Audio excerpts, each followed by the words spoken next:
Rebirth, my daily life cultivating immortality. This video is purely for entertainment and does not infringe on copyrights or laws. The rights to the novel and image belong to the original author. We do not claim ownership.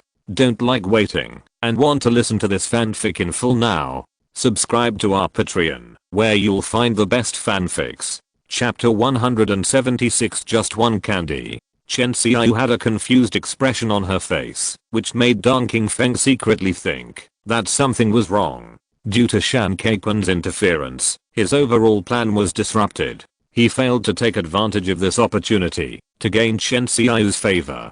Dong Qingfeng couldn't help but despise Shan Keiquan and despised him in his heart. A boy who only knows how to discuss fighting with girls is rude. He originally planned to make friends with Shan Keiquan, but now it seems that they can't play together and they can't talk to each other. Shan Keiquan privately despised Dong Qingfeng. A boy who only knows how to please girls will never achieve anything great.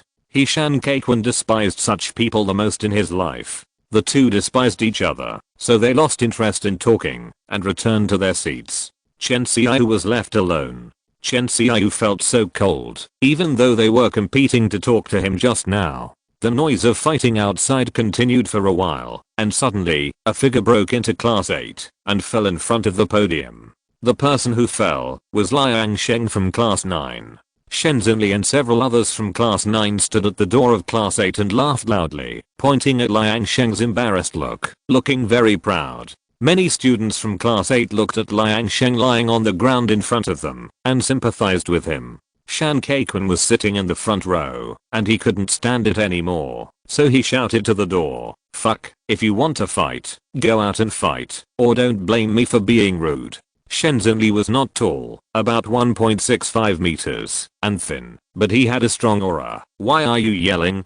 I didn't touch you. Why are you meddling in other people's business?" Shen Zhenli's tone was very impolite, and he didn't give Shan Keiquan face at all. Although Shan Keiquan lowered his attitude in front of Bayuxia, he was actually reckless. When school started, he provoked a conflict with Song Sheng and fought with him. Later, he played tricks on the girl with a butterfly tattoo, which attracted her brother Deng Xiang to come to class 8 to beat her up. When it comes to recklessness, Shan Keiquan is definitely the number one in class 8. "I'm giving you a hard time." Shan Keiquan stood up suddenly and walked towards the door. He had been unhappy with Shen Zhenli for a long time. "What's the point of bullying honest classmates?" Class monitor Huang Zhengfei shouted. "Keiquan, calm down. It's not about whether I'm calm or not, I'm being bullied," Shan Keiquan said. When the classmates in the back row saw the conflict escalate, Jiuo Kunan, Hu Jun, Cuiu and others ran over to support him. A group of people gathered at the door of the classroom. Jiang Ning peeled a melon seed and threw it into his mouth. The 5-spice flavor was okay. Classmate Zhu Yuantang sat alone and didn't even look at Jiang Ning. The melon seeds she peeled with great effort were all eaten by Jiang Ning. The hateful thing was that she couldn't find any evidence of a crime. Zhu Yuantang gritted her teeth and decided to have a cold war with Jiang Ning. Chen Xiao leaned sideways, looking at the chaos at the door of the classroom, and said worriedly, "Will there be a fight?" Jiang Ning said, "It's almost time for class." As soon as he finished speaking, the bell rang. The atmosphere that was originally tense and ready to fight at the next second gradually dissipated as the bell rang. There was no way. As a student, you have to go to class. It would be bad if you delayed your studies because of fighting. "If you come to our class to cause trouble again, I will deal with you," Shan Keiquan threatened. Shen Zhenli was not afraid. "Who do you think you are? I'm your father." Shan Keiquan cursed. "I will kick your father's urn into pieces, and I will be your father from now on." Although the two cursed fiercely, they went back to their respective classes as the bell rang. The last class in the afternoon was still a self-study class because the math teacher was sick. Jiang Ning held the pen and wrote the test paper. He wrote with a divine hand and filled one side of the test paper without pausing. Zhu Yuantang sat motionless with a stern face for several minutes, like a statue. "What's wrong with you?" Jiang Ning asked her. "You're asking even though you know the answer." Zhu Yuantang's face was gloomy. "I don't know." "You still say you don't know, but you always bully me," Zhu Yuantang said aggrievedly. "I'm so miserable." She had worked so hard to peel the melon seeds for so long, but they were all taken away by Jiang Ning. Without even a warning, she couldn't find any clues and couldn't control him.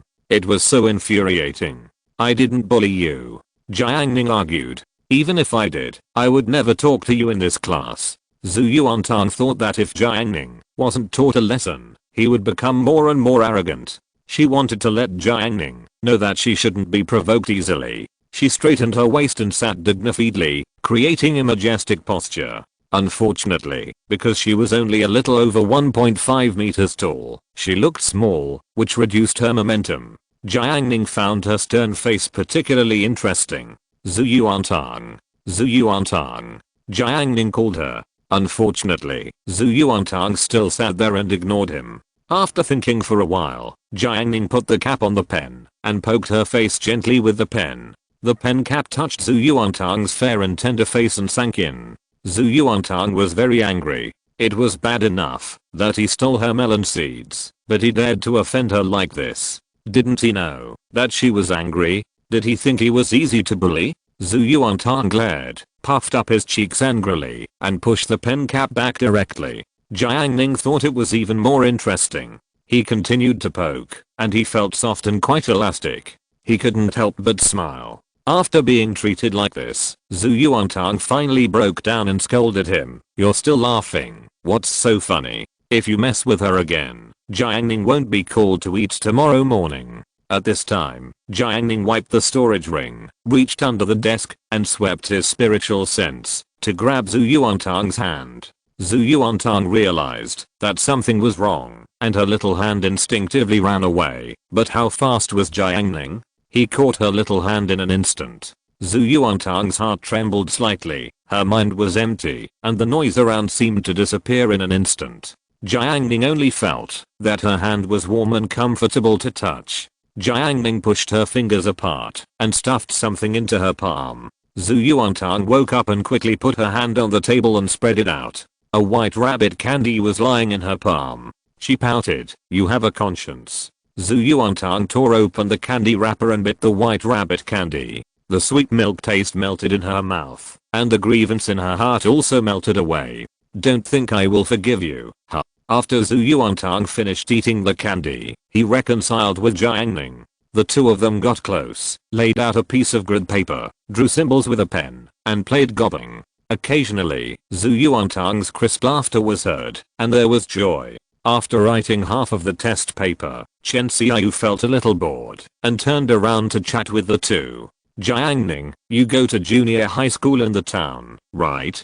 Are there many fights in the school? She is from the city. She has lived in the city since she was a child and has hardly been to the countryside, so she is curious about life there. Yes, Jiang Ning said. Is the fight serious? It's serious. When I was in the first grade of junior high school, it was probably in 2010. There were often dozens of people in front of the school, Jiang Ning said.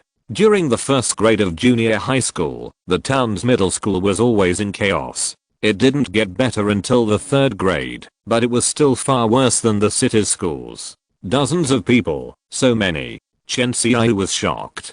She felt scared when she thought of that kind of scene. Yes, there were so many people, and often dozens of people were fighting one person. Many times, the two sides were not evenly matched, but the weaker side was beaten up. Chen Xiaoyu put her arm on Zhu Yuantang's desk. Won't there be any trouble? I didn't hear of any trouble when I was in school. If we go back 5 years, it was probably in the 2000s, and it happened frequently at that time. Anhui province was not developed, but the urban area was still good.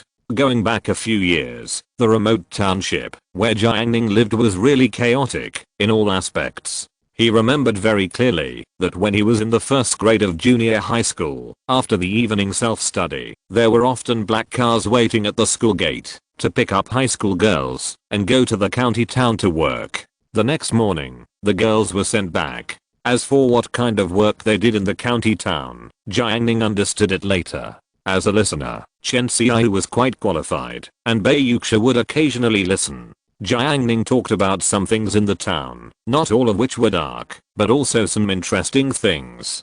For example, going to the wild to roast sweet potatoes, and in midsummer, Jiang Ning used bamboo poles, iron wire, and plastic bags to make a net, and went to catch cicadas, also known as summer cicadas. Chen Xiaoyu and Bai Yuxia listened with gusto, and before they knew it, the bell rang. Oh, I haven't finished the test paper yet. Chen Xiaoyu suddenly remembered that she still had a lot to do in her math test paper. Bai Yuxia said, it doesn't matter, the first class of the evening self-study is still a math class. Yeah, let's not chat in the evening, I have to work hard on my math test paper. After chatting for most of the class, Chen Xiaoyu felt that she was a little decadent, and she must not do this. In the midterm exam, she had to take the math test for her sister. Mathematics was her specialty, and she must not slack off. Among the four of them, Zhu Yuantong, Jiang Ning, and Bai Yuxia all performed better than her. Chen Xiaoyu secretly encouraged herself, you should study, come on. Chapter 177 with my sister. After school in the afternoon, Zhu Yuantong was lying on the table playing with his phone as usual. As for dinner, Jiang Ning took care of it. Yang Sheng came to find Bai Yuxia and Chen Xiaoyu. Let's go for noodles? Bai Yuxia nodded. Chen Xiaoyu said, I can't go. My sister asked me to go with her classmates today. The two sisters usually eat with Bai Yuxia. Only occasionally will Chen Xiaoyu go to her sister's friends. Okay, Jiang Ning, will you come with us? Yang Sheng said. Bai Yuxia looked at Jiang Ning. Okay. Anyway, going out is going out. On the way to dinner, Bai Yuxia and Yang Sheng were very close, while Jiang Ning was like an outsider, keeping a distance from them. To be honest, the opposite sex that Jiang Ning has the closest relationship with in school is definitely Zhu Yuantong, followed by Zhengbo and chemistry teacher Jiuo Ran. Every time Jiuo Ran invites Jiang Ning to eat out, they always go to a restaurant. Considering that she is a new teacher and her salary is not high, Jiang Ning took the initiative to pay the bill once, and then was lectured by Jiuo Ran. Apart from these people, Jiang Ning's relationship with other opposite sexes was relatively ordinary, probably at the level of ordinary classmates. Yang Sheng had a carefree personality. As soon as she entered the store, she shouted to the proprietress, 1 serving of 3 fresh noodles. I want chicken leg noodles, with more spicy. Bai Yuxia said. Jiang Ning, fried noodles with soybean paste. After the few people finished talking, Yang Sheng realized that there was no customer at the table in the store, and the atmosphere was cold. The proprietress forced a smile. Okay, I'll make it for you right away. Yang Sheng said strangely, boss, business is not very good today. The proprietress sighed. Business has been too bad in the past 2 days, and my mind is shaking now. Faced with such words, Yang Sheng said, hold on, your food tastes very good, there must be students willing to come and eat, and business should be able to pick up. I hope so. The proprietress lost her vitality. Seeing this situation, Yang Sheng didn't say anything else, and waited quietly for the noodles to come. However, what made Yang Sheng uncomfortable was that it seemed that, because of the proprietress's mood, the store was filled with a heavy atmosphere, and the delicious 3 fresh noodles were not as delicious as before. The first class of evening self-study. Math class, math teacher absent, still self-study. Chen Xiaoyu wrote the test paper for a while, and suddenly remembered something. She turned her head. Jiang Ning, what was your ranking in the junior high school in the town? She wanted to know if Jiang Ning was a good student before, and why he was ranked second in the whole grade. Top 3. Jiang Ning said. The top 3 of my time, put in our class 8, about average level. Some strong towns, the education level is not much worse than the urban areas. For example, in a town in Anhui province, there is a nationally famous middle school, known as the College Entrance Examination Processing Factory, with more than 10,000 graduates every year, and the undergraduate rate is more than 80%, which is extremely terrifying. Unfortunately, the town middle school where Jiang Ning is located has more than 200 graduates every year, and the undergraduate rate is only a pitiful 20%. Then how did your grades suddenly improve so fast? Is there a secret? Chen Xiaoyu really wants to know the shortcut. Jiang Ning still said the same thing. There is no shortcut to learning. You can only study hard. Even Zhu Yuantang still studies hard, but she can learn knowledge after reading it once, while others have to read it several times. Zhu Yuantang looked at Jiang Ning and felt that he still understood her well and was worthy of being her confidant. Hearing Jiang Ning's words, Chen Xiaoyu felt as if she had suffered a critical hit and felt very uncomfortable. On the other side of the classroom, Wu Zhaoqi was taking a late nap. Suddenly, he felt a violent tremor, and the table was shaking wildly. How to describe it? It was like the huge vibration before the rocket ignited and launched on TV. Wu Zhaoqi was directly awakened from a deep sleep. He was sleeping on his side facing north, and his nose smelled the smell of pickled peppers. When Wu Zhaoqi opened his eyes, he saw Pang Zhao's big face facing him. Pang Zhao opened her mouth wide and gnawed on white chicken feet. Wu Zhaoqi's mouth twitched. Pang Zhao ate the chicken feet without spitting out the bones and swallowed them all. He sat up straight from the table and finally found out the reason why the table was shaking. It turned out that Pang Zhao was shaking her legs. Her legs were thick and strong. The desk looked so weak and helpless under her, like a messy grass in the cold wind. Not only Pang Zhao, but also the rough Zhang Yifei in front of her was shaking her legs. The two of them were shaking their legs crazily, not caring about Wu Zhaoqi's feelings at all. Seeing that Wu Zhaoqi woke up, Pang Zhao didn't care at all and continued to brag about business with Zhang Yifei. "Fifi, your clothes are so beautiful." "Really? I think your shoes are especially beautiful." Pang Zhao said. "Your eyes are so big."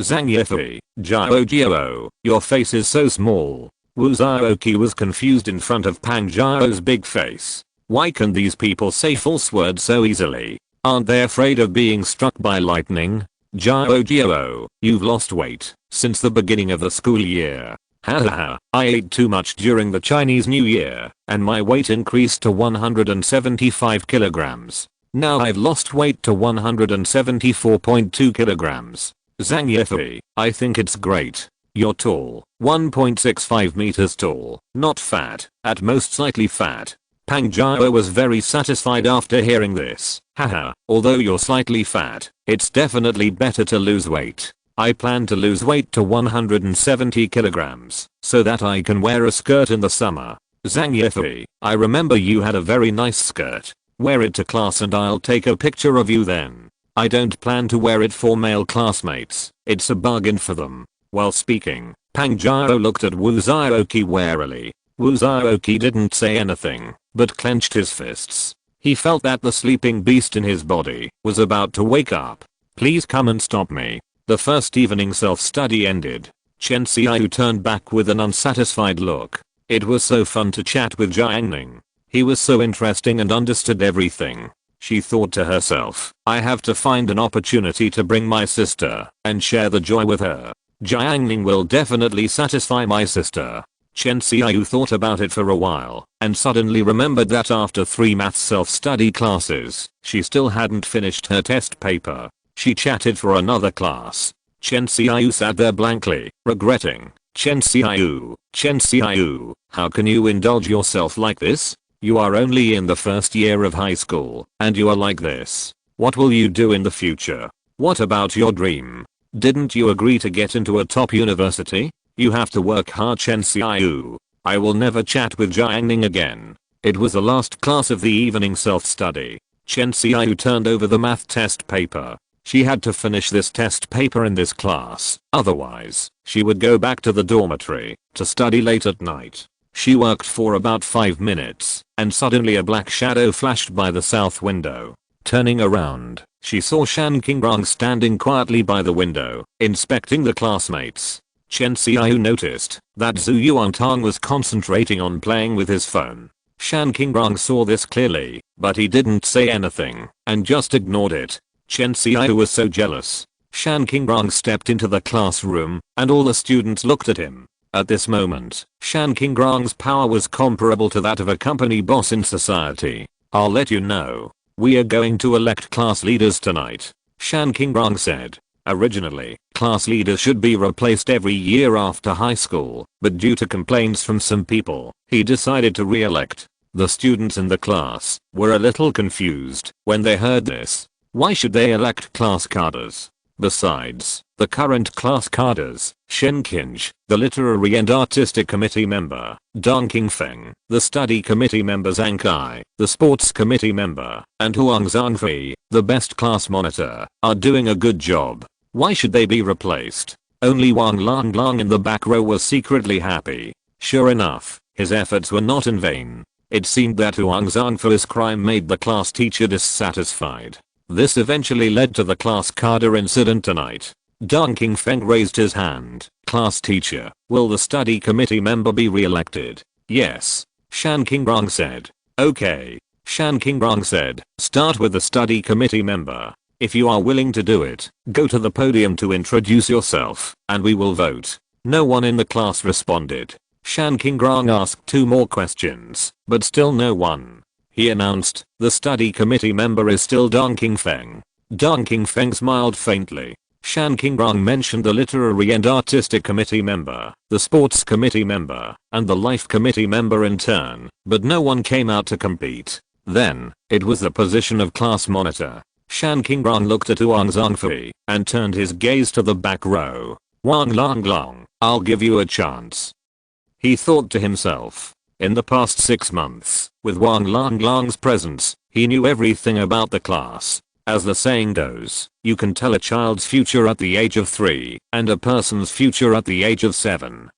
He could see many excellent qualities in Wang Langlong. Although Shan Qingrong was a teacher, and although teachers were often thought by outsiders to be on campus every day and not having much social experience, in fact, there were many intrigues among teachers. Judging from Shan Qingrong's experience, Wang Langlong might not be able to achieve much in society in the future, but he would definitely not be bullied. Next is the election for class monitor. Students who are interested in running for the election, please go to the podium and introduce yourself. Shan Qingrong said. The classroom was silent for 1 second, 2 seconds, 3 seconds, and 10 seconds. No one is running for class monitor? He asked.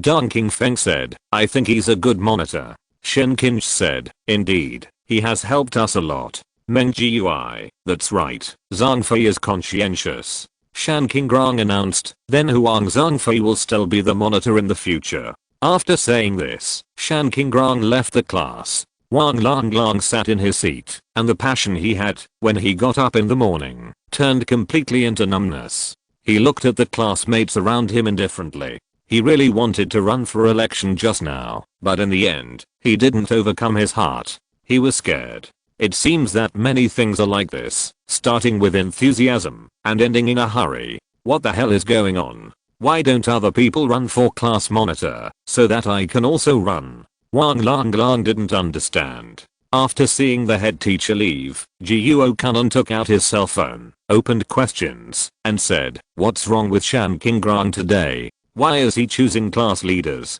Miro Zhe, who had moved to the back row for several days, looked at Jiuo Kanon. With his rich experience in online dating, he could see that Jiuo Kanon had been chatting with a girl recently, and she was a girl he liked very much. Miro Zhe didn't care much. To him, the netizen Yunenai was the best woman in the world. As long as he had Yunenai, he would not envy the Mandarin ducks or the immortals.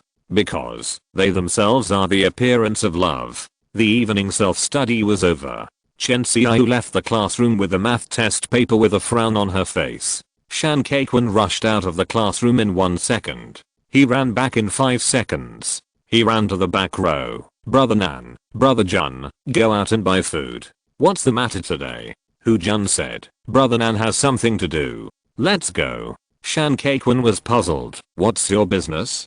Jiuo Kanon only said, I will return to the dormitory later today. You and Hu Jun go buy some food. After giving the instructions, Jiuo Kanon found Ma Shichen, and the two of them left the classroom and walked for a while. Ma Shichen asked, what's wrong with you? Why are you so weird? Jiuo Kanon said, hey, I have something to ask you, Brother Ma. You can eat any fried skewers outside today, it's my treat. Good guy, you are loyal. Ma Shichen put away his phone. Let's get 2 more bottles of beer later. Jiuo Kanon said. We won't go home until we are drunk. As he talked more and more with Manman, Jiuokunan found that he was getting more and more unable to extricate himself. He was trapped. It was Brother Ma who taught him this matter in the beginning. Apart from anything else, Brother Ma must know a lot and is capable. He wanted to ask Brother Ma what to do in the future and how to treat this relationship. It would be best if he could give him some advice. The carport of number 4 middle school. Yang Sheng walked in front, and Jiang Ning led Zhu Yuantang. Jiang Ning swept his spiritual sense, and then his eyes moved. A few seconds later, Yang Sheng found where she parked her car. In front of her was a mountain bike lying on the ground with a twisted body, crooked handlebars, crooked wheels, and a messy chain. Yang Sheng judged that it was her mountain bike, based on the marks on the broken body. My bike is broken. She was extremely angry. Anyone who finds their bicycle in this state would probably be in a bad mood.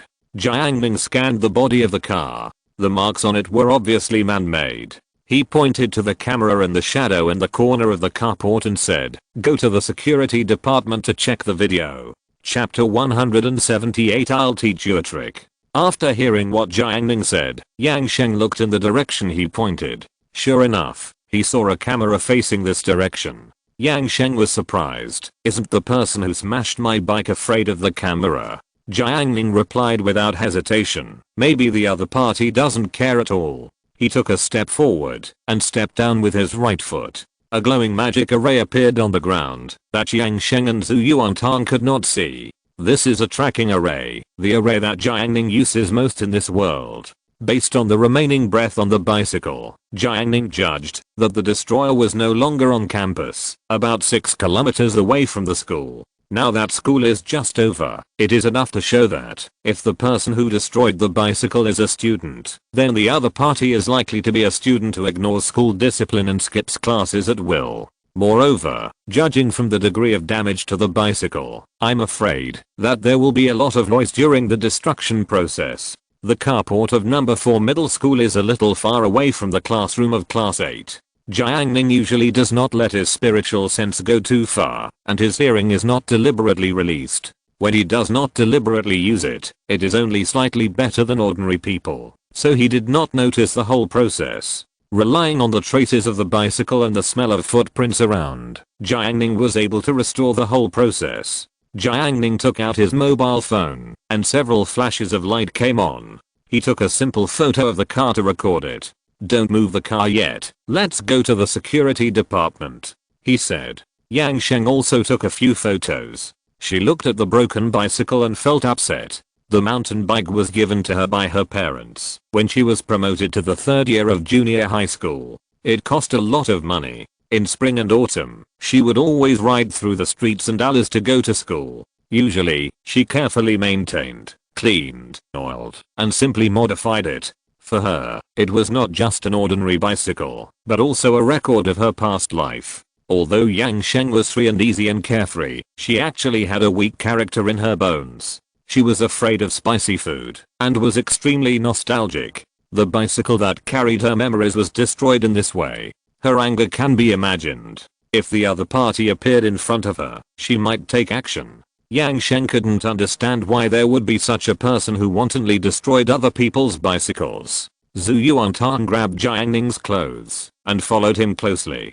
Although she wanted to go home and eat delicious food, since Jiang Ning was going to help his classmates, she would definitely support him and would never hinder him. Besides, Zhu Yuantang was also angry. She was worried that one day, Jiang Ning's bicycle would be treated like this. Jiang Ning would be angry. It was a pity that she couldn't repair bicycles and couldn't help Jiang Ning repair the bicycle. The security department of number 4 middle school was in building 1, at the corner. It was called the security department, but it was actually just a small office. There were only 3 people in the entire department, a director and 2 security guards. The windows of the security department were lit, and Jiang Ning took the lead and knocked on the door. Zhu Yuantang shrank behind him, her little face timid. All the students of number 4 middle school knew that the director of the security department was a legendary figure. It was rumored that many years ago, someone from outside the school climbed over the wall and came in with an extremely arrogant attitude. Director Wang of the security department stood up, barehanded, and drove them away in a panic, thus establishing his majesty. Director Wang is a strict person who hates evil. When he sees a bad student in the school, he always grabs him and takes him to the small room of the security department and educates the student with his unique method. In the eyes of the students of number 4 middle school, this small room is equivalent to a dark area. When many people think of this place, they can't help but imagine all kinds of terrible scenes in their minds. The door opened and a warm wind blew in. The air conditioner was turned on in the room. A middle-aged man stood at the door. He had a crew cut and a face full of fat. He was just over 1.7 meters tall, not very tall, and was extremely strong, like a cow. He stood straight and had a sharp temperament. He looked very difficult to mess with. Jiang Ning had never met Director Wang before. He had a clearer impression that Shan Kaikwan said that Director Wang had a daughter who studied in number 4 middle school and was quite good looking. Jiang Ning had seen her several times last semester, and she was indeed not bad. The sports students in the class said that Director Wang used to be an athlete and was responsible for training the school's sports students. It was an all-round position. However, the person Jiang Ning remembers most is Hu Jun. Every time he talks about Director Wang, he always sighs that Director Wang is a winner in life because Director Wang's wife is very pretty. Hu Jun mentioned this many times in the back row, and his words were not without melancholy. Director Wang looked at the 3 students in front of him and said in a deep voice, "What's the matter?" Jiang Ning did not let Yang Sheng speak up. He said, "Hello, Director. It's like this. My classmate and I went to the carport to push our bicycles after evening self-study. We found that her bicycle was seriously damaged. Here are the pictures." Jiang Ning showed his mobile phone and showed the pictures he had just taken. "So we want to ask who damaged the bicycle. And this bicycle is not cheap." He gestured to Yang Sheng. Yang Sheng continued, "My parents spent 1,700 yuan to buy it." Director Wang was originally responsible for school safety and other issues. He was a righteous man. When he heard this, he said, "Come in and look at the camera." Several people entered the small office. Director Wang sat on the chair and clicked the mouse to switch to the picture of the carport. "Here, right? Yes, my bike is there." Yang Sheng pointed at her bike that had fallen to the ground. Director Wang began to review the video, screening it, and soon locked onto a clip. The difference between the front and back of the bike occurred during this period of time. As the footage played, the few people saw the reason clearly. It was around 8 o'clock in the evening. A bicycle suddenly fell over and crushed Yang Sheng's bike, and then Yang Sheng's bike crushed a high-end looking mountain bike. Then, at 8:10, a male classmate entered the carport. The boy was dressed very fashionably. The fashionable guy was particularly furious when he saw his mountain bike being crushed. He pulled Yang Sheng's mountain bike away and kicked it madly. After kicking the mountain bike for half a minute, he felt unsatisfied, so he jumped on the mountain bike, jumped up and stepped on it. Finally, he looked at the broken mountain bike and pushed his bike away with satisfaction. After the video ended, Yang Sheng was furious and trembling all over. Director Wang said, "This young man has a bad temper." Jiang Ning held Yang Sheng's shoulders and released a gentle spiritual power. "Calm down." Yang Sheng slowly stopped his anger, and his shoulders felt comfortable, as if a warm current had flowed through them. Jiang Ning asked, "Director, can you find the person?" Director Wang was confident of victory. "Don't worry, he can't run away. I have a colleague who is good at finding people. He is off work now. It's late today, and the student has gone home. How about this? You come after morning self-study tomorrow, and I will take you to the boys' class. Don't push the car to be repaired. Let the boy pay for it tomorrow. By the way, do you have money to take a taxi?" At this time, there must be no buses, and Director Wang pretended to take out his wallet. Yang Sheng said, "No need, Director. I have money." "Okay, you should be careful when you go back tonight," Director Wang said caringly. At this moment, the fat on his face was not so fierce. "Thank you, Director." Several people left the small office. Yang Sheng first said, "Director Wang is a nice person." Yes. Zhu Yuantang agreed. In the past, I only heard that Director Wang was very fierce, but when I met him today, he was very kind and even cared about whether there was any fare. After talking about Director Wang, Yang Sheng said coldly, if you catch that guy tomorrow and touch my bicycle, I will make him pay for it. He is always playing tricks. It caused her more trouble. Jiang Ning pushed his bicycle to the carport and all the way out of the school gate. Yang Sheng, who had lost his mountain bike, followed him to the school gate. When they reached the intersection, Yang Sheng's bike broke down, and he could not go with Jiang Ning. Jiang Ning had already brought Zhu Yuantong, and the car could not accommodate another person. Yang Sheng couldn't sit on the bar, right? Besides, they were just going along the way and the destination was different.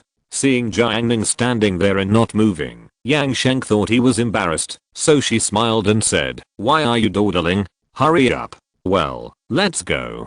Jiang Ning stepped on the pedal, and the mountain bike rushed forward. Zhu Yuantong trotted behind.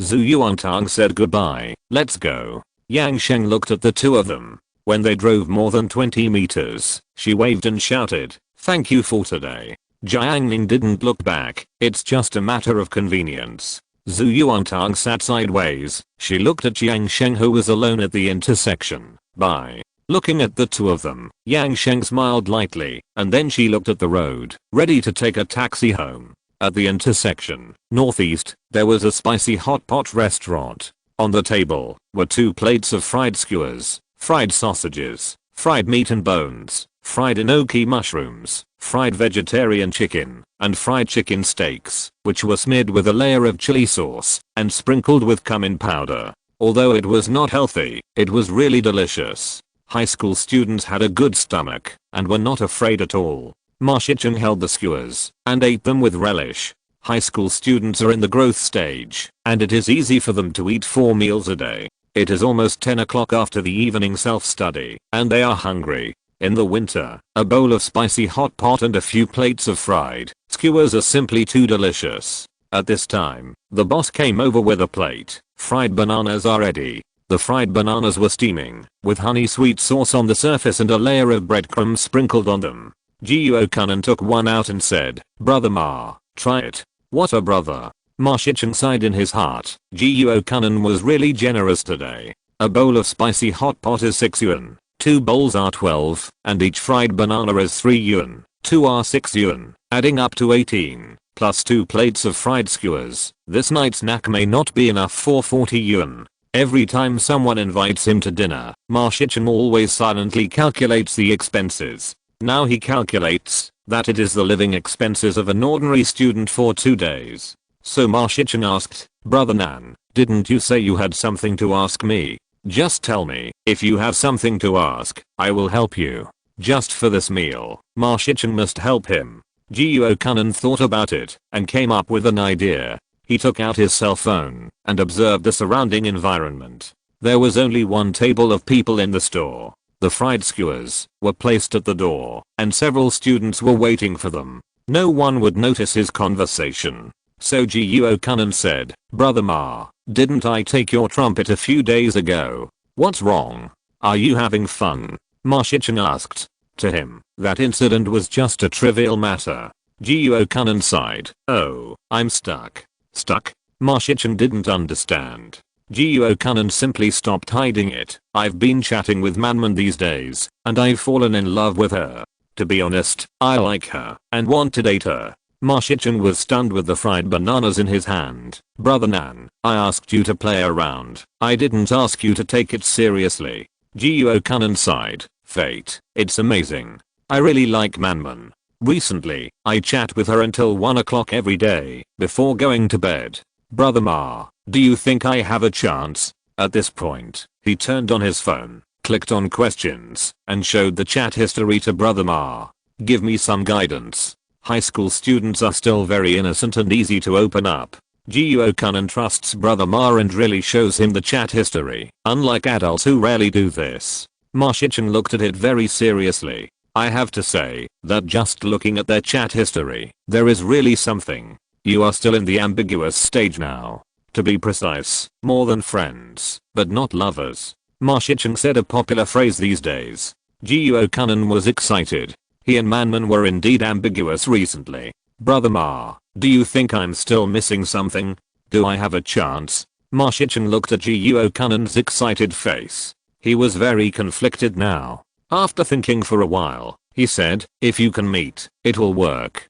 Jiuo Kanan was happy at first, so simple. Then he sighed, it's not easy to meet this time. He has been wearing the mask of Huang Zhang for his identity, and chatting with Manman. If they really meet and take off the mask of Huang Zhangfei, what will he become? Become an ordinary Jiuo Kanan. Oh, if I had been honest at the beginning. Jiuo Kanan regretted it. If you confess at the beginning, you have no chance. Ma Shichen pointed out. This is a dead end, and it is difficult to turn it around. Ma Shichen thought of the jokes he had seen before, where a rich second generation pretends to be a poor boy to chase a girl. After catching up, he confesses his identity as a rich second generation, and the girl is unlikely to break up. But a poor boy pretends to be a rich second generation to chase a girl, and confesses his identity after catching up, and they will basically break up. Jiuo Kanan is now equivalent to an ordinary looking classmate pretending to be a handsome guy. If he wants to break through, he must be more handsome than Huang Zhangfei. How difficult is it? In the entire number 4 middle school, Ma Shichen has never seen a boy more handsome than Huang Zhangfei, including Zhuang Jianhu from experimental class 1, who is slightly inferior to Huang Zhangfei in terms of handsomeness. Even in his short life, he has never seen a boy more handsome than Huang Zhangfei. Jiang Ning, on the other hand, can surpass Huang Zhangfei in temperament. So this path can only be thought about. But who is he? I, Ma Shichen, should suppress all difficulties and obstacles in the world. Ma Shichen stared into Jiuo Kanan's eyes and said one word, drag. Chapter 179 Unimaginable. Delay. Jiuo Kanan was puzzled. You delay and don't meet, and continue to chat with her. Not only chat, you must find ways to make her pay for you, help you to recharge your phone bill, recharge your questions membership, let her call you every morning to wake you up, and so on. In short, you let her pay, as long as she pays enough, and for a long time. In the end, even if she finds out that you are not Zhangfei, she may still be with you. This is called sunk cost. The more she invests in the early stage, the more she can't withdraw. Ma Shichen said that this method is actually very damaging, a typical way of harming others and benefiting oneself. But it really works.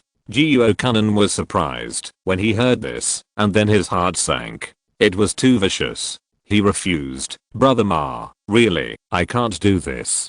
Jiuo Kanan really likes Manman and wants to be with her. According to Brother Ma's method, Manman will inevitably be hurt, and he feels distressed. Ma Shichen said, to be kind to the enemy is to be cruel to yourself. Jiuo Kanan, Manman is not an enemy, she is the girl I like. Jiuo Kanan used a dirty method to deceive Manman. He has been in pain and happiness during this period. He feels uneasy, as if he is dreaming, and will wake up at any time. Ma Shichen is helpless. If it were him, he would definitely use this trick. He likes her. He must get her, even if he hurts her. It's better than being sad alone after failure. This is actually a multiple choice question. He threw out the question, but it's a pity that Brother Nan chose the incorrect answer. If you don't take this path, then you can chat with her for a while and try to confess, but you should be mentally prepared. The success rate is very low. I don't recommend you to confess. If you fail, the consequences may be serious. Ma Shichen advised. Jiuo Kanan, I'm not afraid. Brother Ma, do you have any skills about confession? Jiuo Kanan was originally going to discuss it with Shan Keikwun. After all, Keikwun has experience and is his predecessor. But thinking back, Shan Keikwun and Bei Yuxia's confession operation is really awesome. Jiuo Kanan thought that it was more reliable to play rock paper scissors with a dog than to discuss how to express his feelings with Shan Keikwun. I know many ways to express my feelings. Don't go back to the dormitory tonight. Come to my rental house and sleep there. I'll stay up late to teach you today. Ma Shichen invited. Okay. Jiuo Kanan had been to his rental house before, but had never stayed overnight there. Ma Shichen shook his legs and looked at the street outside. There were fewer people. It's still cold today. After dinner, I'll go buy 2 cups of lotus root powder to warm you up. Ma Shichen took the initiative to treat him. Early in the morning, in the community. Yang Sheng came out of the elevator with messy short hair. The wind blew her hair to the corners of her lips. She was still wearing a neat black sportswear with pink sneakers. Yang Sheng walked towards where the mountain bike was usually parked. As she walked, her sports pants showed her beautiful curves. Yang Sheng had developed well, but she wore loose sportswear all year round, so most people didn't know her true figure. After she got to the place, she suddenly remembered that her mountain bike was broken by someone. Yang Sheng was stunned for a second, and anger flashed across his handsome face. When I find you, I will peel off your skin. She had to walk to the community bus station. After waiting for 7 or 8 minutes, the bus slowly drove over. After Yang Sheng got on the bus, she found that there were many elderly ladies and grandfathers sitting in the bus, and there were no seats. These elderly people always get up very early. Yang Sheng's cousin works in the city and has complained to her many times that every time she goes to work, the bus is full of elderly people and they, the real office workers, have no seats to sit. The cousin said that those elderly people basically go to the supermarket to grab eggs, buy vegetables, or just take the bus to play. Because the senior citizen card is free to ride the bus, the elderly don't care at all. Yang Sheng stood holding the pull ring. Her physical fitness is quite good, and she doesn't feel tired at all after standing for a while. And she has excellent balance. She doesn't even need to hold anything when standing on the bus, and she can still stand steadily. But Yang Sheng won't show off like this. She is a low-key woman. The bus was moving, stopping, and starting. People were getting on and off. "Where's your card?" the driver asked an old lady in a fur coat. "I forgot my card," the old lady said. "Then put in coins." "I didn't bring any money." The old lady walked on the bus. "Wait, you can't ride without money," the old lady said. "Can't I ride once?" "No, this is a bus company's rule. I can't help it. You get off," the driver said. "What are you saying? Why do you want me to get off? Is the bus yours?" the old lady said in a loud voice. "The bus is not mine, but I'm the driver. Please get off," the driver insisted. The old lady pointed at the driver and cursed. "You bastard. Do you know what it means to respect the elderly and love the young? You ask me to get off in the middle of winter. Are you still a human being? You bastard. You are a disrespectful thing. Who let you drive?" The old lady stood in front and cursed non-stop. Because of her, the bus could not continue to move. An old lady in the car advised, "Sister, please stop cursing. The car has to go. I'm in a hurry to go to the vegetable market to pick vegetables." "Yes, calm down. Don't be so angry in the winter. It's not easy for everyone. It's not a big deal." The old lady didn't listen at all. She continued to scold the driver in front, as if she had a big grudge. She cursed for 5 or 6 minutes, and her words became more and more filthy, cursing the driver's ancestors. Yang Sheng stood in the car, listening to it and felt upset. Her bicycle was damaged last night, and she encountered this again when she took the bus today. What luck. It was not a solution to continue like this. She still had to go to morning self-study. Yang Sheng let go of the pull ring and walked to the front of the bus. She said to the old woman in a gentle voice, "Grandma, please stop cursing. I'll help you put in the coin and let the driver drive." $1 was not much. Maybe the old woman's quality was a little poor, but Yang Sheng just wanted to go to school as soon as possible. Unexpectedly, the old woman cursed, as if she was insulted. "You little bitch, where did you come from? You use the money you sell to pay the fare. It's dirty." Yang Sheng was stunned for a second, and then her temper came up. She would not indulge these old people. "Old man, why do you take the bus if you don't have money? You can sit in a coffin." The old woman's face was extremely ugly, and she was about to curse. Yang Sheng calmed down, crossed his arms, and said calmly, "What's the point of cursing? If you have the ability, let's get off the bus and fight. I'll beat you to the ground. Do you dare? Let's go downstairs and fight." Yang Sheng pointed to the grass on the side of the road. "You little bitch, come here. I'll tear your mouth apart." The old woman was provoked by this and got out of the car immediately. She ran to a bright place and pointed at Yang Sheng and cursed, "Little bitch, get out of here." The old women in the market are often experienced in many battles. Yang Sheng crossed her arms and didn't move at all. She glanced at the driver, who immediately understood and closed the door with a swish and stepped on the accelerator. Yang Sheng waved to the outside through the car window, leaving the old woman on the roadside jumping up and down. Morning self-study. When Yang Sheng arrived at the class, her eyes swept towards Jiang Ning's desk. He hasn't come yet. Perhaps it was because Jiang Ning accompanied her to the security office last night when her car broke down, and they established a connection, and Yang Sheng gradually began to trust Jiang Ning. It seems not bad to have someone to help. Thinking back to what happened last night, Yang Sheng was in a good mood. 5 minutes before the morning self-study began, Jiang Ning walked into the class and stopped in the aisle. His follower Zhu Yuantang took out a tissue and wiped his desk and chair for him. Jiang Ning just sat down. This was an agreement between the two. Zhu Yuantang never took a ride in vain. Zhu Yuantang held the second compulsory Chinese course and muttered to herself, although there is no grand music, a cup of wine and a poem are enough to express my feelings. She leaned against the window to recite. Originally, that was Jiang Ning's seat, but every time Zhu Yuantang recited, she would always switch seats with Jiang Ning. She claimed that overlooking the mountains and rivers outside the window would make her recitation more efficient. Zhu Yuantang recited for a while and memorized it. Then, she recited it backwards fluently. She was tired, her mouth was dry, and she needed to replenish water. Zhu Yuantang held the cup and prepared to pass behind Jiang Ning to find a water dispenser to get water. The gap between Jiang Ning's back and Zhenglu's desk was a bit large, so Zhu Yuantang said, "Jiang Ning, watch, I don't have to turn sideways this time, I can walk straight out." Hearing this, Jiang Ning tapped his toes, and the stool moved backward horizontally, with his back against Zhenglu's desk. He smiled. "Not now." Zhu Yuantang curled his lips. "Ridiculous." Jiang Ning blocked the back, but he didn't know that there was a floor in the front. Zhu Yuantang leaned sideways, lifted her shoes, and struggled to cross Jiang Ning's legs. She held the edge of the table, with her other foot lifted high, and reached the aisle with difficulty. Zhu Yuantang stepped past Jiang Ning. She turned back. "Ignorance. I'm destined to exist in a way you can't imagine." Chapter 180. Drink water. Zhu Yuantang ran to the front of the classroom to get some water, but she was a little slow, and the boiled water was taken away by other students first, and the light on the water dispenser turned red. She held the cup and waited for the water to boil. Jiang Ning turned his head.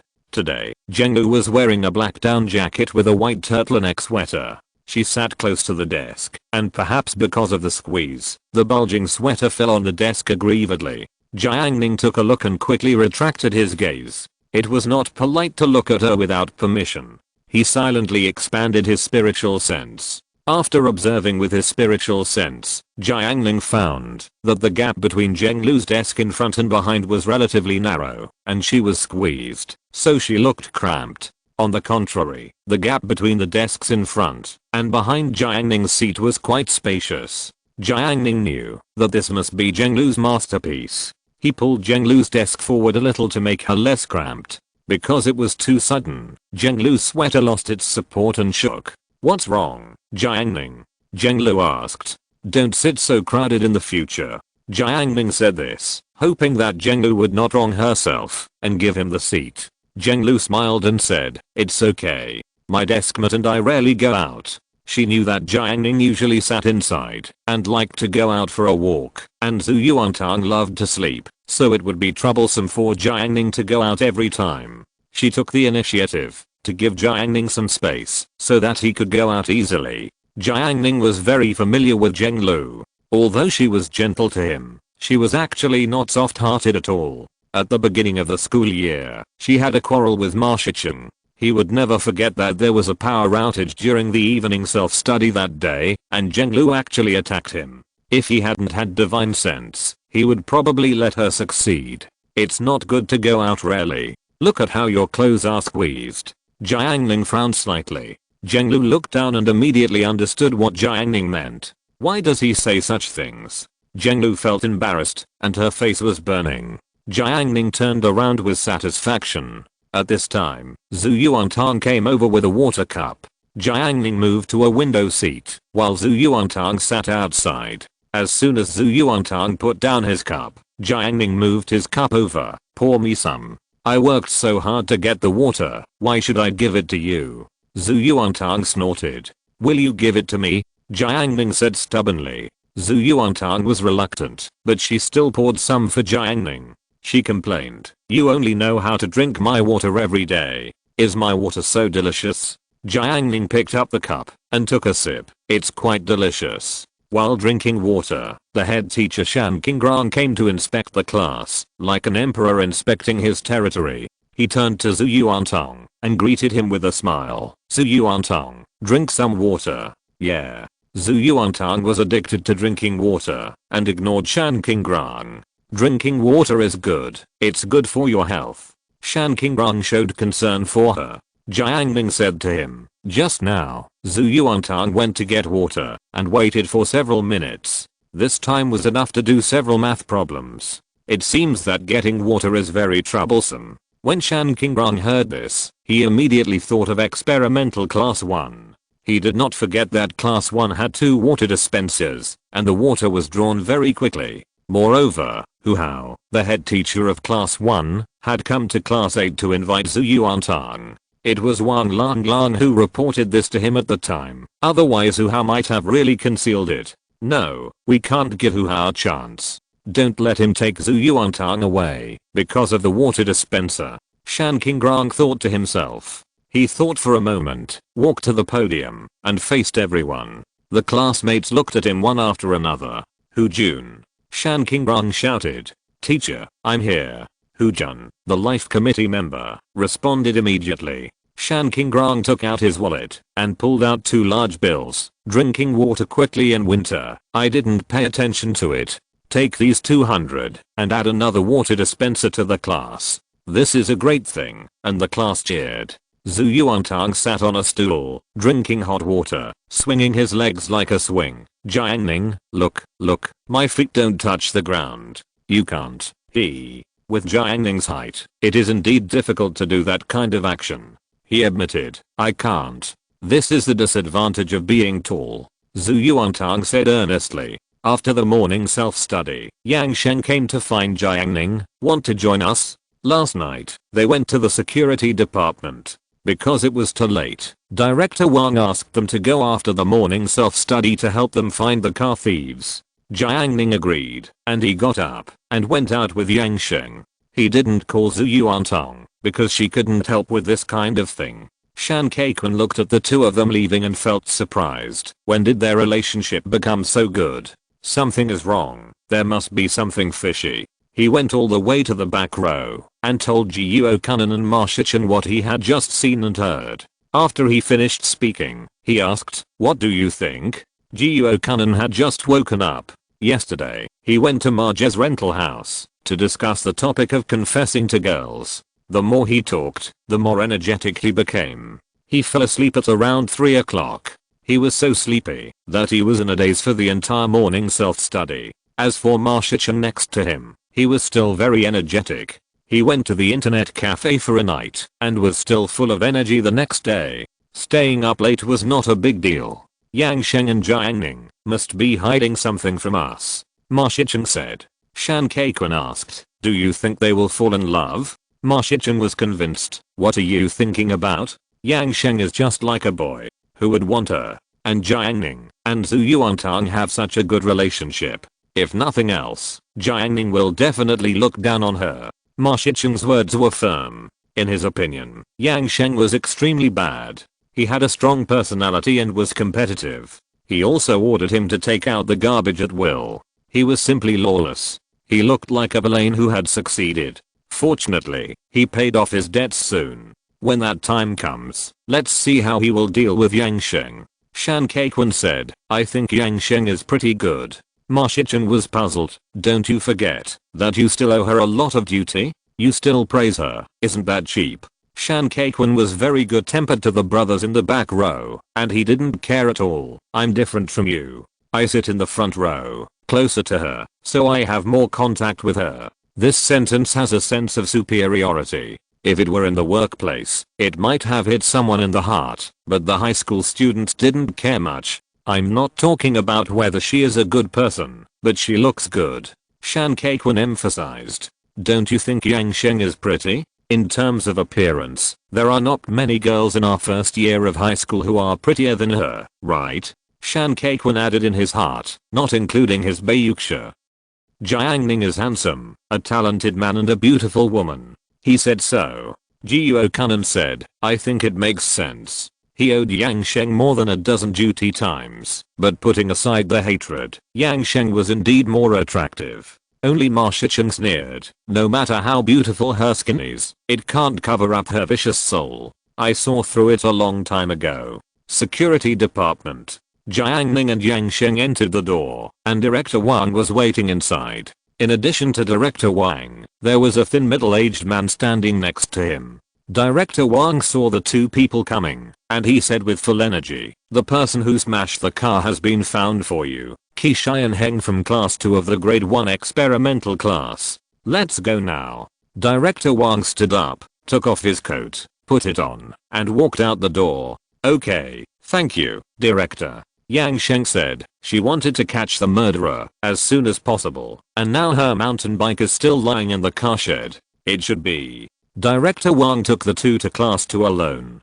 Building 1 is not far from building 3, and class 2 of the grade 1 experimental class is on the first floor. Soon, Director Wang arrived at the door of class 2. The students around saw the director's figure and couldn't help but keep some distance. Director Wang went straight into class 2. He stood at the podium, and the class, which was a little noisy, became quiet in an instant. Li Shi, Ding Xuan's friend, was reading a book in her seat. After noticing the noise, she looked at Director Wang. After looking at him, her expression did not change much. Unlike the students around her, she was particularly calm about the arrival of Director Wang. Due to the education she received from her family environment, since she was a child, she had a clear understanding of social stratification, and she did not care about the position of Director Wang. In her opinion, Director Wang could only stay in number 4 middle school to show off his power. Let him go out and try. Li Shi's company also has security guards, and those people always smile kindly when they see her. Director Wang looked at the classmates and shouted, who is Qi Xianheng? Come out. The boy in the back row who was playing with his mobile phone raised his head. He looked a little handsome, and the style and fabric of his clothes were quite good. With his specially permed and dyed hair, he was much better than the students around him. Isn't this the director? What do you want to see me about? Qi Xianheng still smiled and sat in his seat. He had met Director Wang several times. Although the director didn't know him, most of the students in number 4 middle school knew the director. What do you want to see you about? So he didn't know what he had done wrong until now? Director Wang was not satisfied. He looked at Yang Sheng and Jiang Ning outside and motioned them to come in. Yang Sheng couldn't wait any longer. She entered class 2. Jiang Ning knew that with Director Wang guarding, there shouldn't be much trouble about this matter. However, he still followed in. Qi Xianheng first noticed that a female classmate about 1.64 meters tall came in. The girl had short hair, beautiful appearance, and a free and easy temperament in her every move, which was exactly what he liked. Qi Xianheng's eyes changed immediately, staring at Yang Sheng. When did the school have such a beautiful girl, and he didn't even know? Qi Xianheng felt that his heart was moved. He must find out the contact information of this girl and use his superb skills in picking up girls to chase her. It's just a pity that the girl was looking at him angrily. Qi Xianheng was puzzled. Did I provoke her? As for Li Shi, she recognized Jiang Ning. She didn't forget that a few days ago, Jiang Ning beckoned Ding Xuan away. What was he doing in class 2? Who was the girl next to him? She had developed some interest in Jiang Ning before, but the girl's mind came and went quickly. Li Shi had so many interesting things to do on weekdays that she forgot about Jiang Ning in a blink of an eye. Director Wang said, Qi Xianheng, you smashed a bicycle in the carport at around 8 o'clock yesterday. The bicycle belonged to the girl next to you. The mountain bike is worth 1,700 yuan. You can do whatever you want. Qi Xianheng. If Director Wang hadn't reminded him, he would have almost forgotten. It was just a bicycle. He had smashed other people's cars before, and he had also broken computers in internet cafes and glass tables in restaurants. These things were nothing. Just pay the money. Anyway, his family runs a factory and is not short of money. But he smashed the mountain bike of the girl in front of him. Isn't this a tragedy? At this point, Qi Xianheng had two choices in his simple mind. One was to apologize humbly, seek forgiveness from the other party, and then compensate the other party. The second choice was to pay the money directly and get it over with. Qi Xianheng had never been humble since he was a child, so he naturally would not do such a shameful thing. Moreover, he had a lot of ideas about this girl, so how could he be humble? The more handsome he was, the better. Qi Xianheng finally stood up. He held his mobile phone, a smile appeared on his face, and he said confidently, "The bicycle is 1,700 yuan, right? I will compensate you 3,000 yuan. No, 5,000 yuan. Give me a card number. I'll call you now." Yang Sheng was originally full of anger and planned to teach the other party a lesson, but the other party put on such a generous look, it was really difficult for her to pursue it because the other party took a taxi, not her person.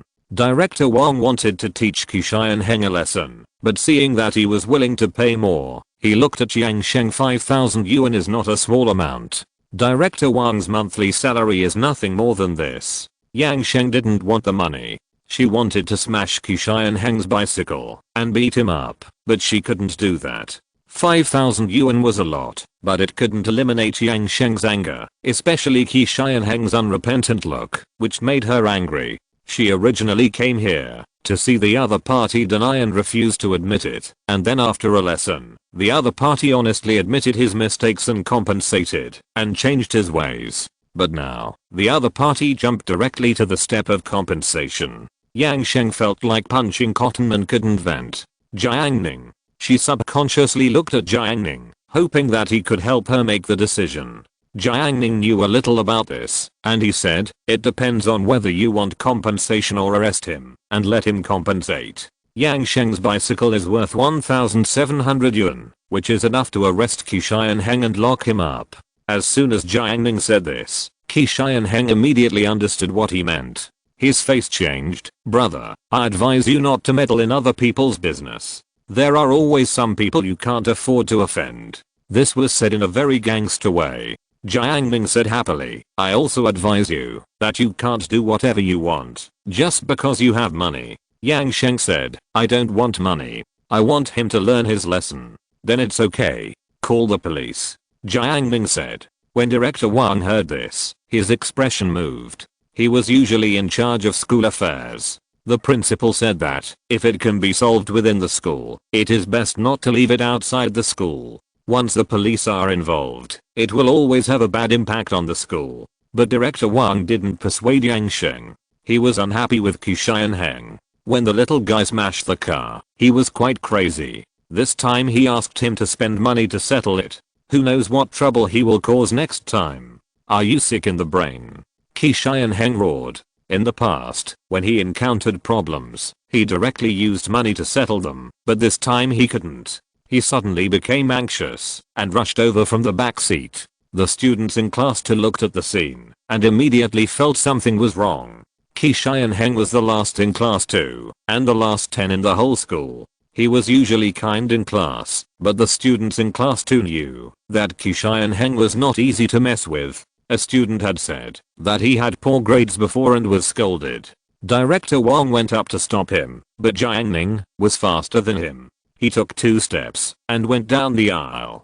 Qi Xianheng came over and grabbed Jiang Ning's collar, intending to warn him not to be arrogant. His father was the factory director. However, in Jiang Ning's consciousness, Qi Xianheng's movements were extremely slow. At this moment, Jiang Ning was wearing a short windbreaker and black casual pants, with his left hand in his pocket. His hairstyle was elegant, his expression was indifferent, and his eyes were calm, revealing a cold temperament that was used to the wind and rain, and in this temperament, there was a hint of ruffianism. Jiang Ning slowly stretched out his right hand, easily grabbed Qi Xianheng's arm, and then twisted his joints so easily, his movements were smooth and flowing.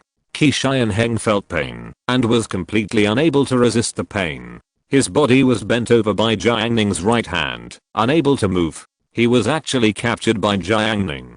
Let go quickly." Qi Xianheng struggled and shouted. It hurts. Jiang Ning restrained Qi Heng with one hand, still standing with his hands in his pockets, his expression unchanged, as if he had just done something insignificant. However, to others, the scene was extremely stunning. The classroom was filled with the exclamations of the girls in class 2, so handsome, so cool. Li Shi no longer stayed out of the matter and looked down on everyone, but stared at Jiang Ning's figure with her eyes blank. It's a bit pleasing to the eye. It turns out that fighting can really be so handsome. Li Shi felt that no girl could resist this scene. Director Wang was also surprised. He had a good eye. Jiang Ning's movements were too crisp, without any unnecessary movements, and were done in one go. When Yang Sheng saw Jiang Ning stand up for her and fight so handsomely, she felt a tremor in her heart at first, but after a few seconds, the throbbing disappeared. Instead, she was replaced by the scene of Jiang Ning's attack just now. Yang Sheng couldn't help but think, if it was her who had just attacked, could she have controlled Qi Heng like Jiang Ning did? Sorry, it's a little late. There is another update in the early morning. Don't wait. Chapter 181 Love Breakfast. After all, Director Wang is half a teacher in the school. He can't just watch one student bully another student. It's not right. He came over and said, "Let go. I'll take care of him." Before Jiang Ning let go, he squeezed Qi Heng's arm again. A huge force came, and Qi Heng groaned in pain. His arm seemed to be clamped by a big steel clamp. When Jiang Ning completely let go, Qi Heng stared at Jiang Ning coldly, wishing to retaliate immediately. Director Wang patted Qi Heng and signaled him to calm down. Qi Heng was angry, but he didn't dare to do it again. Jiang Ning on the side smiled softly.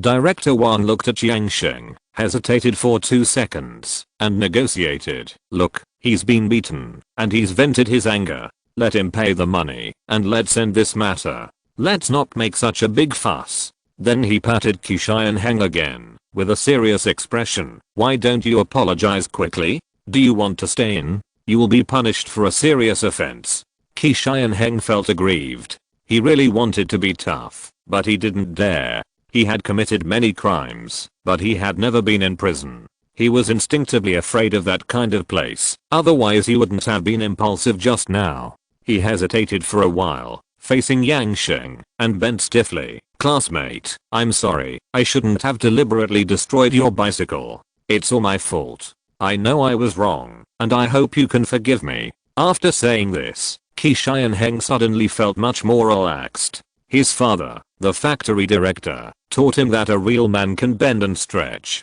Temporary gains and losses don't mean anything. There is a long way to go. Besides, is it shameful to apologize to your future girlfriend? Not shameful. Thinking of this, Qi Heng became happy instead.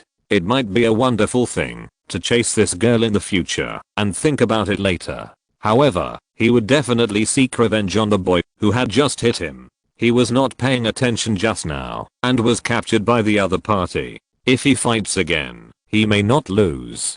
Qi Heng has practiced Sanda for a year or two. He can handle 2 ordinary high school students. How about this? He apologized and is willing to compensate you.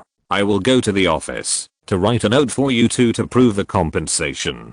Director Wang said. Yang Sheng's original dissatisfaction dissipated a lot after Jiang Ning took action. Okay. After transferring the account, Qi Heng returned to class 2. The classmates in the class looked at him a little strangely. Qi Heng knew what they were thinking. It was nothing more than a joke. He didn't care for the time being, but went to find Li Shi. "Shishi, help me find someone." Qi Heng asked. Yuzhou is so small that most of the rich and powerful people know each other. For example, he and Li Shi have known each other since the 1st grade. "You are not going to hit Jiang Ning, are you?" Li Shi said. "Jiang Ning, the boy just now?" Qi Heng asked. "Yes, he is from class 8. He has good grades and is the 2nd in the whole grade." Li Shi said. "He, the 2nd in the whole grade?" Qi Heng never cared about grades. No matter whether Jiang Ning was the 2nd or the 1st in the grade, if you dare to touch him, you will definitely suffer in the future. Is that girl from class 8? His main purpose is to find out about girls. From now on, Qi Heng decided to launch a pursuit offensive. Although the first impression was not good, Qi Xianheng was sure to correct it. Li Shi looked at Qi Xianheng seriously. What are you doing? Nothing. I just want to ask, can you help me find out if she has a boyfriend? Sister Li, do me a favor and I will give you a pair of shoes later. In terms of connections, Li Shi is much better than him. Li Shi understood what he meant. She had never expected that Qi Xianheng would actually like her. It was really outrageous. For the sake of the shoes, Li Shi agreed. Okay. In the morning, during the break, Shan Keikun ran over and asked Jiang Ning, I heard that you beat someone up in class too. Zhu Yuantang pricked up his ears when he heard this. Bei Yuxia and Chen Xiaoyu in front, as well as Zhenglu in the back, all came closer. Jiang Ning looked at the few people. It's not a beating, it's just a small conflict. Director Wang was there at the time, so it's impossible to fight. Is that so? Shan Keikun was very disappointed. In fact, he really liked watching Jiang Ning beat people up. Song Sheng and Deng Xiang, who were beaten by Jiang Ning before, all had grudges against him. He was so happy to watch his enemies suffer from the sidelines. Shan Keikun even felt that Jiang Ning was a thug sent by God to help him. He did things he dared not do. Brother Ning, next time you hit someone, tell me in advance. I'm learning photography recently. I'll take a video for you and post it on Kuaishao. Jiang Ning refused. Forget it. Zhu Yuantang continued to lie down after learning that Jiang Ning was safe. Anyway, Jiang Ning is super awesome. He will definitely not lose. Zhenglu advised Jiang Ning, be careful next time.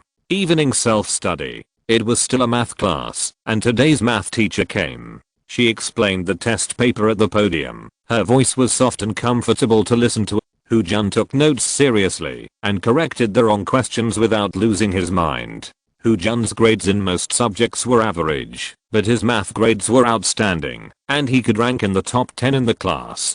The math teacher talked about half of the test paper, glanced at his phone, talked to the students, and went out. The students continued to study. Everyone was very happy, only Hu Jun was unhappy. The classroom was quiet for 7 or 8 minutes. The students in the front row were struggling to think about the questions. Suddenly, a girl came in. The little girl was about 3 or 4 years old, dressed neatly and cute. When the students in class 8 noticed her, they were immediately shocked, and their eyes turned to her. Little sister, you are so beautiful. Chen Xiaoyu praised her.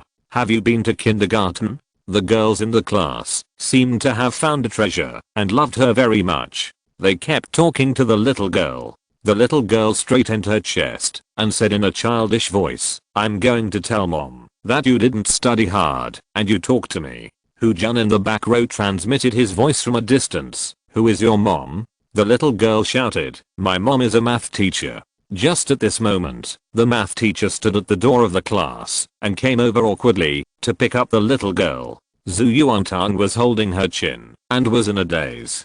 Chen Xiaoyu turned her head to look at her and felt that her face was super smooth. She suddenly said, Yuantang, your skin is so good, just like the little girl just now. The land and water nurture the people. The land and water in my home are good, so my skin is good. Zhu Yuantang said. If you don't believe it, look at Jiang Ning who eats my food every day. His skin is also good. Wednesday. Morning self-study. As soon as Yang Sheng arrived in the classroom, she saw a paper bag on the desk with a KFC logo on the surface of the bag. This is KFC's breakfast, and the price is not cheap. She was very surprised. When she left the classroom last night, there was clearly no paper bag. Yang Sheng asked the classmates around her, do you know who put this there? She lifted the bag. Shan Zhao said, a boy brought it to you. He specifically asked your name before putting it on your desk. What does he look like? Yang Sheng didn't know many boys in number 4 middle school. Shan Zhao immediately described him. He's not fat or thin, and he wears very good clothes. Branded goods, a set of clothes worth more than 4,000 yuan, shoes a Nike Edge, a pair of 999 yuan, and the watch he wears is blank pane, 40,000 yuan. Yang Sheng. She didn't understand a bit. Do you know his name? I don't know it yet, but I will know his name after the morning self-study. Shan Zhao said firmly. Then tell me when you know it. Thank you. You're welcome. Shan Zhao smiled innocently, harmless to people and animals. Yang Sheng didn't know that person, and she definitely couldn't eat a stranger's breakfast. She waited until all the classmates in the class came and went to the podium to ask if everyone had put the breakfast in the wrong place, but no one answered at all. Yang Sheng decided to throw away this breakfast. She walked along the aisle and threw away the garbage in the back row.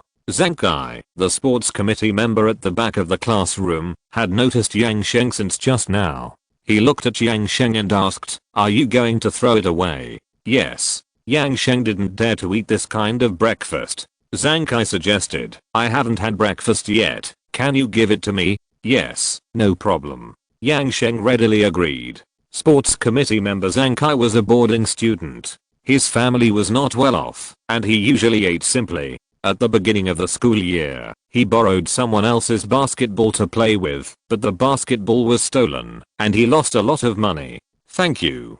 Zhang Kai took the breakfast and was excited. KFC. He had never eaten KFC before. He didn't care that it was morning self-study time, and he opened the paper bag impatiently and started eating. Zhang Kai was very satisfied with this breakfast. It was so delicious. It was worthy of being KFC. After eating, he found a small note at the bottom of the bag, with a line of crooked words written on it. "A loving breakfast for you. Welcome to text message to order next time." Followed by a string of mobile phone numbers. Zhang Kai looked at the note and thought, what the hell? I can order food. Then, he saw a breakfast menu in the bag, with exquisite breakfast pictures printed on it. "Do you want to try it?" Zhang Kai thought. Anyway, sending a text message is very cheap. "Sorry for the long wait. I recommend a book I'm following. I found out I have a childhood sweetheart after Rebirth. It is also a Rebirth campus daily life type, a childhood sweetheart development system, with delicate emotions and a lot of sweet stories. It makes my heart warm after reading it." "How warm is it?" "I was so warm that I slapped my thighs, and the coldness of winter disappeared. I didn't need to cover myself with a quilt if I didn't want to." The corners of my mouth rose unconsciously. "Go and read it. Don't forget to come back after you finish reading. I'll be waiting for you."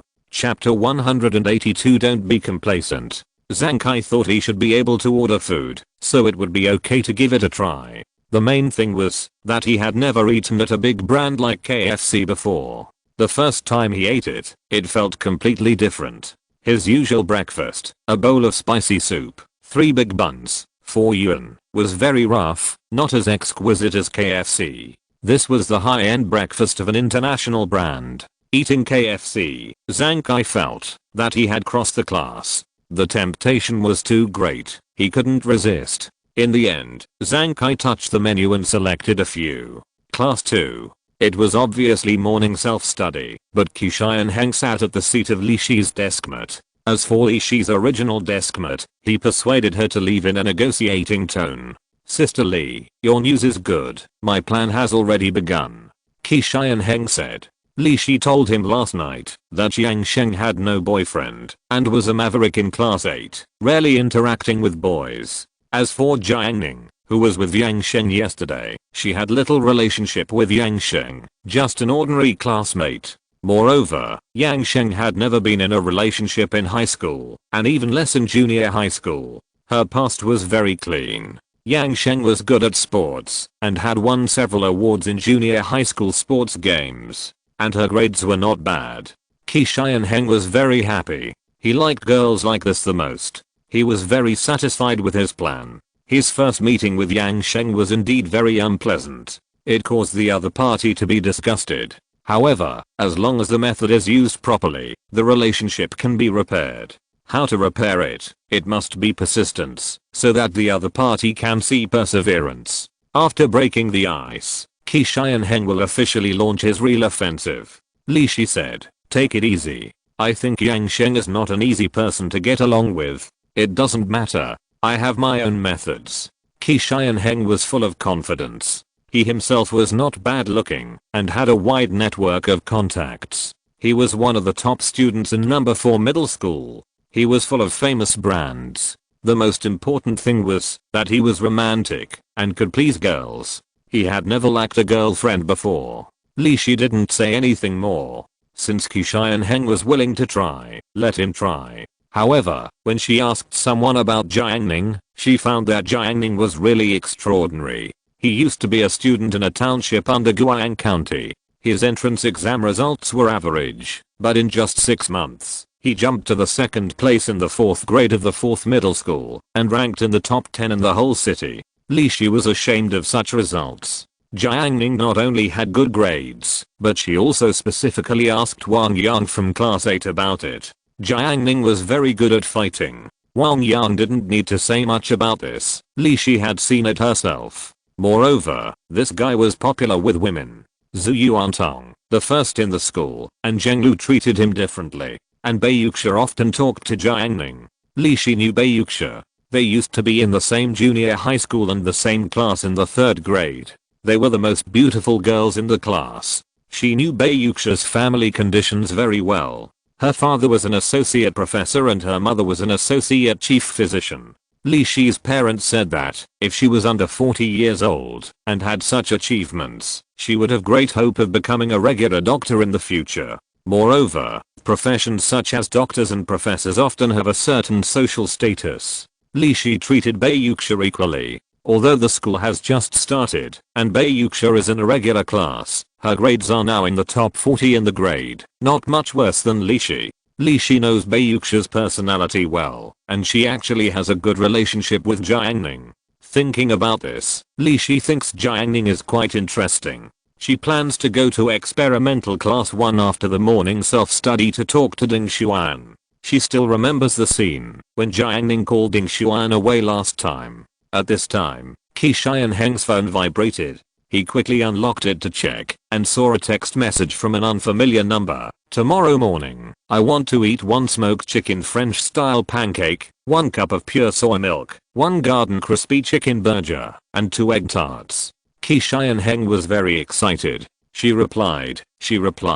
On the first day, the other party replied, and it was worth it for him to get up early and spend time to buy KFC breakfast and then send it to class 8 early. You know, Jiang rarely came to morning self-study before. He often slept until 10 o'clock and then came to school for class. Leaving early from evening self-study is even more common. Sure enough, his strategy to pick up girls was very effective. Just 1 breakfast attracted her attention.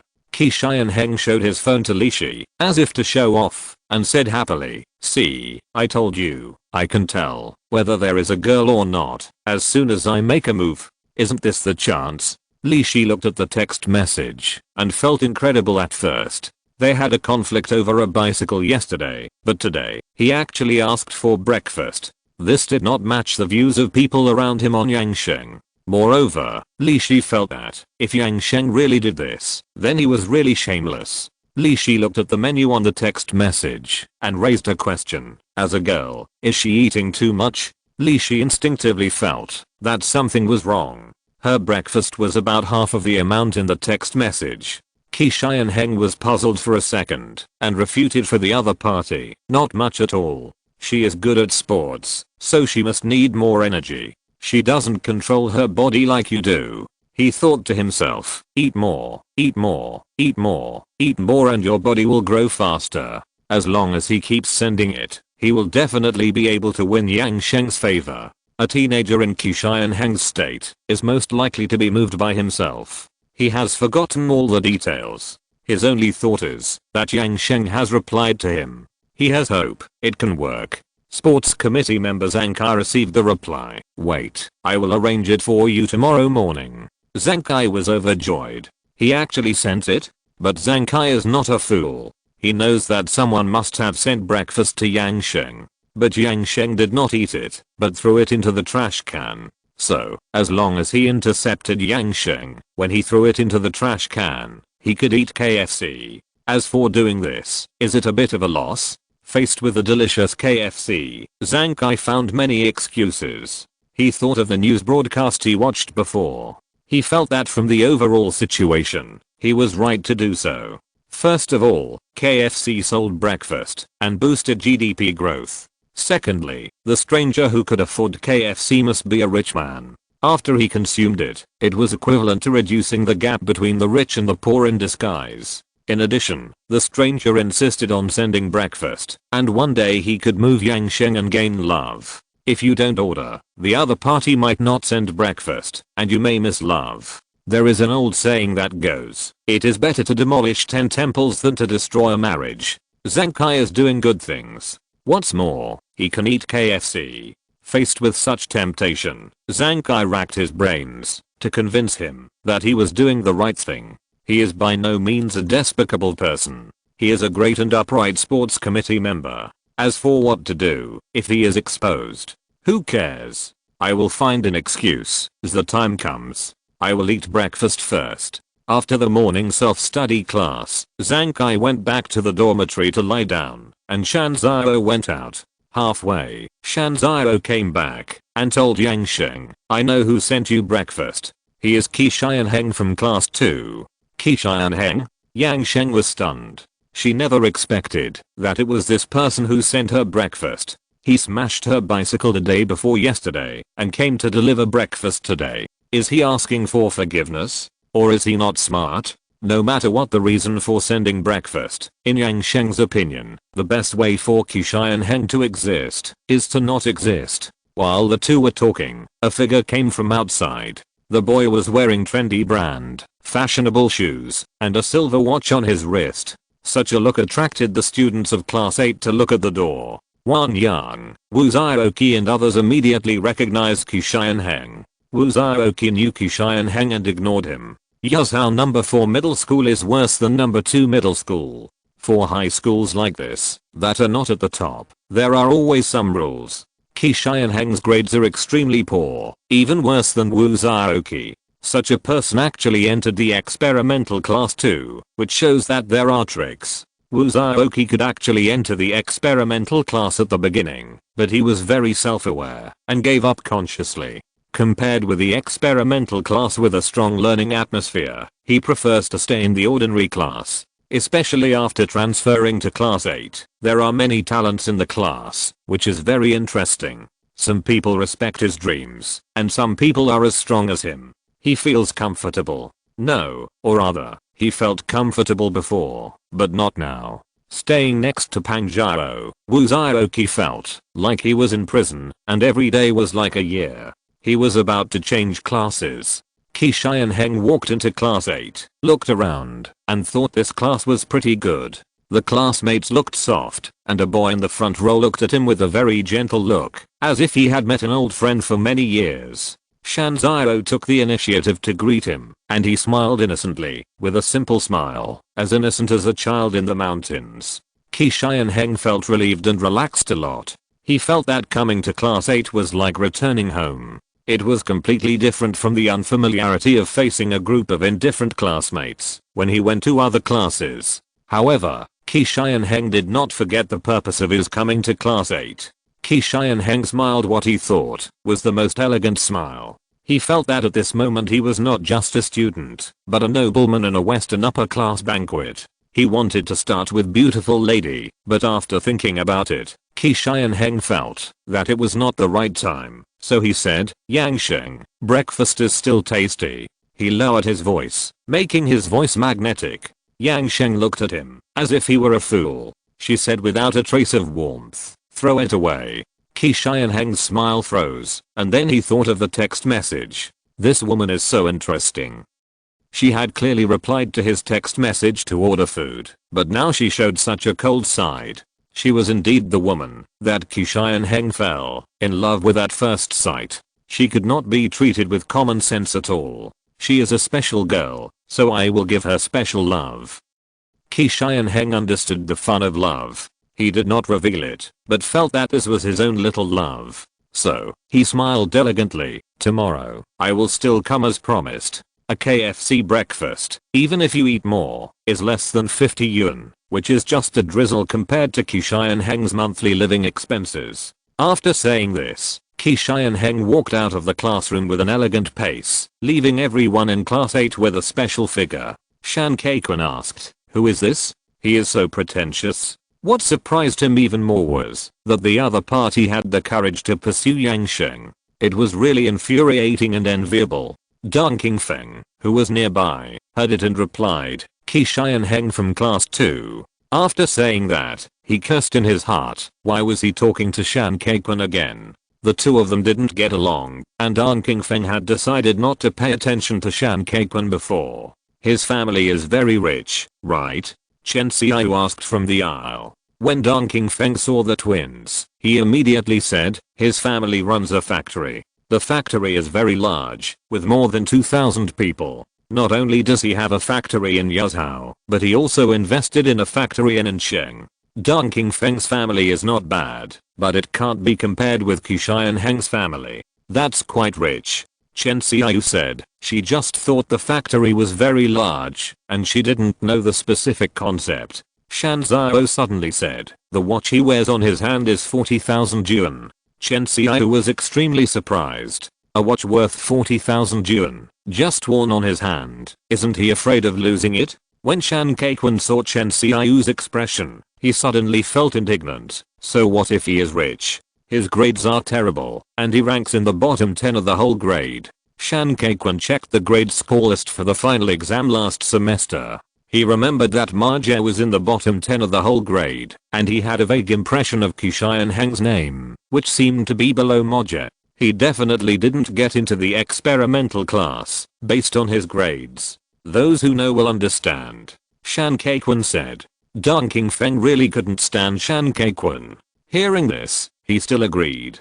Seeing the sweet looking Chen Xiao looking over here, Dong Qingfeng was itching to show off his skills. He expressed his views. In fact, Jiang Ning is different from the students in school who are unlearned. His family is well off. To be honest, although he doesn't study, he can go abroad directly after the college entrance examination to get a gold medal. Shan Kaikun was indignant. He went abroad to a fake university.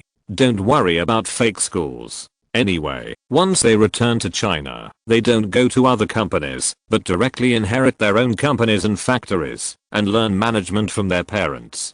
For them, studying is not the only way out. At this point, Dong Qingfeng sighed. Although his family is well off, he must maintain excellent grades and work hard, otherwise the assets at home will not be enough to toss. Unlike Jiang Ning, he can do whatever he wants. Other poor students in our school smoke and drink, hang out every day, don't study, and will most likely go to work in an electronics factory in the future. Speaking of this, Dong Qingfeng smiled lightly and spoke disdainfully.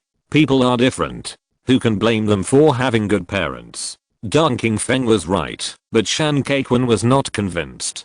Just because his family is rich, he could spend money like this? Shan Kaikun felt a little resentful. He held it in for a while and said, anyway, don't be complacent. My dad has started to work hard. There is a chapter in the early morning. It will be very late. Don't wait. I will adjust it tomorrow and try to update before 10:30 p.m. If you're listening to this novel on a channel other than Fanfic World, it means they downloaded and uploaded it without effort. We cordially invite you to visit our channel, Mundo Fanfic Novelos. There you'll find the original version of this story and you can explore many other novels of various genres. We're waiting for you to immerse yourself in a world of incredible novels. Chapter 183 Midnight Snack. Experimental Class 1. Li Shi entered the classroom. She was wearing a brown coat with fine fabric. Her height of 1.72 meters attracted many classmates' attention. Li Shi first glanced at the back row of the classroom. Zhuang Jian who was not there. She then looked at Ding Xuan's position and found that Lin Zida was sitting opposite Ding Xuan. There was a chess set on the desk between them. The sun really rose from the west. Lin Zida didn't play the video game console. Li Shi came to the chessboard, found an empty seat and sat down, watching the two people play chess. The game was dangerous. After a few moves, Ding Xuan killed Lin Zida. Lin Zida spread his hands. I'm scared. Xuan, find someone else to play. He slipped to the back row to play the video game console. Ding Xuan picked up a chess piece. Come on. Forget it. I don't want to be abused. Li Shi knows a little about chess, but compared with Ding Xuan, she is far behind. There is simply no comparison. According to her shallow knowledge, among her peers, only professional chess players can compete with Ding Xuan. Today I asked someone to check Jiang Ning. Li Shi said the first sentence. Ding Xuan's hand paused, and her slender fingers clenched the chess piece, showing her inner restlessness. "Don't check," she said. Li Shi was surprised. "I'll just ask someone to check. It won't be a problem. It's just checking one person. Jiang Ning is just a better student. What difference can there be?" Ding Xuan was silent. She said, "If you believe me, don't check it anymore." Last year, out of curiosity, she asked Lin Sida to investigate Jiang Ning. Everything she suffered afterwards is still engraved in her heart. To be honest, luck accounted for most of her survival. Li Shi is her friend, and she didn't want to hear the news that she died at home a few days later. Hearing Ding Xuan's reminder, Li Shi finally believed it. "Okay, I won't check it anymore." Li Shi didn't insist on her own way. Ding Xuan rarely repeated a thing, which was enough to show her importance. No matter from which aspect, she shouldn't investigate further. But Li Shi couldn't help but feel a little curious. Who is Jiang Ning? How could he have such great power? Seeing Li Shi listening to advice, the haze in Ding Xuan's heart disappeared. She pursed her lips and showed a bright smile. "Let's play chess. I'll let you play a rook." Wednesday afternoon. The sun was warm and the cotton padded jacket was hot. This kind of weather is especially suitable for taking a nap. If you take a nap in class, it is the greatest enjoyment. The first class in the afternoon was math class. The math teacher still didn't come. She seemed to have something wrong. Zhu Yuantang rested her head on her arm and slept for the whole class. After class, she still didn't wake up. The sun was shining on her. The classroom became noisy, and Jiang Ning popped up a soundproof magic circle to clear the obstacles to her sleep. Jiang Ning saw Zhu Yuantang curled up and felt that something was missing. After thinking about it, he put Zhu Yuantang's hat on her. Zhu Yuantang didn't notice it at all and continued to sleep. After Jiang Ning's lecture, Zheng Lu pushed her desk back. As a result, the gap between Jiang Ning's desk became smaller. Zhu Yuantang fell asleep again, so it was not easy for him to get out. But Jiang Ning had a way. He sat next to the window. The windows of number 4 middle school were not equipped with anti-theft nets. Today the window was open. Jiang Ning stood up, pressed the edge of the window, exerted force gently, and flipped over. After seeing this, Chen Siking looked at this scene silently, with a flash of surprise in her heart, but she didn't say anything. Shan Keiquan, who was across the river, felt very strange. Chen Xiao had a cheerful personality and always liked to talk. Normally, she would definitely praise Jiang Ning for being cool, but today she didn't say anything. It was really strange. Shan Keiquan saw Jiang Ning leave, and he said to the air, "This is not difficult. I can flip over. It's a piece of cake." Wu Zhaoqi, who was in the middle of the classroom, saw this scene and was envious. That was the long-lost freedom. He looked at his deskmate Pang Zhao.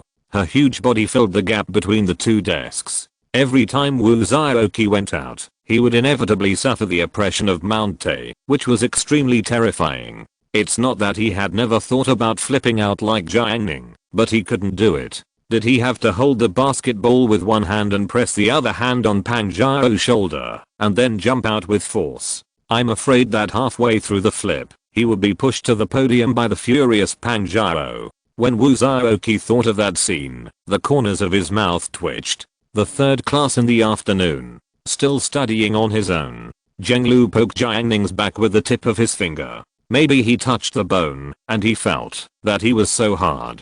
"Jiang Ning, I can't do this problem. I'll explain it to you now."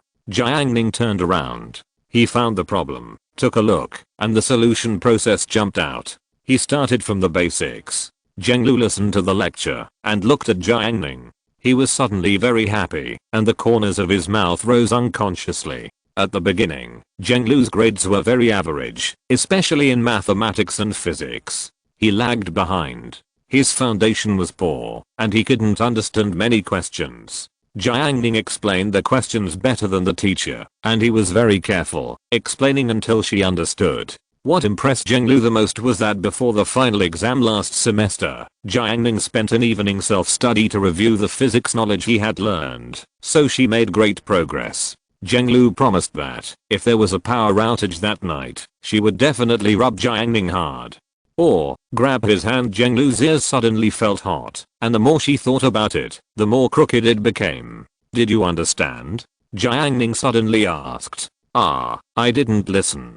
Zhenglu lowered her head, embarrassed. She was thinking about something else just now. Jiang Ning looked at her. Don't be distracted again. He had just eaten a P1 pill. Jiang Ning had rich experience in cultivation. Unlike ordinary key training cultivators, he didn't need to retreat to refine pills. While Jiang Ning was refining pills, he would explain the questions by the way, which would not delay him, and he could also kill time. He enjoyed such days. When he was a student in his previous life, he felt that the days were like years, and he always looked forward to the holidays on Saturdays and Sundays. After graduation, I regretted it. Now, the feeling of wasting time like this is particularly wonderful. Okay, I will definitely not be distracted. Zhenglu moved closer to the table. After a class, Zhenglu gained a lot and made a lot of progress. He is always so amazing.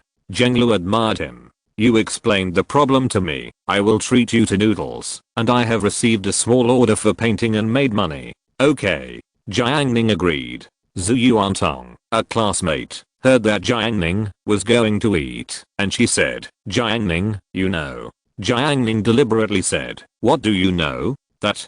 Don't worry. Jiang Ning and Zhenglu left the campus and rushed to the noodle shop they had eaten some time ago. However, when Zhenglu arrived in front of the noodle shop, he was shocked to find that the door was closed and a transfer notice was posted on the door. Zhenglu was disappointed. They went bankrupt. Yeah. Jiang Ning opened his consciousness and had already discovered it. I think their food tastes good. I don't understand why they closed down. Because it's expensive. Jiang Ning said. It's a little expensive. They should have persisted a little longer. Maybe it will get better later.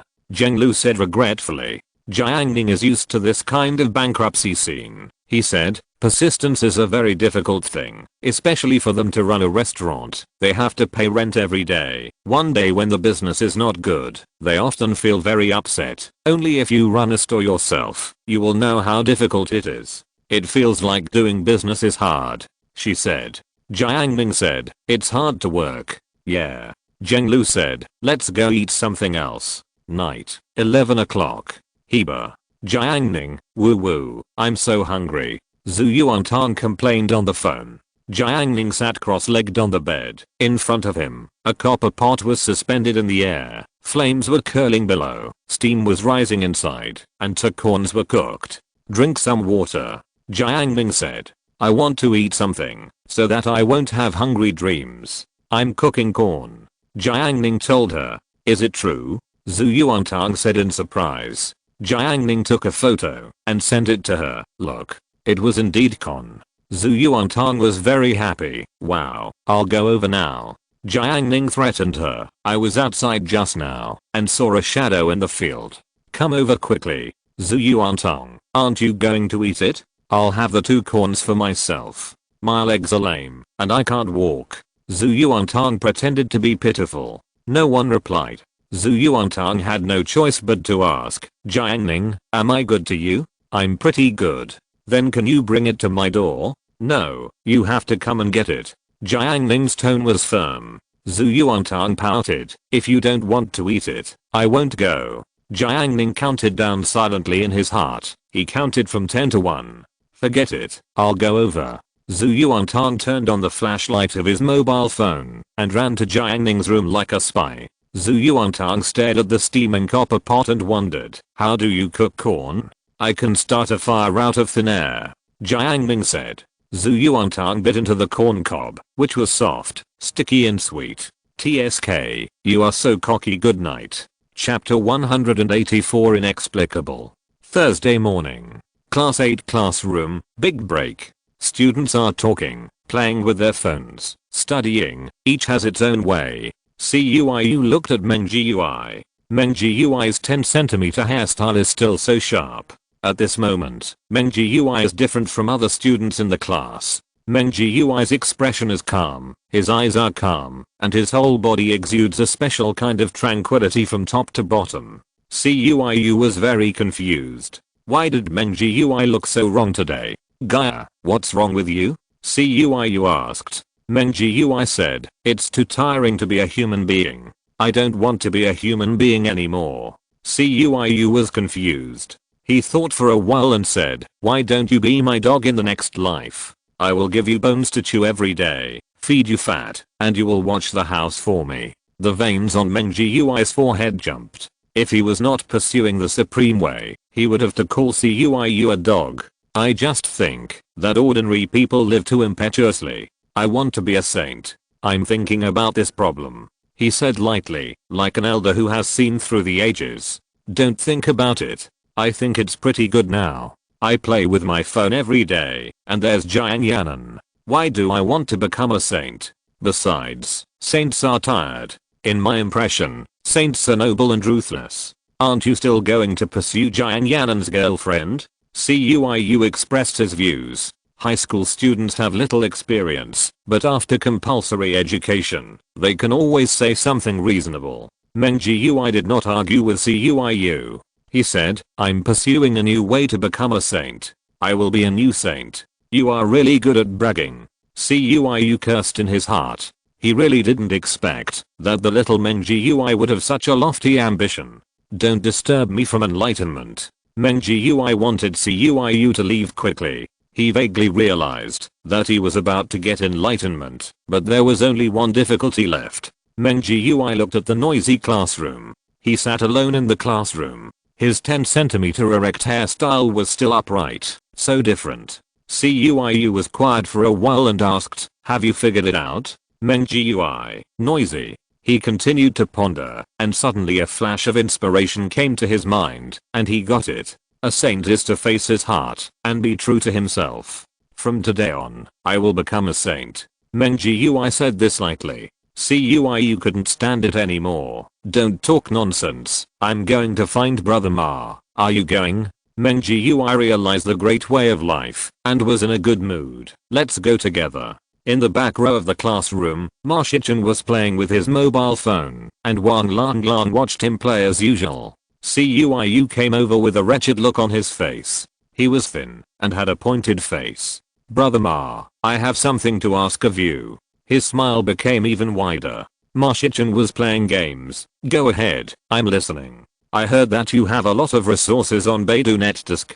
Can I use your account?" CUIU licked his face. Baidu NetDisk in 2014 is particularly easy to use, with large space, unlimited speed, no ads, and resources will not be harmonized. It is simply a conscientious product. Which resource do you want? Ma Shichen is a long-time internet surfer and a regular customer of major forums. He has a lot of resources. He opened several small accounts and filled up several terabytes of space. The one you use most often. CUIU, tell me the account and password. I'll log in now. Ma Shichen immediately reported his account. He had a lot of this stuff, so it was not rare. CUIU logged into Ma's account and started searching inside. He scrolled through the list. Fuck, there are so many teachers in it, so complete.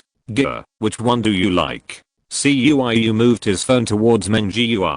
Meng Jiu's head immediately stretched over and read attentively. He shouted, "This, I want this, I know this teacher. This one has a plot. One video is 1G, it must be high definition. I'm telling you, CUIU, after school at noon, after we finish our meal, go to the S restaurant at the door, spend $1, order a glass of water, download as much as you want, and fill up my 16G memory card." Meng Jiu seemed very experienced. CUIU stared at Meng Jiu blankly. He remembered that this guy just said that he wanted to become a saint. What kind of saint is he now? Wang Lang heard Meng Jiu's words and said, "S restaurant is mainly about romance. It's full of young couples. You and I are in love. It's not appropriate for you two to go and watch an action movie, right?" Meng Jiu, it doesn't matter, I just feel good. In the afternoon, the second class was over. Shan Kaikun ran to the back row. Jiu Kanan was chatting with Ma Shichen. "Brother Ma, I'm ready to confess." "What, you are going to confess?" Shan Kaikun was shocked. Jiu Kanan was startled and said quickly, "Keep your voice down." He quickly looked around. Fortunately, no one noticed, and he felt more at ease. Regarding the confession, Jiu Kanan was still very guilty and didn't want the class to know. Myozhe in the corner looked over here. He heard it. But, so what? Love in the world is mostly repetitive routines. But he and Yunenai are true love. When he thought of Yunenai, a smile appeared on the corner of his mouth. Myozhe's strong heart would always be melted by Yunenai. Brother Nan, are you confessing to the girl you were chatting with? Shankaikun asked. During this period of time, he found that Brother Nan always returned to the dormitory every day, always holding his mobile phone to type, and showing that smile from time to time. Shankaikun found out that something was wrong with Brother Nan at a glance. Under his questioning, he learned that Brother Nan was actually chatting with a girl in the school. It was incredible. At the beginning of the school, he and Brother Nan each set their own goals. He pursued Bayuksha and Brother Nan pursued Shenkinj. Half a year later, he did not change his original intention and persisted, but Brother Nan gave up early. He felt regretful at the time, but now he saw his good brother confessing to the girl he liked. He couldn't help but feel relieved. Shankaikun asked, Brother Nan, how sure are you?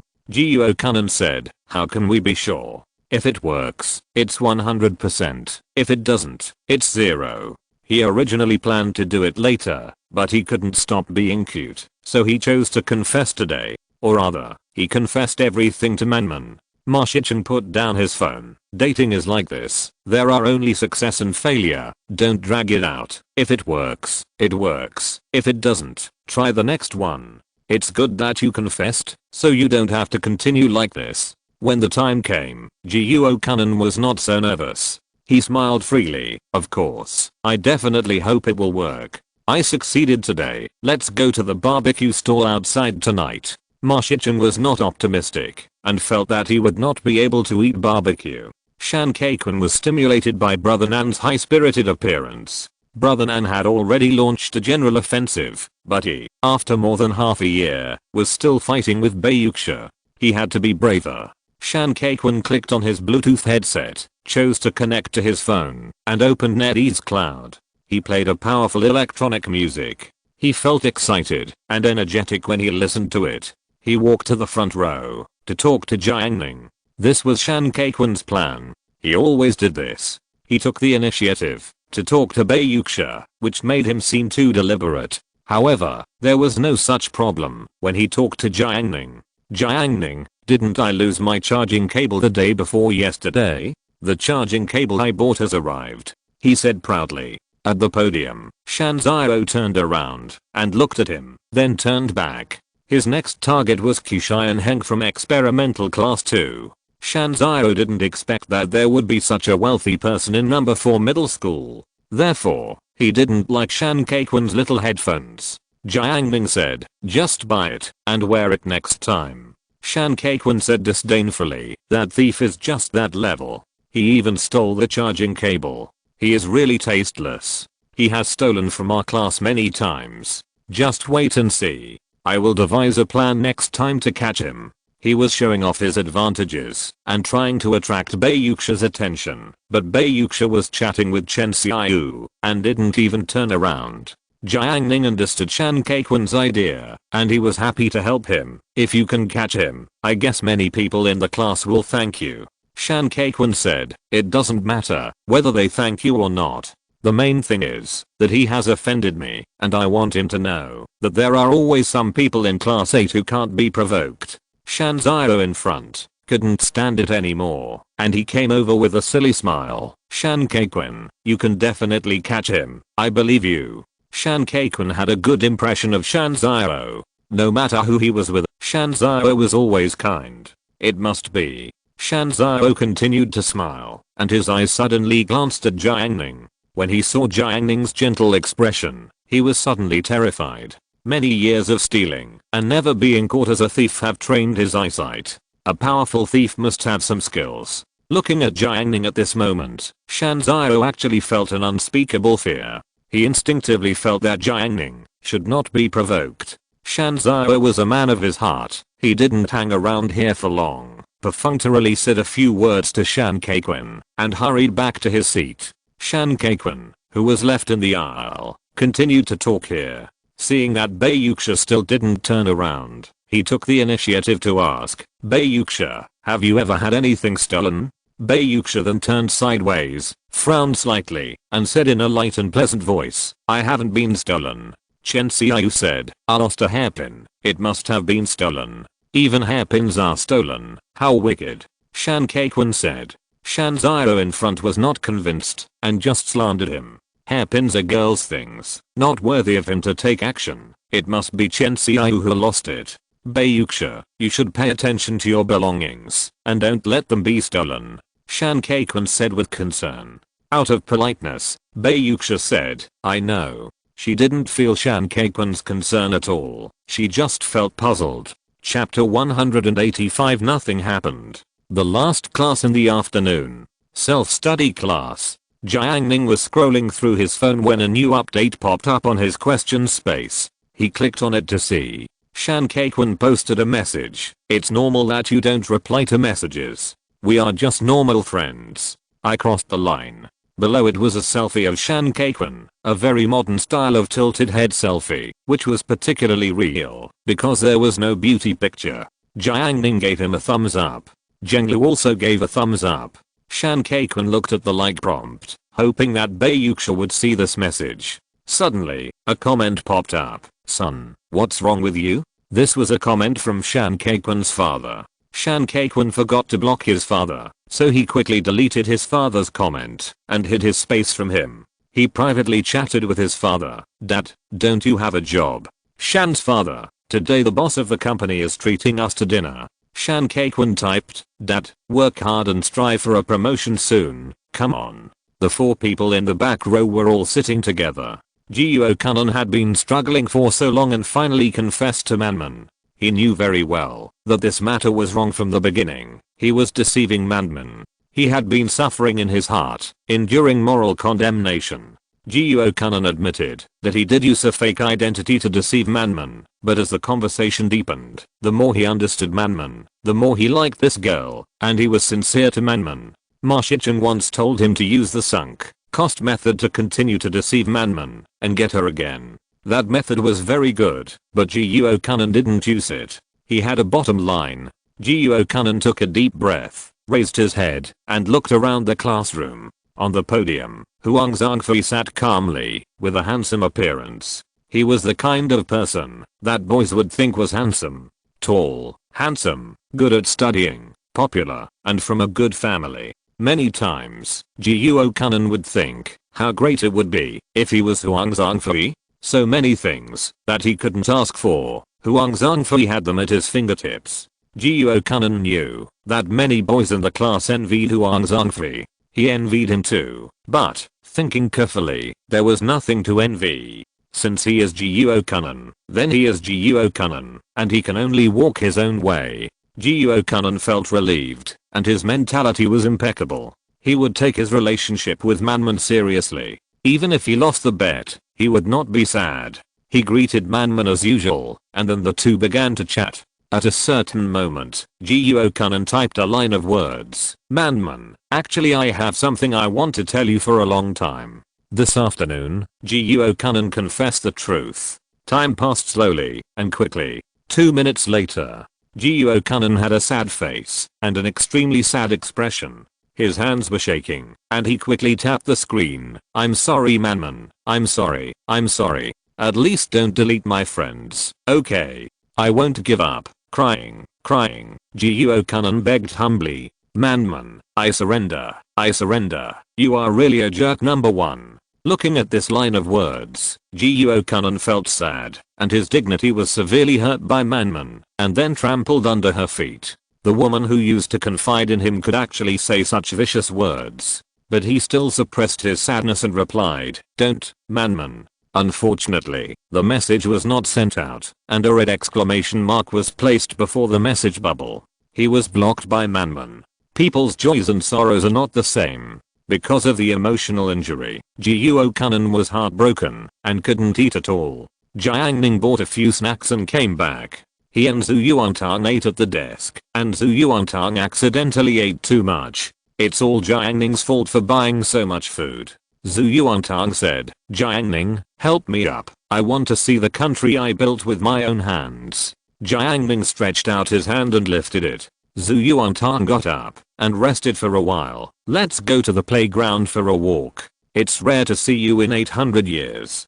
Jiang Ning said. Go throw away the garbage. I'll wait for you at the door. When Jiang Ning threw away the garbage, he saw Jiuo Kunan sitting in his seat, like a lost soul. Wang Lang said, he has been like this since the afternoon. Jiang Ning nodded slightly and took Zhu Yuantang out. They walked towards experimental class 1 and planned to go down the stairs over there. They met Linzida from class 1. Linzida looked over and said hello. Jiang Ning, are you taking the kid for a walk? Last time, Linzida was in the corridor, leaning on the balcony to play the game console, and Jiang Ning was standing next to him and browsing his phone. He was surprised to see that Jiang Ning was actually reading the news about console games. There are not many people in Yuzhou who play console games. It was unexpected that he met someone who shared the same hobby. He and Jiang Ning chatted back and forth several times and became acquaintances. Zhu Yuantang glared at him and said fiercely, you are the kid. Linzida laughed dryly twice. Let's go, Jiang Ning said. He pulled the angry Zhu Yuantang away. Jiang Ning remembered that Zhu Yuantang was not like this before. When she first started school, she was called a kid and a primary school student. She always swallowed her anger and cursed the other person in her heart. Later, after getting closer to him, he seemed to have a backer, became tougher, and learned to refute others. Jiang Ning, do I look like a kid? Zhu Yuantang asked him when they got downstairs. Well, not really. You must be comforting me. Humph, believe it or not, I will grow taller tonight. I want to grow to 1.6 meters, so that they will no longer dare to underestimate me. Zhu Yuantang said seriously. Jiang Ning teased, 1.6 meters is not enough. How about you grow to 2.6 meters? No, it's too tall. I will hit my head when I enter the door. It will hurt. While the two were chatting, they arrived at the playground. During the afternoon after school, there were many students in the playground. There were scattered students walking on the track, and students were sweating on the basketball court. There was no wind today, and there were almost no tables left in the long 2 rows of ping pong tables. There were also students playing badminton. Jiang Ning remembered that many years later, he revisited number 4 middle school, and there were 2 tennis courts built here. As for now, there are none. Zhu Yuantang looked at the people at the ping pong table. At this moment, she seemed to have grown taller and looked down at them naturally. When it comes to table tennis, she should be invincible. It's a pity that Zhu Yuantang forgot to bring the table tennis racket. Jiang Ning noticed her gaze and said, I brought the racket. Zhu Yuantang looked at Jiang Ning from head to toe, her little face confused. Where did you put it? I'm a magician. Jiang Ning said. Zhu Yuantang knew that Jiang Ning must have brought a table tennis racket and would not lie to her. She thought Jiang Ning was so amazing and could always hide things that she couldn't find. She really wanted to learn this skill so that she could hide a lot of snacks in the future. But she would never ask Jiang Ning for advice. In front of Jiang Ning, Zhu Yuantang always thought she was better than him. Besides, she and Jiang Ning were together every day anyway, and if he could hide, she could hide as well. So Zhu Yuantang said nonchalantly, what's so great about it? Let's take a walk first. The two walked along the track. On the table tennis table, chemistry teacher Jiuo Ran played table tennis with others. Her movements were graceful. Compared with the high school students, teacher Jiuo Ran attracted more attention. Although Jiuo Ran was a teacher, she had the vigor of a student. The two temperaments intertwined in her, making her very charming. Seeing that she was concentrating on playing, Jiang Ning did not greet her, otherwise she would be dragged to play table tennis again. Chen Xiao and Chen Siqing were twins, also on the playground. The two pretty twins walked together, and the rate of turning heads was not low. When they saw Jiang Ning, they ran over to say hello. Zhu Yuantang, it's rare to see you on the playground. The two of them had exchanged identities many times, and were familiar with Zhu Yuantang. Basketball court. Qi Xianheng scored a goal in 3 steps, which attracted praise from the boys playing basketball around him. He wiped the sweat off his face, and suddenly caught a glimpse of Jiang Ning in the distance. His face, which was originally smiling, sank.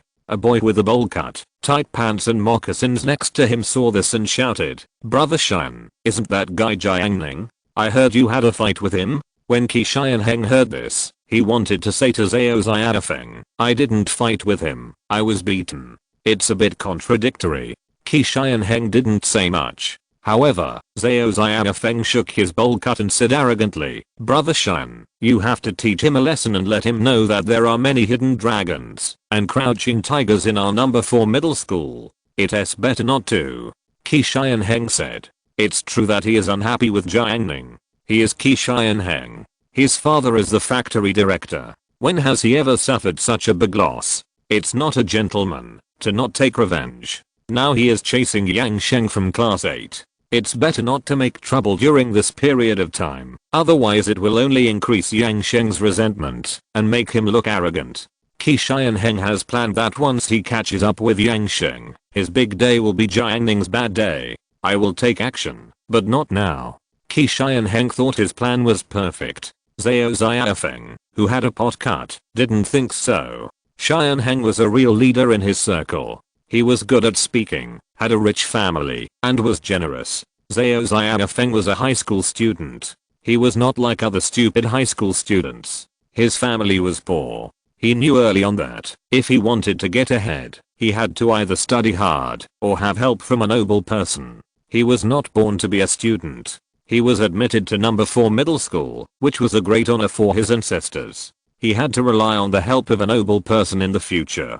Xianheng, just watch. Zhao Xianfeng shook his pot-cut hair and stepped on his loafers. He patted the basketball, found the right angle, and while Jiang Ning was walking to the playground, he jumped up and threw it hard towards the basket. The basketball was thrown very crookedly, drew an arc in the air, and hit Jiang Ning on the track. There were students walking around. When they saw this scene, they subconsciously stayed away.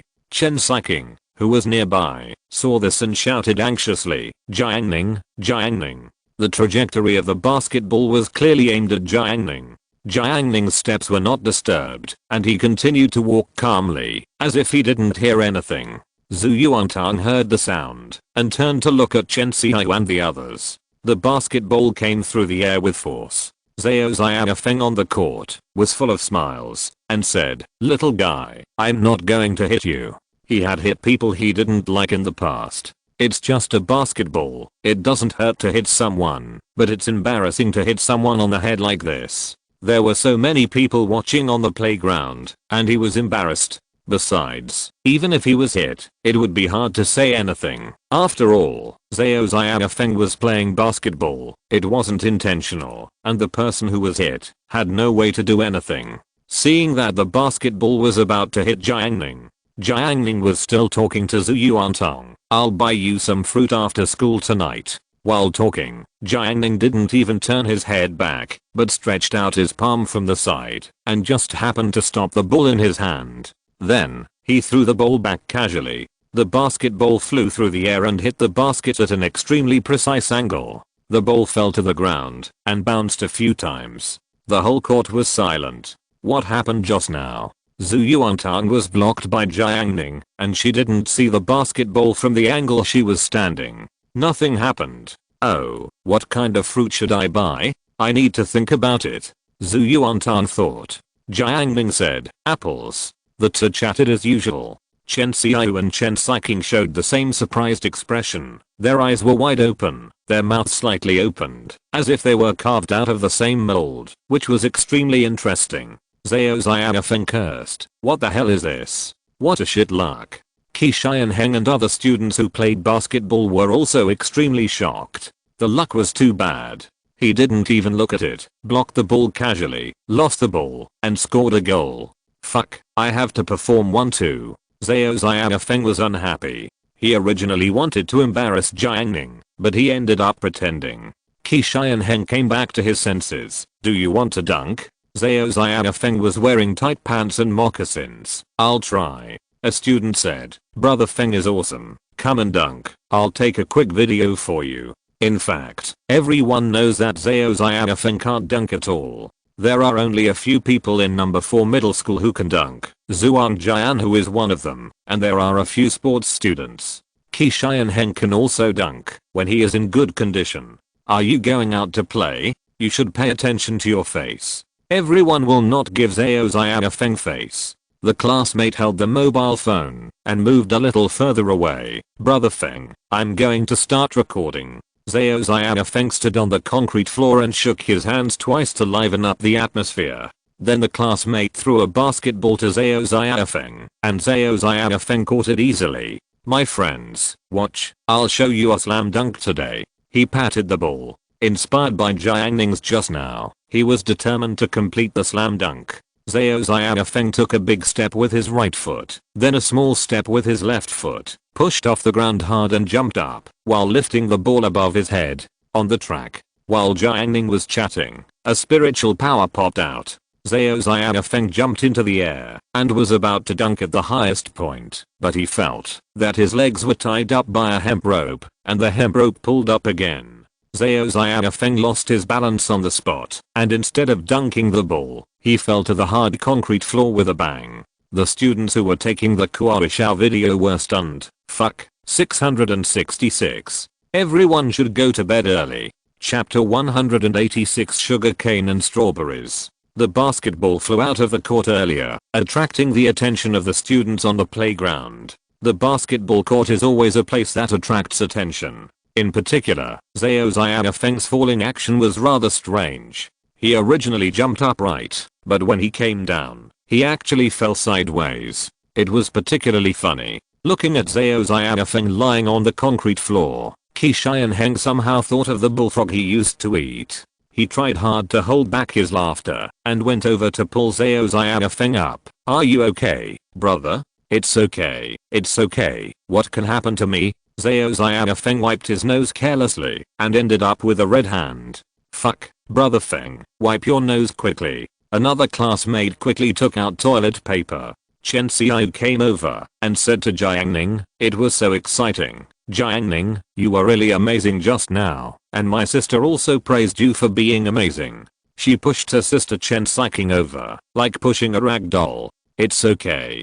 Jiang Ning said in a flat tone, as if the action just now was not worth showing off at all. Chen Xiao could not help but feel her ears burning when she saw the calm demeanor. Chen Xiao said again, did you see that boy who lost the ball just now fell to the ground, so miserable? Chen Xiao said, it's retribution.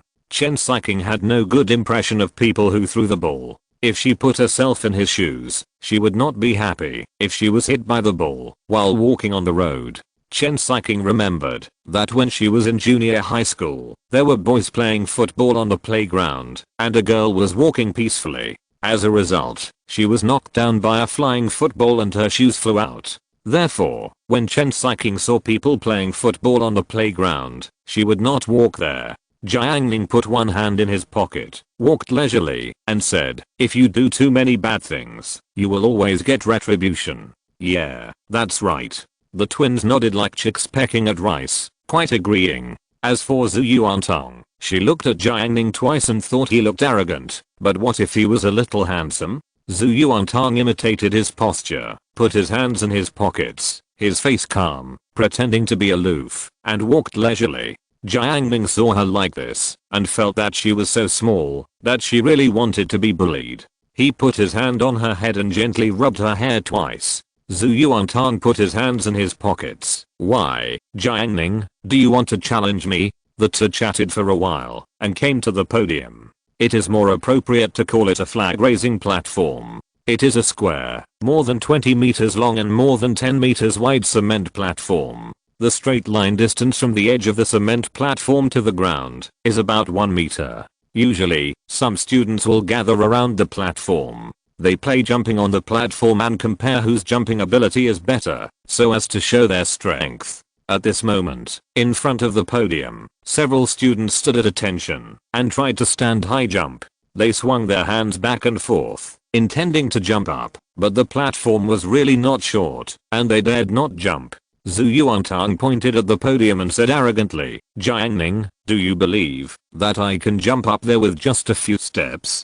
I don't believe it. Jiang Ning said, a 1 meter platform is not very high, but it is not easy to jump up there by standing still. At least more than half of adult men can't do it. Zhu Yuantang is just over 1.5 meters tall. She is dreaming about jumping 1 meter.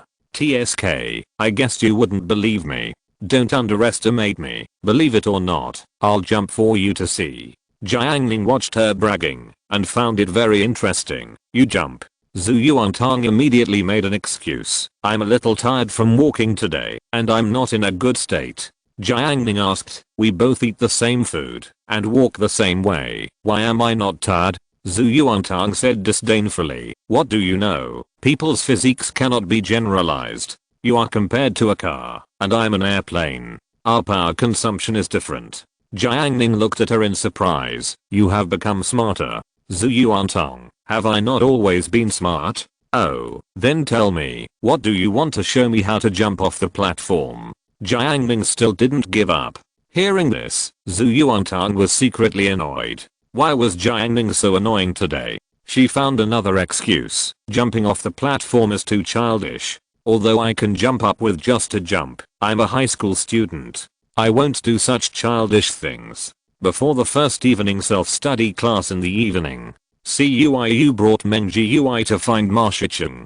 Brother Ma, my memory card is full, all high quality. CUIU shouted, as if to take credit. He even wanted to open it directly and watch it with Ma Shicheng. Wang Long, isn't it inappropriate for you to watch movies in the classroom? Meng Jiui said without caring. What are you afraid of? Enjoy it first. Ma Shicheng still pays attention to his image. It will not have a good effect if he watches it directly in the classroom. If female classmates see it, they will think that he is a man of bad character. He advised, you two go back and watch it. Hearing this, Meng Jiui suggested, CUIU, you can download the resources to the memory card? Yes. That's good. I have a card reader at home. You can come to my house tonight. My TV is quite big. I will insert the memory card into the card reader and play it directly on the TV. The big screen looks very exciting. There are beds and quilts. We can go to sleep when we are tired. Meng Jiui said with experience. CUIU looked at him and hesitated for a second. Isn't it a bit bad? Meng Jiui put her arm around his shoulders. What's wrong with that? I often watch it on TV. It doesn't matter if you don't come. If you want to come, I'll take you to UK supermarket after evening self-study and we'll buy some food. I'll treat you tonight. Hearing that he was so generous, CUIU no longer hesitated and agreed. Okay, I'll go to your house to watch a movie tonight. Wang Lang was shocked. How could this be possible? He originally thought that he was knowledgeable, but he had never seen anything like this. After the two made an appointment, Meng Jiui noticed Jiuo Kunan. Jiuo Kunan looked very strange at this time. He sat there blankly with his eyes dull, as if he had lost his soul, and the whole person was in a daze. Meng Jiui was amazed by what he saw. He went up and patted Jiuo Kunan. Brother Nan, do you want to go to my house to watch a movie tonight? I'll treat you to snacks and drinks. They have a good relationship. Last winter vacation, they went to the skating rink together and met the very beautiful proprietress. After the two finished skating that day, they went to the arcade and played some arcade games. Jiuo Kunan slept at Meng Jiui's house at night. Anyway, Meng Jiui usually lives alone and the house is quite big. It can be said that the two have a friendship. Jiuo Kunan shook his head slowly, still silent, with a dull look in his eyes. He couldn't understand why Manman would break up so easily. Why was she so cruel? He was heartbroken. Brother Nan, the resources this time are so good, aren't you coming? Meng Jiui called him. Ma Shicheng said, goodbye. Brother Nan is worried today. Don't disturb him. Let him be quiet. Meng Jiui gave up, but he was a man of affection and righteousness. Brother Nan, you take a rest. I won't look at the resources this time. I will keep 2 of them and treasure them. When you recover, come to my house and we will open it together for the first time again. He left Jiuo Kunan with regret. The evening self-study ended. Jiuo Kunan left the classroom alone without saying hello to anyone. Shan Kaikun and Hu Jun were left standing in the classroom, dumbfounded. Kaikun, do you know what happened to Brother Nan? Hu Jun asked. He was not as well informed as Kaikun. He confessed to a girl and was rejected. Alas, I feel sorry for him. Too miserable. I feel so sorry for brother Nan. Hu Jun looked at Shan Kaiquan. Don't you feel sorry for him? Why are you laughing? Shan Kaiquan held back his laughter. I'm crying and laughing at the same time. I'm sad for brother Nan, but I'm relieved for his liberation. Shan Kaiquan clapped his hands on the table and laughed. I didn't expect it. I always thought my brother Nan was very calm, but I didn't expect it to be like this today. Shan Kaiquan was very happy. Although his good brother was very sad, it didn't stop him from being happy. Hu Jun said, should we go out to see brother Nan? I'm worried that he will be upset. Don't worry, brother Nan will be fine. He must have gone out to relax. Shan Kaiquan was still very confident about this. Because he knew that Jiuo Kanan often called his parents and was a filial child. Shan Kaiquan felt that such people would not be upset. We should eat and drink and wait for brother Nan to come back in the dormitory at night. He took Hu Jun and went out to buy cakes. Outside the school, in the crowd, Jiuo Kanan walked listlessly. He was depressed and didn't know where to go. He only felt that there was endless darkness and abyss in front of him, as if he couldn't see the way forward. He couldn't figure out why Manman would reject him so easily after he confessed his identity, not giving him the slightest chance. Is he really that bad? Can anyone tell me, am I really that different from Huang Zhangfei? Jiuo Kanan was so tired. He had persisted for so long, but those sweet days were shattered like flowers in the mirror and moon in the water. Whenever he recalled them, they turned into sharp glass fragments, piercing his heart. Is my long persistence a joke?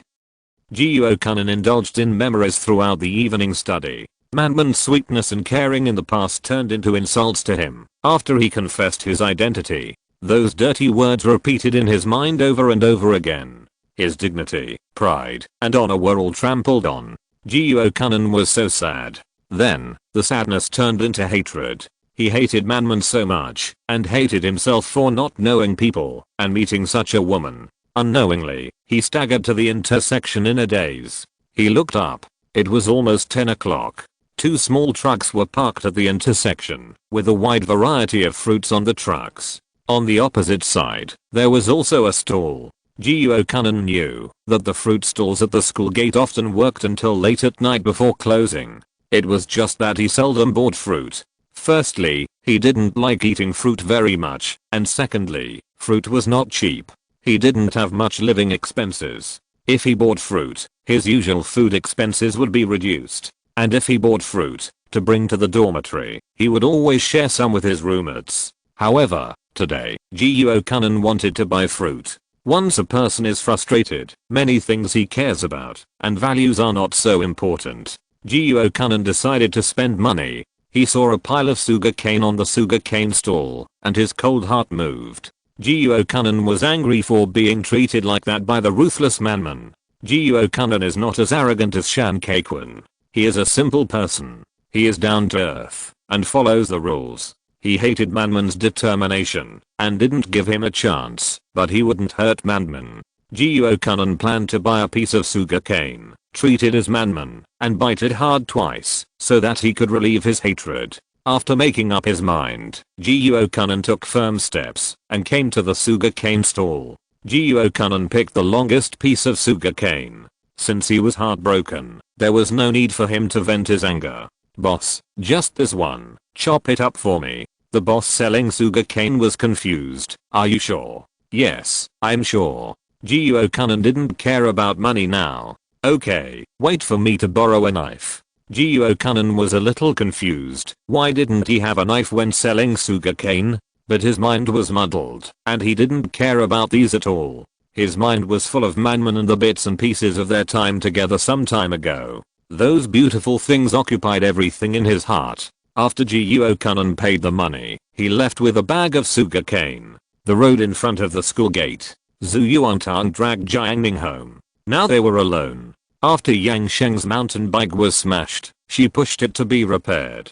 There were many parts that needed to be replaced, and it had not been repaired yet. So Yang Sheng did not go home with them. Jiang Ning pushed the bike and found some resistance. It turned out that Zhu Yuantang was holding the bike. She pursed her lips, signaled the small truck, and said softly, "Jiang Ning, you promised to buy me fruit. Don't regret it." Jiang Ning stopped. "Do you eat peaches?" "I'll think about it." Jiang Ning confirmed. "Oh, then buy it." Generally speaking, Zhu Yuantang's think about it is equivalent to yes. For example, on weekends, he woke Zhu Yuantang up and asked her if she wanted to go out to play. Zhu Yuantang would always say reluctantly she would think about it, but she would get up very quickly. After she finished washing, she would check Jiang Ning's bike and keep hinting, "Where are the apples? Think about it." "Strawberries. I'll think about it." Jiang Ning, "Forget it, you can buy it yourself." Zhu Yuantang's money is still with him. Last time, because of the rabbit purchase, this girl made a fuss about wanting to share the money to live on. As a result, only one day later, she deposited the money with him again. Zhu Yuantang stretched out her little hand and reached into Jiang Ning's trouser pocket. On it.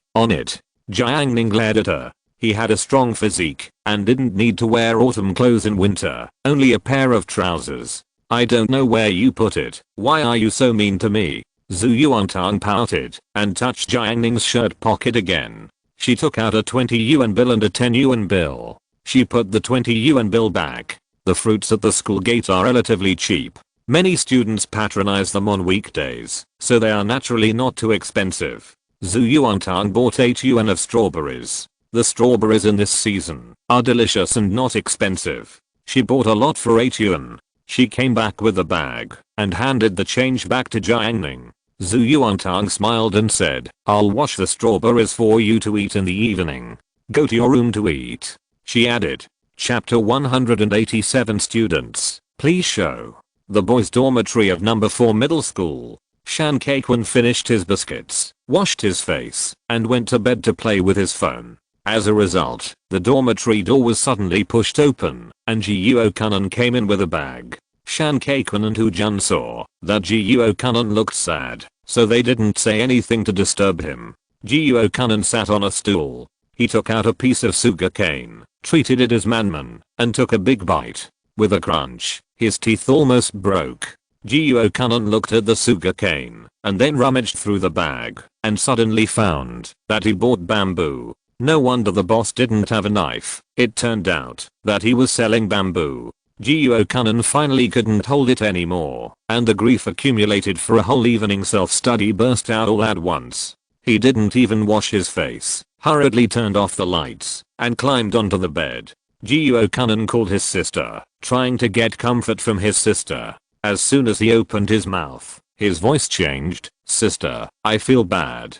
Shan Kaikun pricked up his ears when he heard it. He felt that he couldn't hear clearly, so he took out an ear spoon and cleaned his ears. After Ji Yuo-kunin talked for a while, he started to cry. While crying, he was talking on the phone with his sister. Shan Kaikun was so happy. He was laughing secretly while listening. "Damn, I thought Brother Nan was so awesome, but he confessed his love like this. It's really lame. Look at him." Nothing happened after his fake confession with Bayuxia failed. Shan Kaikun completely ignored the scene of him running in the playground late at night after the fake confession. But he is Ji Yuo-kunin's good brother after all. If he laughs when his good brother cries, it would be too disloyal. Shan Kaikun was so uncomfortable that he grunted like a pig, and even the bed was shaking. On the other side, Hu Jun, listening to the voice of Ji Yuo-kunin on the phone, gradually understood the whole story. It turned out to be a love between a little boy and a little girl. Hu Jun grinned in the dark. "Oh, it's so complicated, but it's a pity that I don't like little girls." On the contrary, Ji Yuo-kunin's sister has a very gentle voice. Perhaps it was the comfort he received from his sister that finally calmed Ji Yuo-kunin's grief. The next morning, Jiang Ning took Zhu Yuantang to school. When they rode to the intersection of the river dam and the urban road, they ran into Yang Sheng. What a coincidence. Yang Sheng waved his gloves and greeted them. Jiang Ning scanned Yang Sheng's mountain bike with his spiritual sense and found that it was still the same one. "Has it been repaired?" "Yes, it took a lot of effort." Yang Sheng said. Let's go. Zhu Yuantang sat sideways in the back and directed Jiang Ning. When they arrived at the class, there were still a few minutes before the morning self-study. Across the river, Shan Kaikun showed off his breakfast to Chen Xiaoyu. This was bought by my brother Kunan. He is a good man. After waking up in the morning, Jiuo Kunan found him specifically and said that Kaikun was really a brother. When he was sad yesterday, he heard Kaikun pretending to cry. Jiuo Kunan was very moved. He felt that Shan Kaikun had a really high emotional intelligence. It's not in vain to make friends with brothers. Although he lost Manman, he still has brothers. The second class in the morning was English. English teacher Chen Haiyang was bald, but no student dared to look down on him. Even Ma Shichen, who was always arrogant and lawless, put away his mobile phone. It was because Chen Haiyang really dared to take away the mobile phone. After he took away the mobile phone, he would give it to the head teacher Shan Qingrang. Chen Haiyang was a capable teacher, with good teaching skills and quite interesting. Sometimes when he was excited, he would play interactive English games with the students, to deepen everyone's impression of vocabulary. For example, today, he talked about sports. Chen Haiyang threw the book directly on the podium. Classmates, let's play a guessing game. One student uses body language to make a move, and then other students guess the word for this move.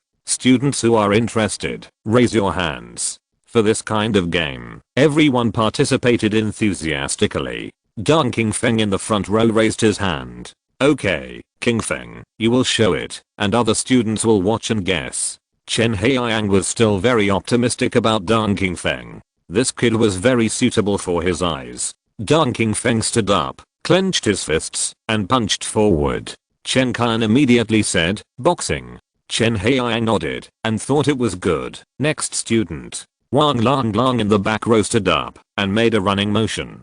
Chen Kan, run. Next. Chen Haiyang continued. Yuan stood up, clenched her fists, and swung them in circles on both sides of her body. Chen Kan said instantly, rope skipping. The classmates in the class looked at Chen Kan. He reacted too quickly. The other students had just guessed the sport and were translating Chinese into English in their minds, but Chen Kan had already said it. The other students couldn't compare at all. Bai Yuxia, who was on Jiang Ning's side, had to admire Chen Kan for his quick reaction. She looked at Jiang Ning and Zhu Yuantong, hoping that they would take action. Unfortunately, Jiang Ning and Zhu Yuantong were not very active in class. The teacher would only call their names when they encountered some really difficult questions and other students could not answer them. The English class continued, and several students stood up and gestured, but they were still quickly judged by Chen Kan. The other students could not even drink the soup. Regardless of whether they were boys or girls, they all looked at Chen Kan and felt that this person was not simple. As for Chen Kan himself, he was a little flattered. He looked around. He was the focus of everyone, but he was not nervous at all, as if he was used to the storm. Because I was born to be extraordinary. Chen Kan was complacent. Wang Lang in the back row said, this kid is really good at pretending. Brother Ma, go up and get him. Hu Jun said. Ma Shichen was embarrassed for not going up. Since he ranked last in the class, he has lost his favorability among teachers of various subjects. He does not deserve to be in the limelight. Everything will be different when he strikes back in the second year of high school. In the back row of the classroom, Cuiu stared at Chen Kan with anger, as if he was looking at an enemy, just because Jiang Yanan, whom he loved, showed an admiring look to Chen Kan. This look seriously hurt Cuiu's self-esteem. Especially last night, he watched an action movie with a plot at Meng Jiui's house, so his understanding of the world was further improved, and many plots were played out in his mind. It made him feel like he was wearing a color hat. Didn't you guess? I'll let you guess. Cuiu raised his hand. Everyone in the back row was shocked. My brother Cui has made a move. Wang Lang said excitedly. Ma Shichen said, Cuiu is indeed a bit good. Let's watch it. Chen Haiyang said, okay, Cuiu will show the moves. Classmates, watch it. However, in Chen Kan's ears, he only felt that this was a stage specially prepared for him. Cuiu disliked the small gap between the seats, so he came to the aisle. He stood still first, then put his hands on his waist and moved slightly forward. His body was slightly bent, and suddenly, he moved. He exerted force on his hips, and his hands swung from the front of his body to the back. The whole class was dumbfounded. Suddenly, there was silence, and only the clock on the blackboard at the back made a slight tick-tick sound. Meng Gui opened his mouth wide and looked at Cuiu's movements. Wasn't this the action in yesterday's action movie? The classmates in the class, even Chen Qian, all understood this action, but who dared to say it? Even the English teacher Chen Haiyang was confused. The 4 people sitting in the back row were all dumbfounded. They had thought about a lot, but they didn't expect Cuiu to play this. This is amazing. It directly controlled Chen Qian to death. Cuiu was very proud to see Chen Qian didn't say anything. He pushed a few more times and repeated the action while looking at everyone expectantly. The classmates still didn't move. The classroom was very awkward and Chen Qian was almost numb. Beiyuxia in front of Jiang Ning secretly spit in her heart. What kind of person is this? Too vulgar. Beiyuxia's deskmate Chen Xiao blushed. Zheng Lu poked Jiang Ning quietly. As for Zhu Yuantong, she was thinking hard. After a long silence, English teacher Chen Haiyang couldn't stand it anymore. He still had to teach. Hey, Cuiu, what kind of sport is this? Cuiu was very proud. He looked down on Chen Qian with a victorious look and then said to the teacher, skiing, teacher. I'm skiing. Did anyone forget to vote for the monthly ticket? Another book recommendation. Chapter 188 Reveal Your True Face. The second half of the English class finally ended in an awkward atmosphere. However, Cuiu, the instigator, was complacent. In his opinion, if the first half of the class was Chen Qian's home court, then the second half was his home court. He knew whether it was good or not. As soon as he made a move, he did it directly and shocked the whole class. During the long break, Chen Xiao turned sideways to chat. We will have a break after class today. She smiled happily. Now everyone is in the second semester of senior high school. We have 2 classes every Friday afternoon and then have a holiday. We will have classes again on Sunday evening self-study. The reason why the class is dismissed 1 class earlier is that number 4 middle school considers that students whose families are far away can go back earlier. However, there are still some students who will stay until Saturday morning to go back and spend the last bit of living expenses in their hands. Zhu Yuantang said, Jiang Ning, shall we go out to play tomorrow? No, I have something to do tomorrow. Jiang Ning said that he would go to Huqi Mountain tomorrow to get his herbs and talk to Xiao Shuangshang about company matters. Okay. Zhu Yuantang sighed. Jiang Ning hadn't been out much recently. She thought Jiang Ning had turned over a new leaf, but who would have thought that he would relapse into his old ways. Jiang Ning, aren't you going back to your hometown during the holidays? Chen Xiao was surprised. She knew that Jiang Ning was renting a house at Zhu Yuantang's house. From what Zhu Yuantang said, it seemed that they could go out and play together on weekends. There's no one in my hometown. My parents are working outside. Jiang Ning replied. Oh, okay. In this case, we can go out and play on weekends in the future. Chen Xiao and her sister were boarding students. Their family lived in the city, and their parents were worried that they would not be safe when they came back at night, so they let them live in the school. The city was not big, and if they wanted to go out and play on weekends, they could just take a taxi. Okay, wait until I'm free. Jiang Ning didn't refuse. Playing would not delay his practice. It was considered a part of the experience of entering the world, and it shouldn't be bad to play with the twins, right? It just so happens that there is a shopping mall in the city, and the second phase has opened. I heard that there are many fun things in it. Chen Xiao seemed very happy. Zaya, are you free on weekends? After asking Jiang Ning, she asked Beiyuxia. Beiyuxia looked calm. When you are sure, you can call me. The first year of high school is not very busy, and there is not much homework. Generally, there is time on weekends. If he is unwilling to come out, he is either a real homebody, or he is not interested in you.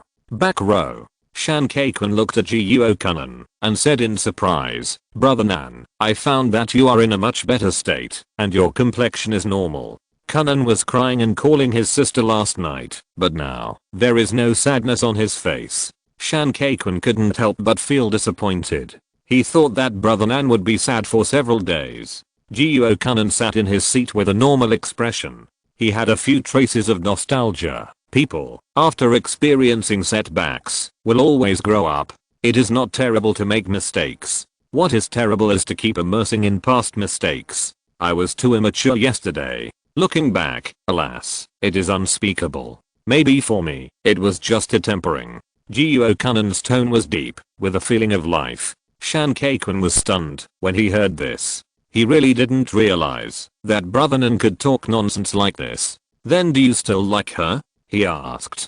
Jiang Ning's face changed, and the bits and pieces of his time with Manman jumped out of his mind. He thought for a while and shook his head. I have seen through it. There are always some things in the world that cannot be forced, such as love, which is always unreasonable. She doesn't like you. She just doesn't like you. No matter how good you are to her, she still doesn't like you. He added, don't mention the past. For me, as long as my family is healthy and safe, everything will be fine. Ma Shicheng said, Brother Ning's mentality is really good. This is the first time I have seen someone who can get over it so quickly. When Jiang Ning heard this, he couldn't help but feel proud. I'm different from others. As an uncle, although I love love, I never get deeply involved in it.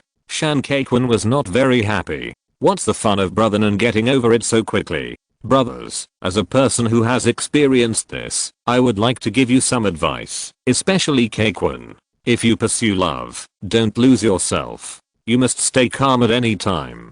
Jiang Ning expressed his feelings. As he talked and chatted, he felt much better. Manman, it's the past tense. Really, no one is more important than your parents and your relatives. Jiang Ning conveyed his feelings. Finally, the living committee member Hu Jun couldn't help it. He asked, Brother Nan, how old is your sister? Jiang Ning stared at him and said, get lost. He was in the back row and knew Hu Jun's temper very well. He didn't expect that he would pay attention to his sister. He was really brave. Hu Jun smiled twice and didn't say anything. The last class in the morning was mathematics. The mathematics teacher continued to be absent, and everyone studied on their own.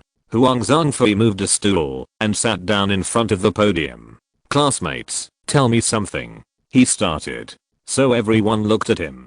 Rumor has it, our math teacher has something going on at home, so he might take a 2-month break. As soon as this was said, the class immediately started to discuss. The students in class 8 had a good impression of the math teacher, who never scolded students, and was one of the easiest teachers to bully. For example, Ma Shicheng, who played with his phone during the math teacher's class, was happy at first when he heard that the math teacher would take a long break.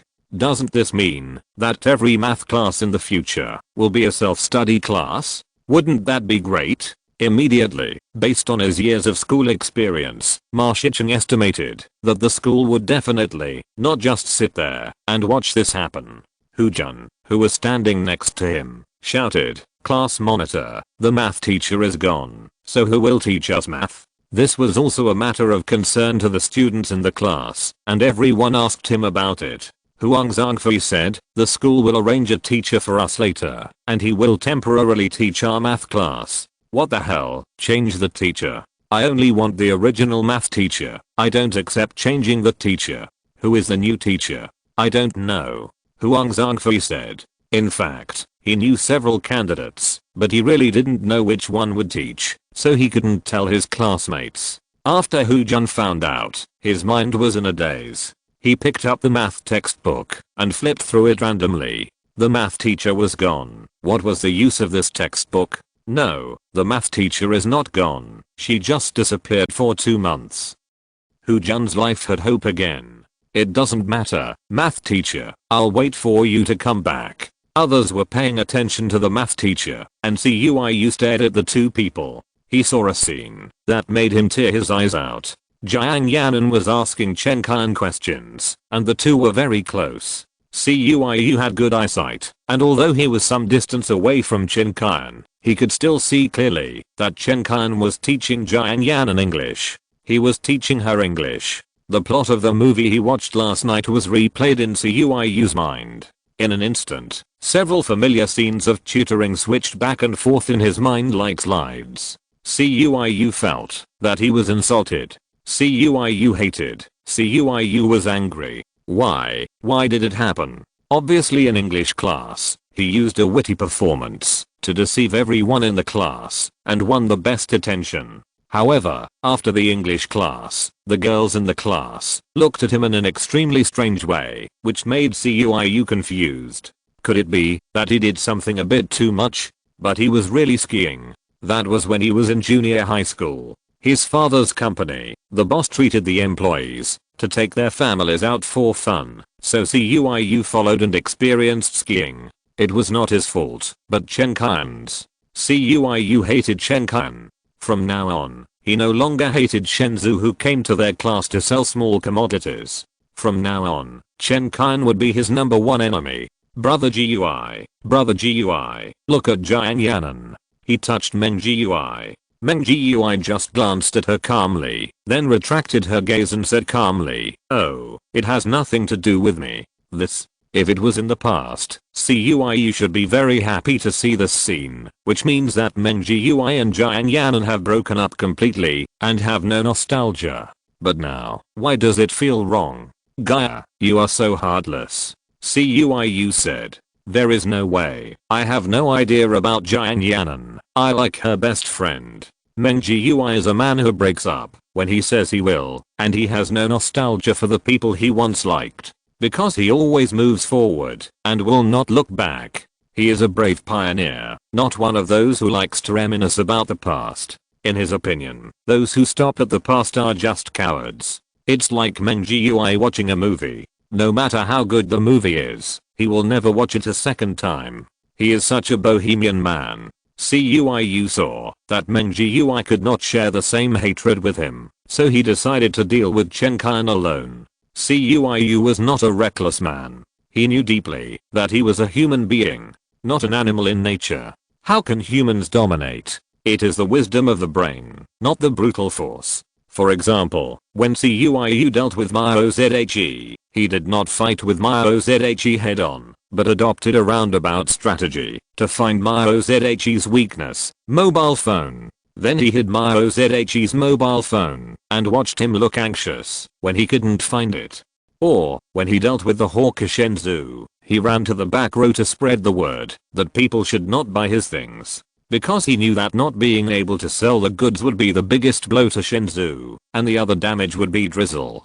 So now to deal with Chen Qian, he had to find his weakness. What is Chen Qian's weakness? CUIU fell into thought. Chen Qian looks good, has good grades, and is quite arrogant. He basically doesn't go out to play and concentrates on studying. He always does one test paper after another.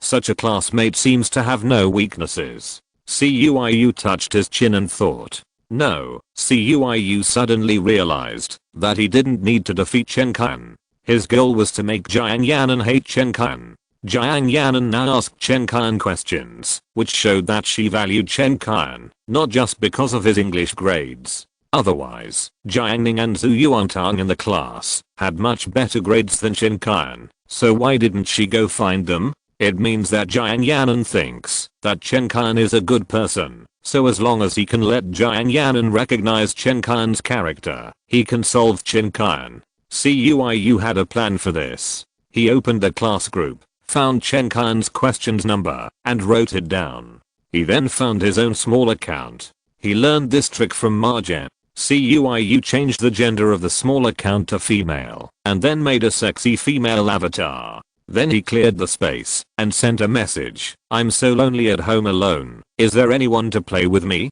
With a picture of a woman in sexy clothes. It was the first time CUIU did this kind of thing, and he felt very excited. After he registered, he entered Chen Qian's questions number and chose to add a friend. Then, CUIU quietly waited for the other party to agree. He knew that Chen Qian usually didn't play with his mobile phone in the classroom. He would only touch his mobile phone after school at noon. Only then would the good show begin. Let me see your true face. Then, I will tell Jiang Ning all this. Ha ha ha. CUIU seemed to have imagined that scene. Jiang Ning said to Chen Qian, I misjudged you. I didn't expect you to be such a person. Let's not contact each other again in the future. Then Chen Qian was ashamed and his dignity was lost. CUIU imagined that scene in his mind and was very excited. It has to be me.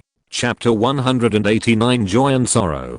During the math self-study class, Chen Xiaoyu didn't study, but read a famous book. She read to live. Jiang Ning asked her, have you finished reading 100 Years of Solitude? I haven't finished it. Chen Xiaoyu answered hurriedly. The last person who read 100 Years of Solitude was actually her sister, and she had never read it.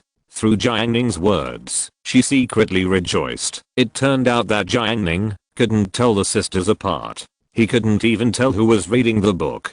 Doesn't it mean that there will be a lot more room for operation in the future? Chen Xiaoyu's thoughts fluctuated. Bei Yuxia browsed her phone for a while. She turned sideways, looked at Chen Xiaoyu and said, you are reading about living, and I'm studying about death. What are you studying? Chen Xiaoyu asked her. A movie, Final Destination. This movie is not very good. The only effect is to let me know that there are so many small details in life that can kill people, and human beings are really too fragile. For example, drinking a sip of water can choke to death. Bei Yuxia said faintly. Zhu Yuantang put down the water cup silently. Bei Yuxia, Chen Xiaoyu, and Jiang Ning noticed her movements. Chen Xiaoyu smiled. You are so timid. Bei Yuxia couldn't help but smile. Zhu Yuantang felt that she was looked down upon. She picked up the cup. Humph, what's so great about it? I'm not afraid. She patted Jiang Ning. If you have the guts, come over here. I'll let Jiang Ning beat it. School was over at noon. Cuiyu hurriedly finished his meal and sat down in the classroom. He held his mobile phone and waited for Qin Kan to take the bait. Finally, at 12:52, his mobile phone vibrated. The fish is coming.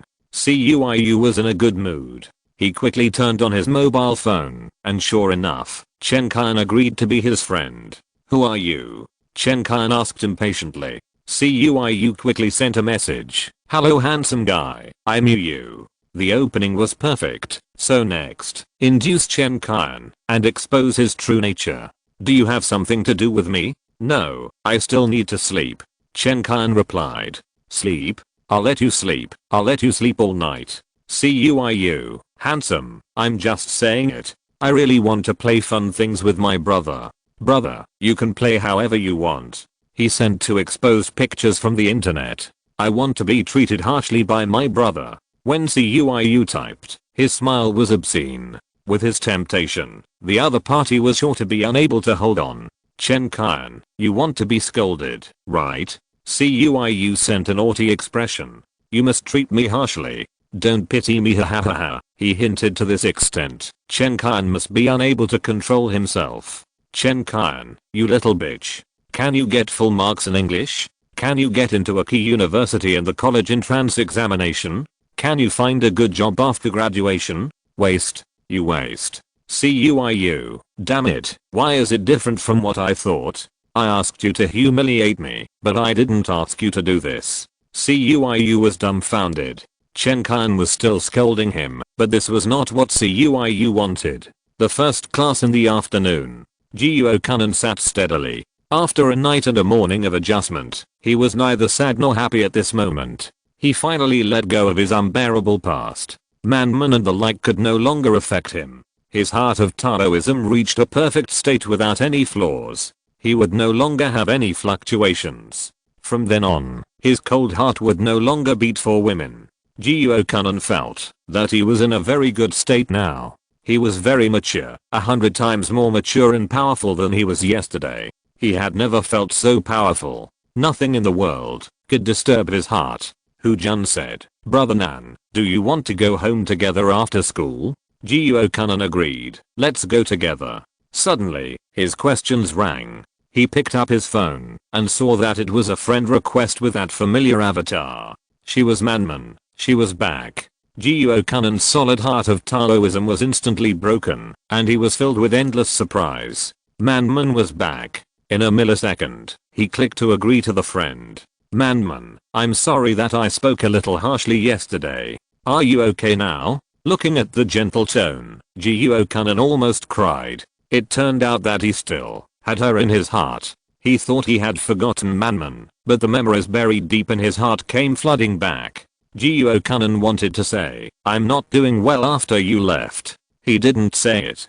He replied, haha, I'm fine. How could I be in trouble? Just don't be angry with me. I was the one who lied to you first. Man, I was so excited yesterday that I didn't expect that you were not Huang Zhangfei, but Jiuo Kanan. Actually, I still have a good impression of you, but I was too angry yesterday, so I said some bad things to you. I'm sorry. Jiuo Kanan looked at these replies. He took out a piece of paper and wiped his tears. He saw that Manman had a good impression of him, and his upright actions were not in vain. He replied, no need to say sorry, it's all my fault, I lied to you first. Manman, I'm more at fault, I spoke too harshly, shall we go for milk tea after school? It's my apology to you.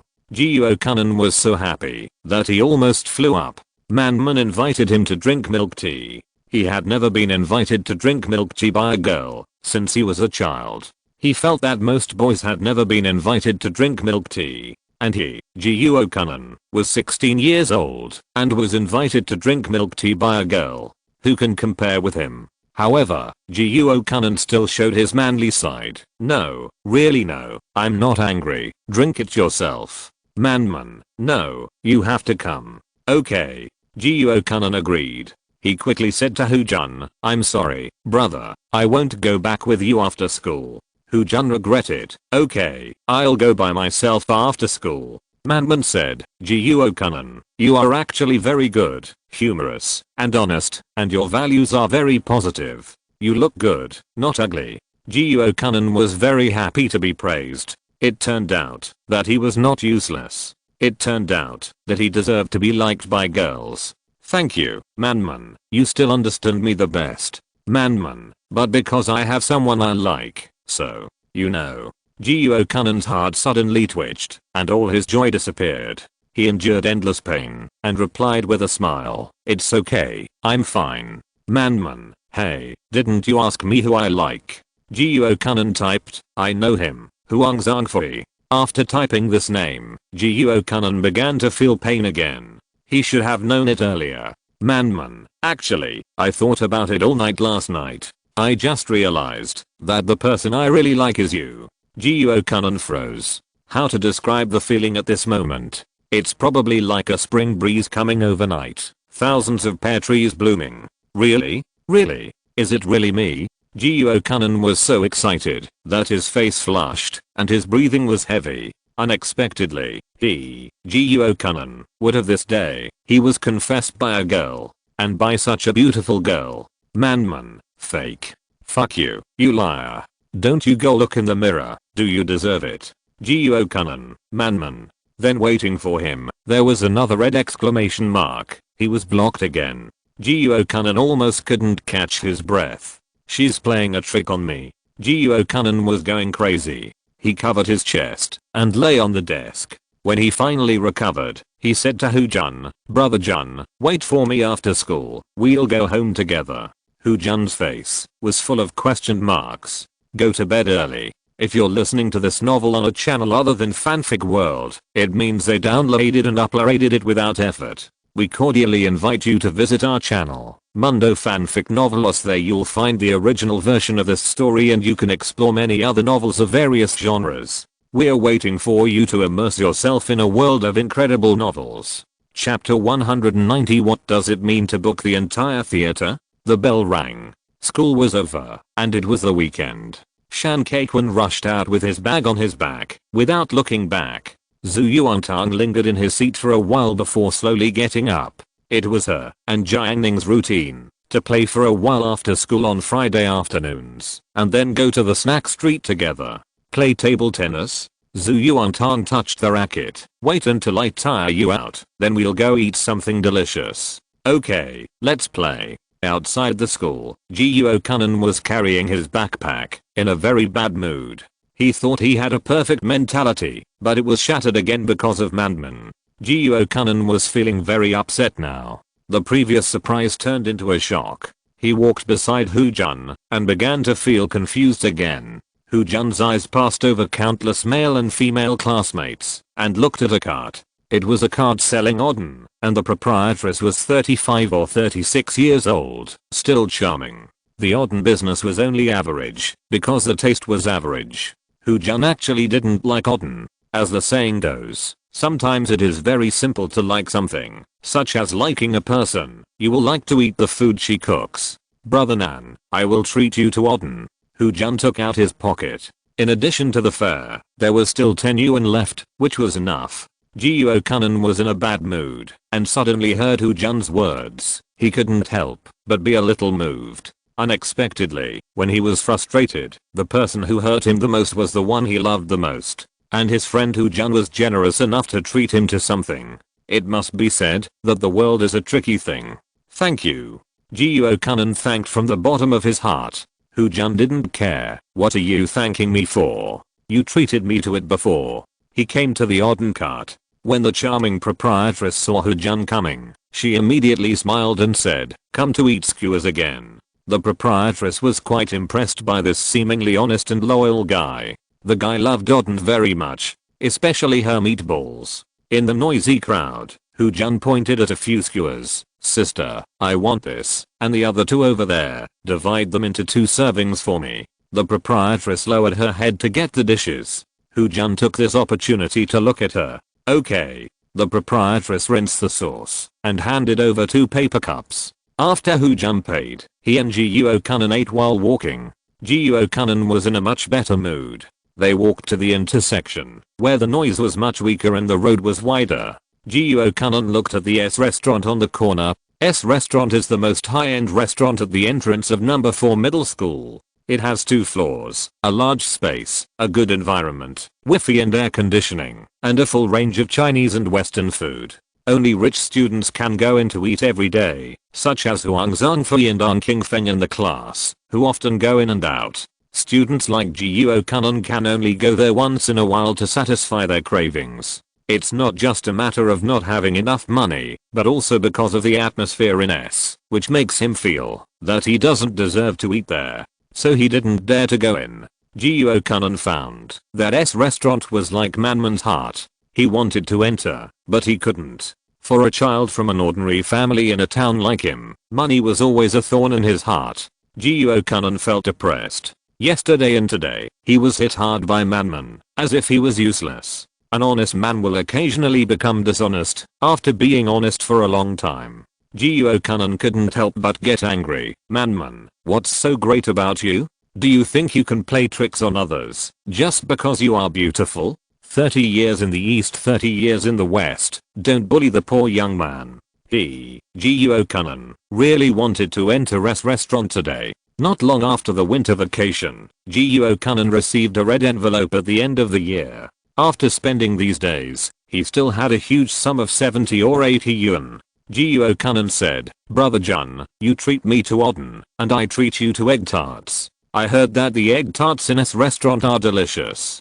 Jun was eating Odin. The boss lady put a little more spiciness, which made him feel heartbroken. "Brother Nan is very generous. Wait here, don't move, I'll be back soon."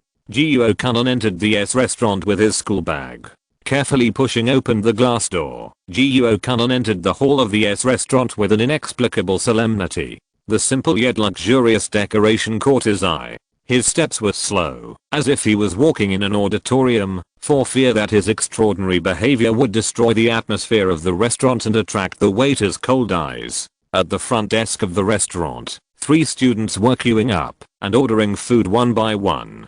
Everything was so orderly. Jiuo Kunan naturally didn't dare to cut in line. He stood in line at the back. He quietly held the money in his pocket, for fear that he would lose the money due to an accident and attract the contemptuous eyes of the surrounding customers. Finally, it was Jiuo Kunan's turn to order.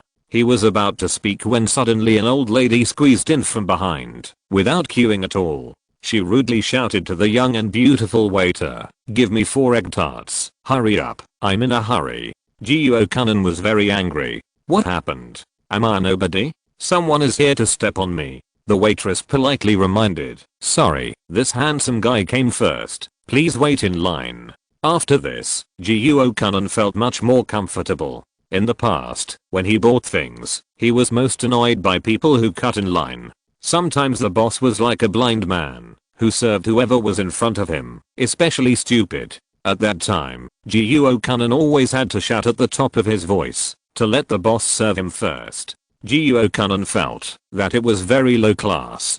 But now in his restaurant, the waiter is so principled, he is very relieved. It is worthy of being a high-end restaurant. The aunt reluctantly lined up behind Jiang. Seeing that Jiang was very slow, she couldn't help but urge him, "Can you hurry up? I'm waiting to buy egg tarts." Hearing this, Jiang couldn't stand it. What's the matter? There are so many things to buy egg tarts. He had accumulated anger in his heart, and now he was getting angry. "Aren't you buying egg tarts? I asked you to buy it." Jiang was full of confidence and asked loudly, "How many egg tarts are left?" The waitress took a look and said, 80. Jiang, 3 yuan for 1 egg tart. How much is 80? Oh, 240. That's fine. He turned his head and said, "Did you hear that? There are still 80. Why are you in such a hurry?" The aunt looked at him with contempt. "Why are you pretending, if you don't have money?" Jiang left the restaurant dejectedly, carrying 4 egg tarts. Shanzio left school a little late. He always went home very late every day. He felt very comfortable in the school, probably like the boss always liked to stay in the company, because it was his territory. There were fewer students on the main road of the campus, and it was not crowded at all. Shanzio walked on the road with a simple smile on his face. There was a packaging bag lying on the road in front of him. Shanzio took the initiative to bend down, picked up the packaging bag, and threw it into the trash can on the side of the road. After doing this little thing, he felt better. Do one good deed a day, and accumulate good deeds to become a virtue. He loves number 4 middle school so much. After leaving the school gate, Shanzio turned his head and looked at the UK supermarket on the right. Ma-Shichen was sitting on a bench drinking Coke in a glass bottle. Shanzio greeted him in a friendly manner. He looked at the UK small shop, feeling a lot of emotion in his heart. Today's society is changing so fast. Shanzio still remembers that when he was a child, his mother gave him 50 cents, and he could buy 3 bags of bread, 2 bottles of milk, 2 bags of spicy strips, a bag of potato chips, and a handful of candy at the store. I really miss the life at that time, which was fulfilling, simple, and not impetuous. It's not the case now. Prices are soaring, and the purchasing power of money has decreased. Of course, the main reason is that stores are now equipped with cameras. Ma-Shichen was halfway through drinking his Coke when he looked at the sparse students outside. His home was in the city, so he was not in a hurry to go back. Every time he was on vacation, Ma-Shichen would go online before going home. He took the Coke glass bottle and found the boss. Open the machine for 2 hours. Okay, there are empty machines in the back. You can go and play. The boss took a pen and wrote down the time on paper. In a small internet cafe like this, there is no timekeeping software installed on the computer, and it is all recorded manually. Ma-Shichen pushed open the partition door and entered the UK internet cafe in the back. He picked a machine, turned it on, put the Coke bottle on the table, clicked the mouse and keyboard, and logged into the game lol. Started the ranking, and selected the hero Yasuo in seconds. In the past, Ma-Shichen loved playing Juggernaut. A month ago, a new hero, Yasuo, was released, instantly replacing Juggernaut's position in his mind. The hero Yasuo is very powerful and very easy to show off. The student who was using the Wi-Fi behind him saw him choose Yasuo and reminded him, this hero is very difficult to operate. Choosing him is just giving away heads. Can you play it well? Ma-Shichen smiled. Who is he? The more operable the hero is, the more he likes to play it. Ma-Shichen said in a master-like manner, just watch. Sure enough, when the hero Yasuo came to Ma-Shichen's hands, he showed off all kinds of operations, and it was easy to fight 2 or 3 at a time. Fuck, awesome. You've played this hero to perfection. Ma-Shichen enjoyed the audience's exclamations while performing cool operations. The last time I saw such an amazing operation was from our school's master, Nize. Nize is a sophomore this year and a legend in number 4 middle school. He is extremely good at playing LOL. It is rumored that he has earned tens of thousands of yuan in half a year by playing for others. It's a pity that Nize doesn't think highly of a small place like UK. People usually go to internet cafes in the city to play. You don't know, he doesn't play in internet cafes now. There is a club in the city. I heard that there are professional players. Nize is now in the circle. They talked mysteriously, and Ma Shicheng said, "Oh, what Nize?" He has indeed heard of him. Ma Shicheng never took him seriously. If he spent his time playing LOL, he would definitely beat that Nize. Ma Shicheng drank a sip of coke comfortably, and suddenly his cell phone vibrated. He picked it up, and saw that it was his mother calling. He said to the people around him, "Brothers, my family is calling, please understand." His attitude was calm and not overbearing. In addition, everyone saw that he had good skills, and was a master, so they gave each other face and quieted down. "Cheng, why don't you come back after school?" Ma Shicheng lied with his eyes open. "Mom, didn't I do well in the exam last semester? I'm reviewing in the classroom now. I'll go home as soon as I finish this test paper." The few people who were using the internet for free laughed. This was too ridiculous. Ma Shicheng drank a cup of coke calmly. It didn't matter whether he went home or not. Ma Shicheng's mother didn't believe it at all. "It's okay if you don't come back. Your little cousin is rummaging around in your room." Hearing this, Ma Shicheng was dumbfounded. He quickly said, "Mom, don't let him rummage around. I'll go back now. I'll go back now."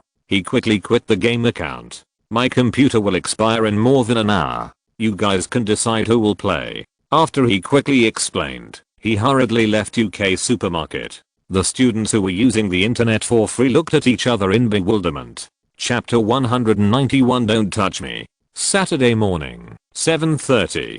Jiang Ning flew in his boat and landed at the Huqi Mountain Villa. He first observed in the yard for a while. Seeing the spiritual herbs growing in a pleasing manner, Jiang Ning was quite satisfied. He was a natural spiritual root, and his ability to convert medicinal power was countless times better than that of ordinary spiritual roots. Moreover, there was no bottleneck for the realm below the golden core stage for natural spiritual roots. Other Kigan cultivators, if they wanted to break through to the foundation establishment stage, needed to strive for the foundation establishment pill and fight for the glimmer of hope for a breakthrough. But Jiang Ning didn't need the foundation establishment pill at all. When the time came, he would force his way through. He observed the spiritual herbs here for a while, and in his consciousness, a black car was driving towards this side. The person driving was Xiao Xuangshan, and she was the only one in the car. Jiang Ning knew that as Xiao Xuangshan's status rose, she was equipped with a special driver. On weekdays, when she went out to meet with leaders, the driver drove all the way. Now she came to Huqi Mountain alone. Xiao Xuangshan parked the car, holding a briefcase in one hand and a brown wooden lunchbox in the other. After entering the door, Xiao Xuangshan felt a burst of warmth. It was a natural heating, different from air conditioning. Jiang Ning, dressed in casual clothes, was leaning on the sofa. Xiao Xuangshan hurried over. She did not sit opposite Jiang Ning, but put on a well-tailored suit and sat down next to Jiang Ning. "I asked the company's chef to make breakfast to see if it suits your taste." She did not put on any airs in front of Jiang Ning, just like the closest secretary. First, she opened the lunchbox and arranged the food for Jiang Ning. Then, Xiao Xuangshan opened her briefcase, put the documents on the table, and began to talk to Jiang Ning. "Of the 37 materials you listed, 15 have been collected so far. The remaining 10 were intercepted by Linzong Sheng Group at a high price. For 4 materials, we offered a price of 10 million, but the sellers were still unwilling to sell. The price of 3 more is being negotiated." After Jiang Ning collected all the puppet materials, he specifically looked for spiritual objects that could improve the soil effect to speed up the cultivation of spiritual herbs. In addition, Jiang Ning planned to refine a spiritual weapon. Although he had no rivals in the world, Jiang Ning preferred to have weapons by his side. It was always good to prepare for a rainy day. So he asked Xiao Xuangshan to collect materials for refining spiritual weapons for him. This is the information of the buyer of Linzong Sheng Group. She is Lin Zhe, the third daughter of the old master of the Lin family. The information of the other party's permanent residence is all recorded on it. The 8 materials they have purchased during this period are stored in these places. There are 4 sellers who have not negotiated well. Together with the number of people last time, a total of 12 sellers are unwilling to sell. This is their residential address and company address. Xiao Xuangshan told Jiang Ning this information in turn. She was only responsible for talking and never considered what Jiang Ning would do.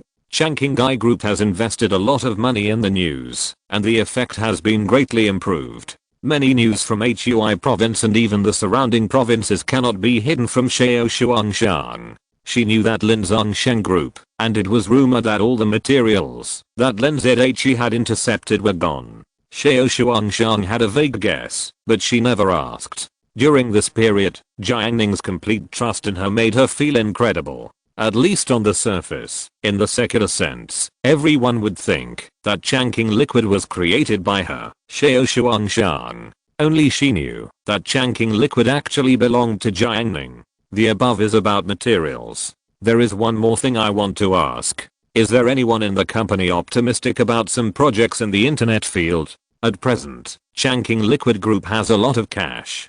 Do you need to invest in potential projects? Jiang Ning said, you decide. I only have one request. Don't delay the search for materials. Whether Changqing Liquid Group specializes in one thing and achieves perfection, or involves other industries, it has little impact on Jiang Ning. Anyway, users will start to lose hair if they don't use Changqing Liquid for 2 months. Changqing Liquid will never have trouble selling well, and foreign officials have begun to investigate Changqing Liquid. At this point, Xiao Shuangshang's face did not change. She was puzzled. The other party seemed to move too fast. Once they find an excuse, they may impose a huge fine. This is not easy to deal with. Many international brands have been punished. No matter how Xiao Shuangshang avoided it, she could not prevent it. Her territory is in Yazhou, and she has almost no network of connections abroad. The official forces can punish you if they want. Jiang Ning said calmly, go and investigate who is investigating us. Give me a list of their names and addresses. No matter where they are. Xiao Shuangshang stared at him for 2 seconds and said, okay. The Changqing Liquid is expected to set up branches in several countries. The situation should be better in the future. Xiao Shuangshang reported her encounters one by one. Jiang Ning listened quietly. In fact, Xiao Shuangshang had opened a store and dealt with all kinds of monsters and demons. She was quite capable. Now, after more than half a year of tempering, her business ability is better than Jiang Ning. Jiang Ning only occasionally put forward some insights. With his ability as a practitioner, he proposed a simpler and more effective solution. An hour and a half later, when Xiao Shuangshang finished speaking, she picked up her breakfast and was shocked to find that the breakfast was still warm. Jiang Ning's consciousness swept towards Xiao Shuangshang. He said, you've been busy lately. Not really. Xiao Shuangshang said, although she was very busy every day, sometimes she would not go to bed until the early morning to deal with documents. However, everything she has now was hard-earned, and staying up late was not hard at all. Jiang Ning smiled. If she was not busy, why would her eyes be a little dark? Moreover, he checked with his spiritual sense, and found that Xiao Shuangshang's physical condition was not very good. Compared with when he first met her, she was much worse now. If she continued like this, she might fall ill. In order to make Xiao Shuangshang work harder, Jiang Ning turned his palm and 2 jade bottles, one white and one blue, appeared in his palm. He put the jade bottle on the table and said, the pills in the white bottle, you go back and take them. The paste in the blue bottle, apply it once every morning and evening, after washing your face. Xiao Shuangshang asked curiously, new product? No, I only made this one, you should use it, as soon as possible. Jiang Ning said. After speaking, he cast a magic power to maintain the existence of the heat preservation formation. I'll leave first. Jiang Ning walked out of the villa. Today, he was busy. The addresses of the materials were scattered all over the place. He needed to take the spirit boat to get them back one by one. He might not be able to go home until the evening. Xiao Shuangshang quickly put down her breakfast. I'll take you there. No need. Jiang Ning walked up along the Huqi mountain road. Xiao Shuangshang watched him leave until Jiang Ning's back disappeared. She returned to the villa, leaned on the sofa, looked at the 2 jade bottles in her hands, and was speechless for a long time. Xiao Shuangshang knew that Jiang Ning was peculiar, especially the amazing effect of the Changqing liquid product. She was the president of the group, and knew how amazing this product was. So what about these 2 bottles? Needless to say, they must have amazing effects. It's great to work for Jiang Ning. She put her slender legs on the table, and the teardrop mole at the corner of her eyes was charming. Heba. On Saturday morning, Zhu Yuantang slept in, and she didn't wake up from bed until 10:30 in the morning. Zhu Yuantang stood on the bed with her hair in disarray, shouting, "That bad guy Jiang Ning is not here. No one is disturbing me to get up. I can finally sleep in. It's great." She got up and made a beautiful breakfast, or lunch. Zhu Yuantang ate happily. No one was fighting with her for food. It was great. Mom was off today and went back to her hometown, and Zhu Yuantang was the only one at home. After lunch, Zhu Yuantang ran to the door to bask in the sun, feeling very comfortable and warm all over. She looked around, empty. So she couldn't help thinking, if Jiang Ning was here, he would definitely come to bask in the sun, right? Jiang Ning likes basking in the sun the most, but it's a pity that he went out. He deserves not to bask in the sun. After basking in the sun, Zhu Yuantang took the key, opened Jiang Ning's door, turned on the computer, and started playing games. But while playing games, she looked back from time to time, and Jiang Ning was not in bed. In a team battle, Zhu Yuantang played very well, killing 2 people alone, and then snatched 3 heads from her teammates, successfully getting a pentakill. Look at Jiang Ning," she shouted excitedly. However, no one responded. It turned out that Jiang Ning was not there. Zhu Yuantang's joy sank. She felt empty. She got a pentakill, but no one witnessed it. She was not happy at all. The room was empty. It's boring. Zhu Yuantang turned off the computer and ran back to her house. She rummaged around in the house and found a fishing rod. "Hey, Jiang Ning is not here. Look at me fishing today. I'll shock him to death." Zhu Yuantang imagined the scene when Jiang Ning was shocked by her catch, and she was very proud. "You show off your fishing skills all day long. Today I'll show you how good I, Zhu Yuantang, am." She held the fishing rod and a large bucket and ran to the river dam to fish. There were many pedestrians on the river dam.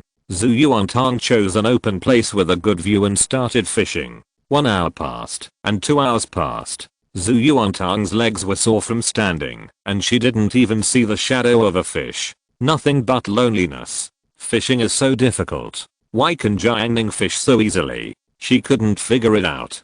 Zhu Yuantang packed up her equipment, held the empty bucket in her arms, and walked home dejectedly. Someone was selling fish in basins on the dam. When the fish seller saw Zhu Yuantang, he shouted, "Little girl, I know at a glance that you didn't catch anything. Do you want to buy 2 fish to take back?" Zhu Yuantang walked away in shame and anger. "What's the big deal? I just had bad luck today." Besides, just because she couldn't catch anything doesn't mean Jiang Ning can't catch anything.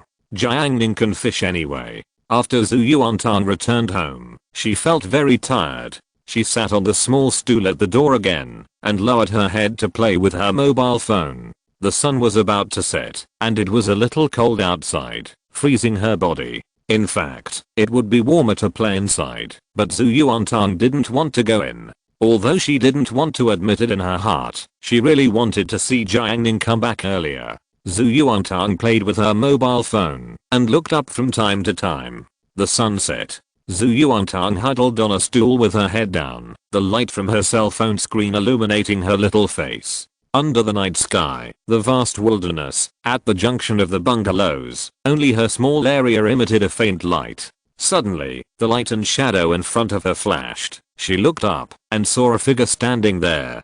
Jiang Ning is back.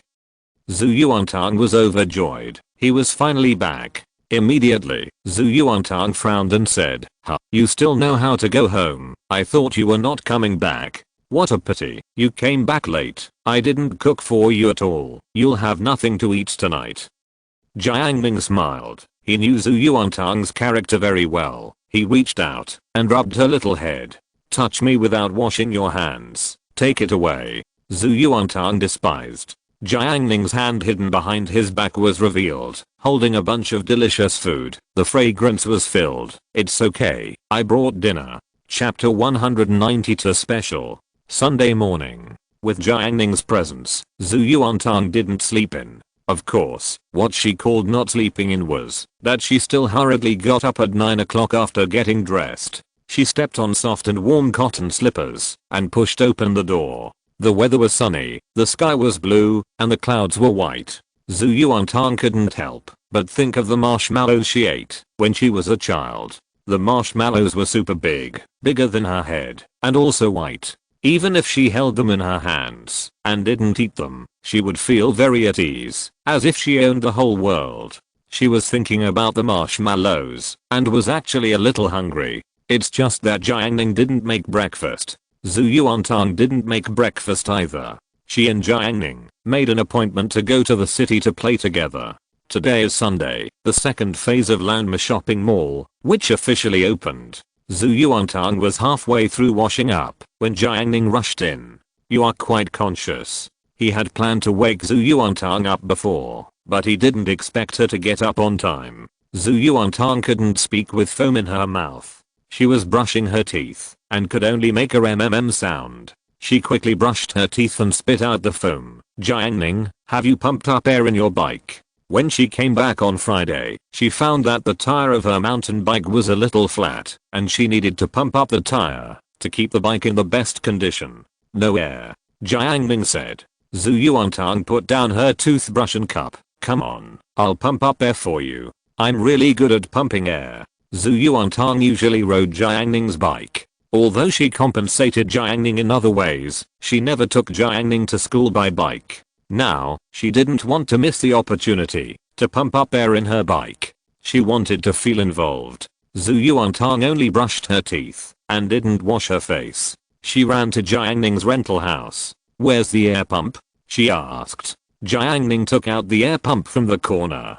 This is a manual air pump, which relies entirely on manual pumping. Zhu Yuantang took the air pump and came to the mountain bike. She found the valve core of the tire, pulled off the cap on it, and then used the needle of the air pump to aim at the valve core. She stood up the pump, stepped on the pedal of the pump with one foot, held the handle with her arm, and pushed down hard. "Am I good?"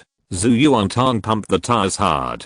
Jiang Ning stood aside and watched her clumsy operation. If it was Jiang Ning, he would use a spell to fill the tires with air in an instant, not like Zhu Yuantang, who was so stupid. "Yeah, great," Jiang Ning said indifferently. Zhu Yuantang was very dissatisfied with Jiang Ning's reaction. She was treated coldly for her good intentions. It's better not to pump this air. However, Zhu Yuantang did things from beginning to end. She still filled the front and rear tires with air. After pumping, she screwed on the cover of the valve core and pressed the tire. It was very tough and perfect. She clapped her hands as if she had accomplished something great. This way, she would feel more at ease when riding in the car. She made a contribution to the trip of the two. The mountain bike traveled through the city roads. Zhu Yuantang sat sideways in the back seat. She was still wearing fingerless gloves and tugged at the hem of Jiang Ning's clothes. On the main roads around,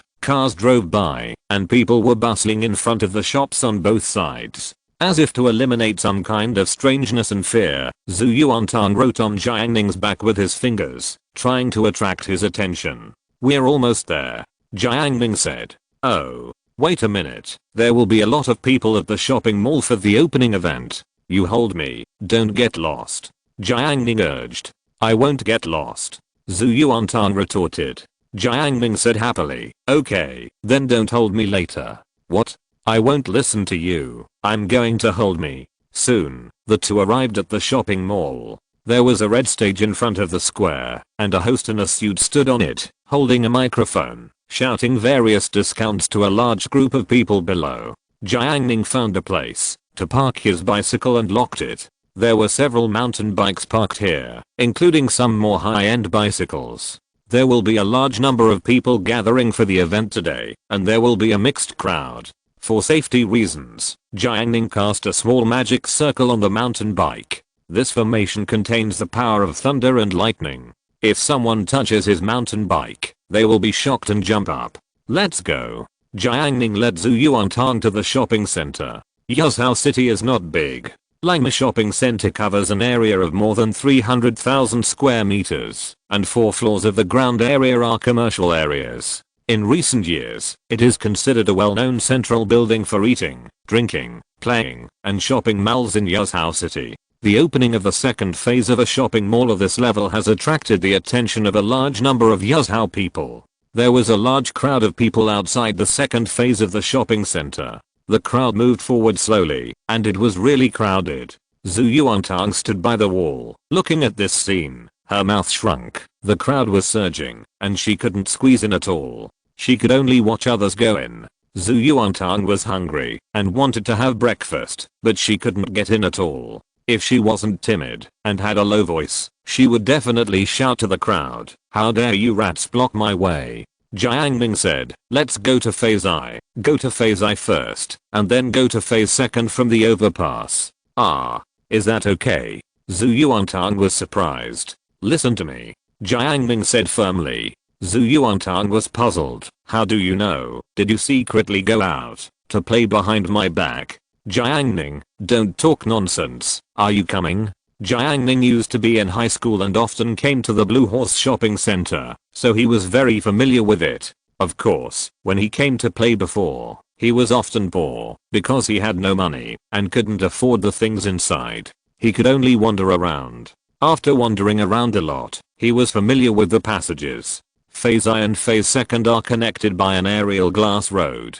Zhu Yuantang gave Jiang Ning an ugly look and was fierce to her. It was really hateful. Is she easy to bully? Zhu Yuantang silently grabbed him, as if she was grabbing a cow or a horse. Thinking of this, she was excited again and happy. Jiang Ning led Zhu Yuantang to phase I compared with the bustling phase second. Phase I had much fewer people. Langma Shopping Center has a wide internal view. It is an elliptical ring. Standing on the ground floor of the lobby on the first floor, you can look up to the exquisite ceiling on the fourth floor. The two strolled along the circular road, and Zhu Yuantang talked more. "Yesterday I asked Chachu if she would come to play, and she said she had made an appointment with her classmates." Yeah.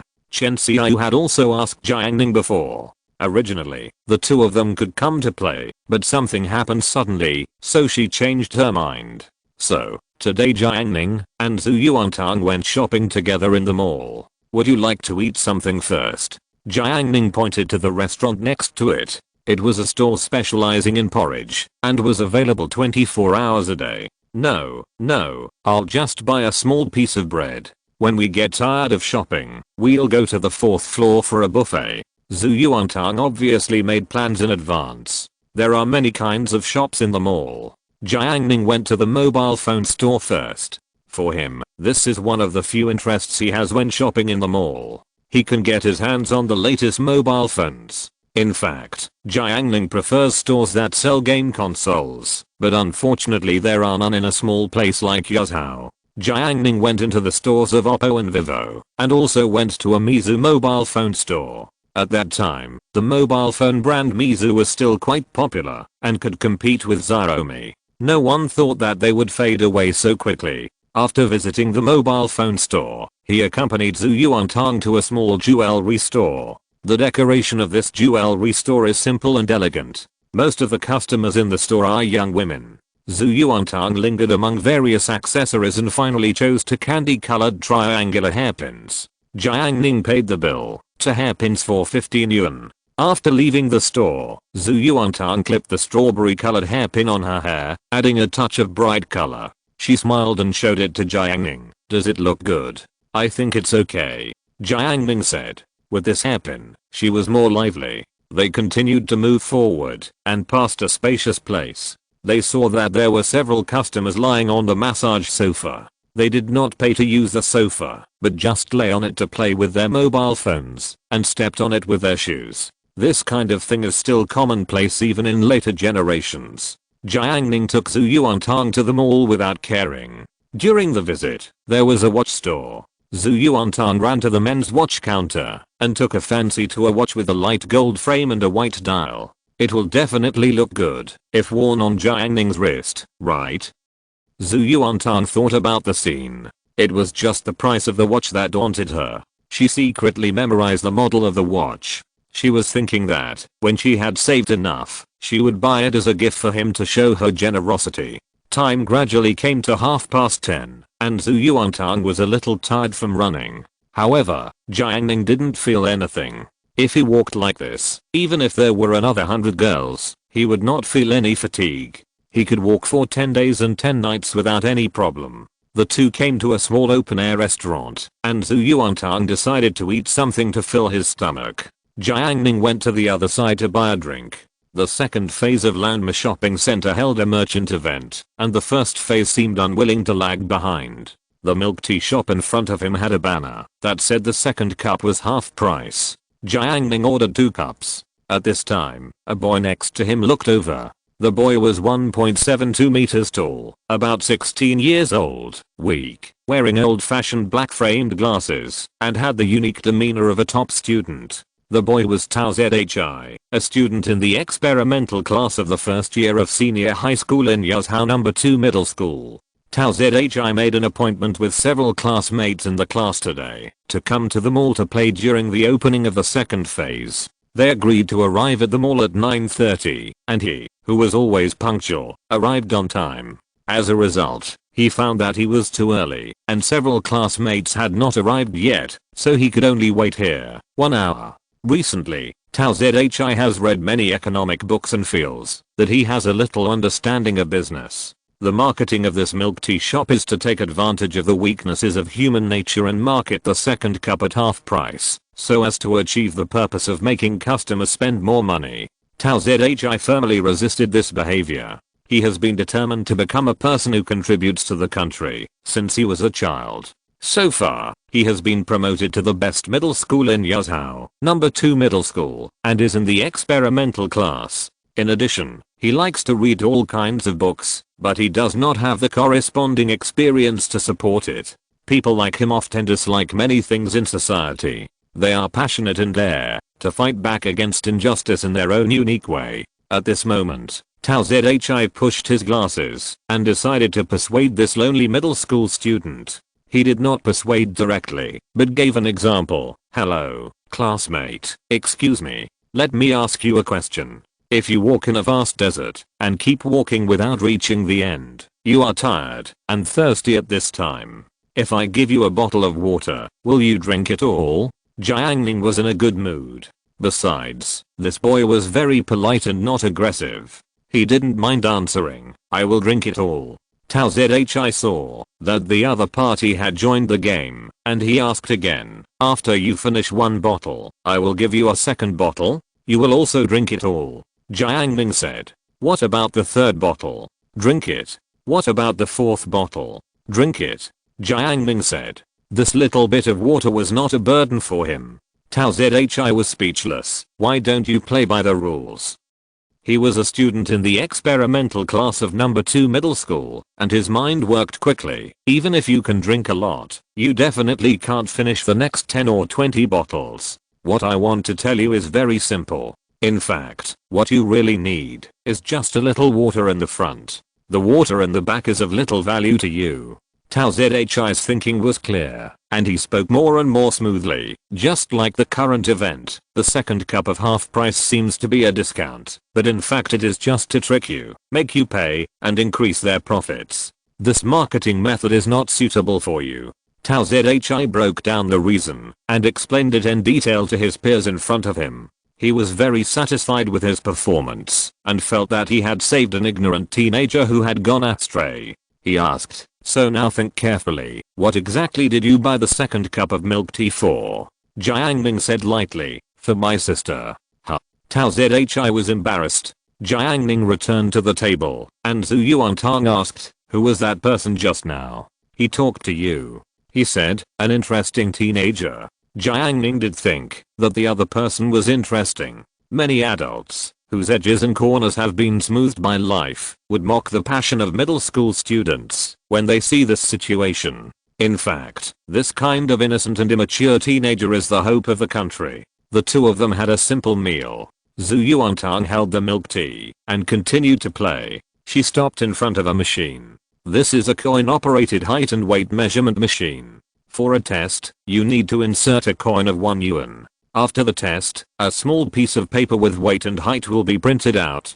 Jiang Ning, let's measure your height. Zhu Yuantang said. Okay. In order to make the test more accurate, Zhu Yuantang took out the tissues she brought with her, unfolded 2 pieces, and put them under the machine. She took off her shoes, stepped on them with socks, and stood at attention. After the test, a small piece of paper was printed out. Height 152, weight 71 kgs. You have grown taller. After Zhu Yuantang finished the test, he asked Jiang Ning to take the test again.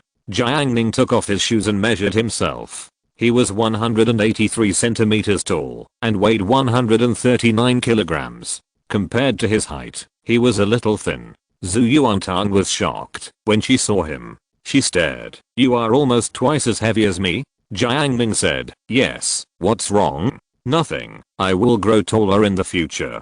Zhu Yuantang held the note. She would definitely grow taller in the future. Jiang Ning put on his shoes and planned to take Zhu Yuantang for a walk. Suddenly, 2 familiar figures appeared in his spiritual sense. The direction from which the 2 figures came was the same as the direction Jiang Ning was going. Not long after walking, a cold but warm voice came from the opposite side. Tang Tong, Jiang Ning, you are here. Zhu Yuantang looked at the girl in front of him, and his little face was surprised. Chachu. She pulled Jiang Ning over. Jiang Ning greeted her, and his spiritual sense probed the beautiful girl next to Zhu Chachu. Jiang Ning was slightly familiar with this girl. Last year, Aunt Gu was hospitalized with a broken arm. He went to look for the murderer and arrived at a community. The murderer was a young woman in her 20s. At that time, the young woman had an argument with the girl in front of her because of driving. These information quickly passed through his mind, and then he didn't care. For him, it was just a trivial matter.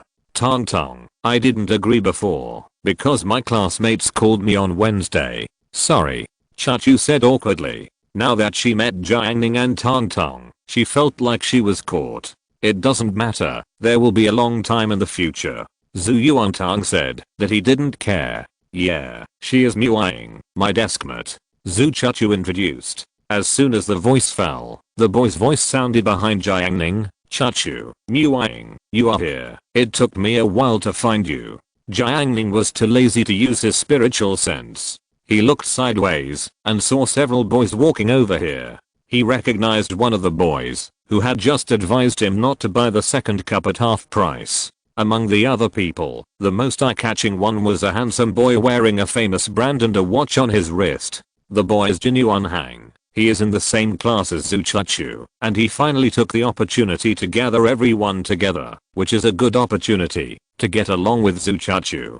Jin Yuanhang moved his eyes away from Chachu and looked at the strange boy and girl. The girl is delicate and cute. She is an elementary school student, not worth mentioning, and is excluded. However, this boy makes Jin Yuanhang feel like he is facing a formidable enemy. It's not a question of whether he is handsome or not. He is the kind of person who is very special. Jin Yuanhang is hard to describe. He inquired, Chachu, who are they? Sorry everyone, 1 chapter today, 3 chapters tomorrow. Good night. Chapter 193. I'll teach you a trick. After hearing what Jin Yuanhang said, Zhu Chachu said, they are my good friends. She didn't introduce Jin Yuanhang in detail.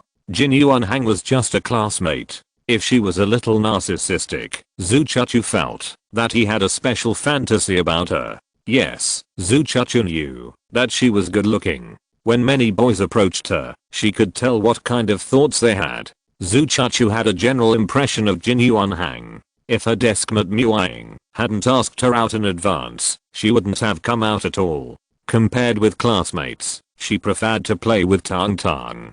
Tang Tong was not only fun, but also a great cook. After several free meals, Zhu Chachu knew that eating for free was not worth promoting, but she really looked forward to Tang Tong looking for her. Every time Tang Tong looked for her, it must mean that there was something delicious. Jin Yuanhang listened and asked with a smile, your friends look about the same age as us. Are they students? Why haven't I seen them in number 2 middle school? He is in the same class as us and studies in number 4 middle school. Zhu Chachu replied. As soon as these words came out, the atmosphere at the scene became a little strange.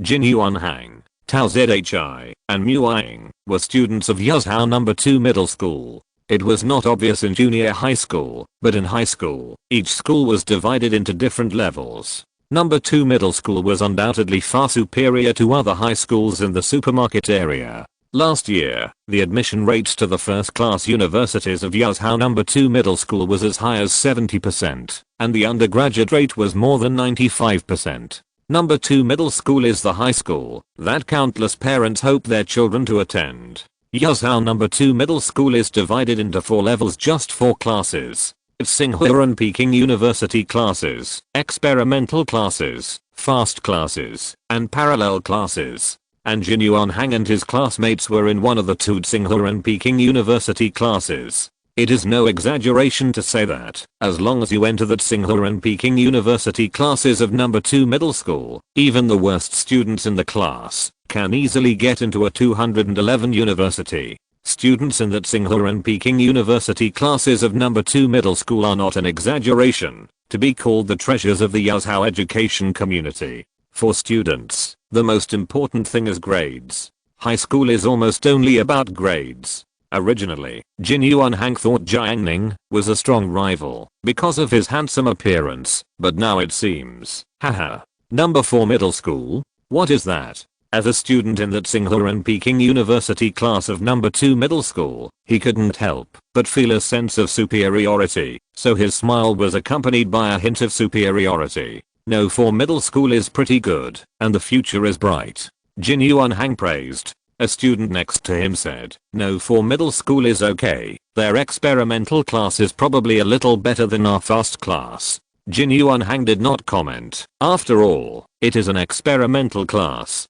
Tao Zhi, who wears black framed glasses, is a more introverted boy. He does not feel superior. He has great ambitions. Although he enjoys the educational resources of the Tsinghua and Peking University class, in his opinion, the educational level of Yazhou City is still in the middle and lower levels in the entire Anhui province. He is often ridiculed by other neighboring cities.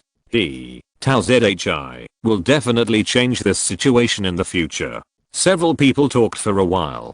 Zhu Yuantang said naively, you are in the Tsinghua and Peking University class, so amazing. I also want to be admitted to the Tsinghua and Peking University class in junior high school. After hearing this, Jin Yuanhang smiled, and seeing the envy of the little girl, he became more proud. He said with a smile, then you must work hard for the high school entrance examination. The threshold of number 2 middle school is not low. Jin Yuanhang did not mention that Tsinghua and Peking University class, but only mentioned number 2 middle school. In his opinion, it is already worth bragging if an ordinary person can be admitted to number 2 middle school. High school entrance examination? I have finished the high school entrance examination, and I'm now a high school student. Zhu Yuantang explained. I was looked down upon again, so angry. You are a high school student? Jin Yuanhang was astonished. Just now Zhu Chuchu said that they were students of the same class. He only thought of boys, and ignored the little girl. Who would have thought that the other party was a high school student? He looked at Zhu Yuantang. She was so short, even shorter than the shortest girl in their class. It was not only because of her height, but mainly because of this little girl. Her face looked small, her expression was more like that, and she looked like a primary school student in all aspects. Zhu Yuantang felt offended. Don't doubt it, I'm a high school student. Okay.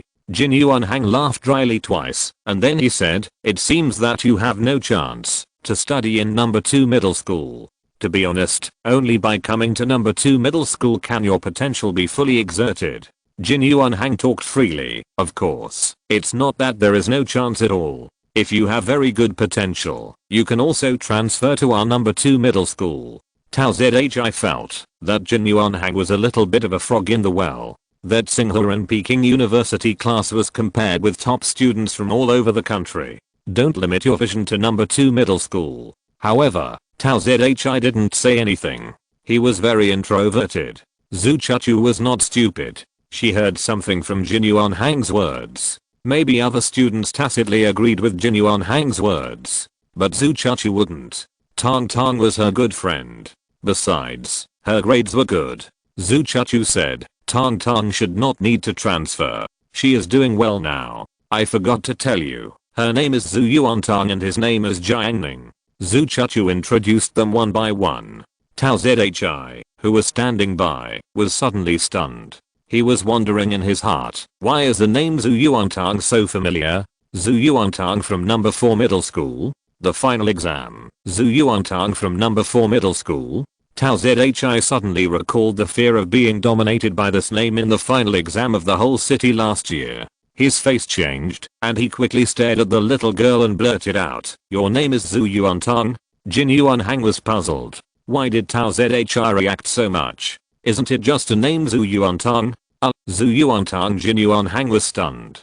Tao Zhi didn't wait for her to answer and asked, "You were the first in the city last time." Zhu Yuantang pulled Jiang Ning's clothes and said calmly, "It's me. What's wrong? Why did you get such a high score?"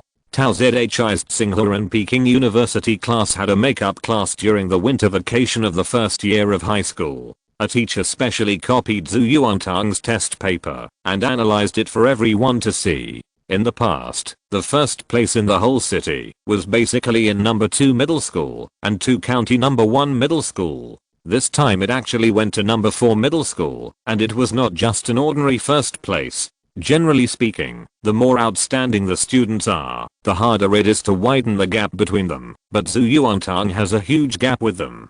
Jin Yuanhang tried to ask, "Are you Zhu Yuantang who got the first place in the city?" Zhu Yuantang said as a matter of course, "Yes, I'm Zhu Yuantang." Oh, this is so embarrassing. Thinking back to his behavior in front of Zhu Yuantang just now, Jin Yuanhang didn't want to lose face. He was still giving advice to the other party. If Zhu Chuchu wasn't there, he even wanted to turn around and go home.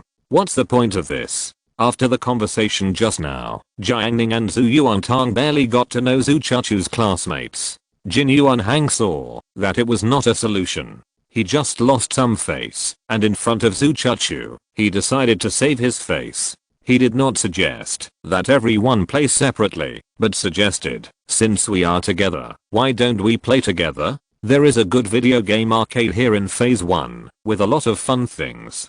Do you want to take a look together?" Tao Zhi said, "I have no objection." Jin Yuanhang thought to himself, whether you have an objection or not is not important. What is important is whether Zhu Chuchu and Muaying have an objection or not. He looked at the two girls expectantly. Zhu Chuchu hesitated for a moment. She had only 70 yuan with her and had to eat lunch at noon. She didn't know if the money was enough. Muaying agreed, "Let's go and take a look." Several other classmates agreed, and Zhu Chuchu no longer hesitated. She secretly decided to try to watch others play and not play, so as to save money. The group went up to the 3rd floor and walked along the wide circular corridor. Zhu Yuantang was the last one to come. She said to Jiang Ning, "Let's play for a while and then go to the 4th floor for dinner. I heard from Chen Xiaoyu that the buffet on the 4th floor is delicious. Dinner is 59 yuan per person and lunch is 49. She patted her pocket and said, "I'll treat you." They soon arrived at the arcade. As soon as they saw it, the store was bustling with people, adults with children, teenagers in pairs, and young couples. There were many equipments in the store, ordinary arcade machines with steering wheels, simulated shooting machines, one by one, placed in the store, attracting customers to stay. Jin Yuanhang pointed to the claw machines in front of him and said, "Do you want to play?" Zhu Yuantang ran over, stood in front of the claw machines, and looked at the various dolls inside. It is no exaggeration to say that the dolls in the claw machines are more attractive to girls than the dolls in ordinary stores. It is not because of their appearance and quality, but mainly because of the way to get them. There is a component of luck, so they are more rare. Jin Yuanhang took out a $50 bill and stuffed it into the coin machine. Soon, a bunch of game coins came out of it. "Everyone take a few," Jin Yuanhang shouted. He first came to Zhu Chuchu and grabbed a handful for her. "Chuchu, you can play as you like," he said generously. "And Muaying, you take it." He also grabbed a handful. Muaying took it. The game coins were not expensive, and Muaying didn't feel that she was doing a favor. Before, her sister-in-law was scalded by the water heater and went to the hospital. After a while, her sister-in-law calmed down a lot and begged her brother not to divorce. She was no longer arrogant before. Thanks to this, Muang's quality of life has been good recently, and the money she usually spends is still sufficient. Zhu Chuchu was unwilling to do others a favor. One game coin cost 1 or 2 yuan. I don't like catching dolls. She declined. On the other side, Jiang Ning bought 20 game coins. Zhu Yuantang ran over. I'm super accurate in catching dolls. I can catch one every time. She patted her chest, extremely confident. Jiang Ning was surprised. Is it true? The dolls in the claw machine are really hard to catch. Many people bought dozens of coins and may get nothing. I'm really not lying to you. If you don't believe me, I'll try it for you. Zhu Yuantang took 2 coins. She wandered in front of the claw machine for a few times and chose one. Zhu Yuantang stared at the cartoon white cat in the glass, and his eyes sparkled. This rag doll is as pretty as Jiang Ning, and he must get it. Insert the coin. The machine starts. Zhu Yuantang operates the joystick, adjusts the direction of the hook, presses the button, and the hook drops. He caught the cartoon cat at once, and the cat rose with the grappling hook and moved towards the exit. The grappling hook shook at the right time, and the cat fell down. Zhu Yuantang's heart dropped. Jiang Ning, that's what you said was accurate. It's too far off. Zhu Yuantang had a clear conscience. Just say whether it's accurate or not.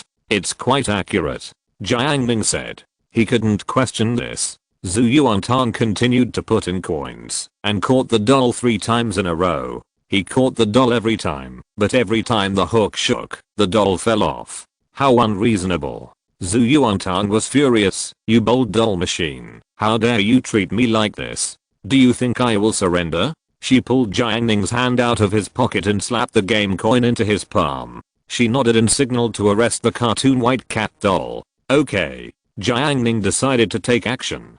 Jin Yuanhang was separated from this side by 2 machines. At this moment, he realized that this was a good opportunity, and he hurried over. Catching dolls is a skill, he said. Ordinary people try many times, but still can't catch the doll. You can't be reckless at this time. You must use skills. While he was talking, Zhu Chuchu came over. Jin Yuanhang was in a good mood. With the beauty beside him, he raised his voice by 2 points. Let me tell you about the skills of catching dolls. There is a very advanced one, which I generally call swinging hook. It is to let the hook swing, use the inertia of the hook, and after catching the doll, directly swing the doll to the exit. No more words. I will show you. He inserted a coin, and the hook moved to the top of the doll. Jin Yuanhang held the operating lever and shook it left and right, from slow to fast, and the hook in the doll machine swung along. He stared at the hook and said, watch it. At an appropriate time, he pressed the button and the hook dropped quickly. Then, it was off. Jin Yuanhang was ashamed. He didn't give face. He faced several people and explained, this method requires proficiency. I'm just showing it to you. Zhu Yuantang said, this move is amazing. I just can't catch it. Jin Yuanhang. He saw Zhu Chuchu was still there, so he regrouped. It's okay, I have another move. This move is more suitable for beginners. When the grappling hook grabs the doll, you press the button again to tighten the claws again, which can increase the probability of grabbing the doll. In order to save face, Jin Yuanhang threw another coin. 1 failure is nothing. The audience is still there. As long as I perform better this time, I will definitely win their favor again. Watch it. Jin Yuanhang manipulated the hook and moved it above the doll. After a short aiming, he pressed the button, and the claw fell and grabbed the doll. Now, he pressed the button again. This time his luck was even worse. The doll didn't rise at all, only the empty hook rose. A sigh suddenly sounded around. Jin Yuanhang couldn't hold his face anymore. He said thick-skinnedly, it's okay, I have another trick. This trick is a bug in the claw machine. Don't press the button, wait for the countdown to end, wait for the hook to fall by itself. The success rate of catching will be higher. He put in another coin, moved the grappling hook carefully, and waited quietly for the countdown to end. Jiang Ning admired Jin Yuanhang's actions. At this moment, he put in a coin, and the claw machine light came on.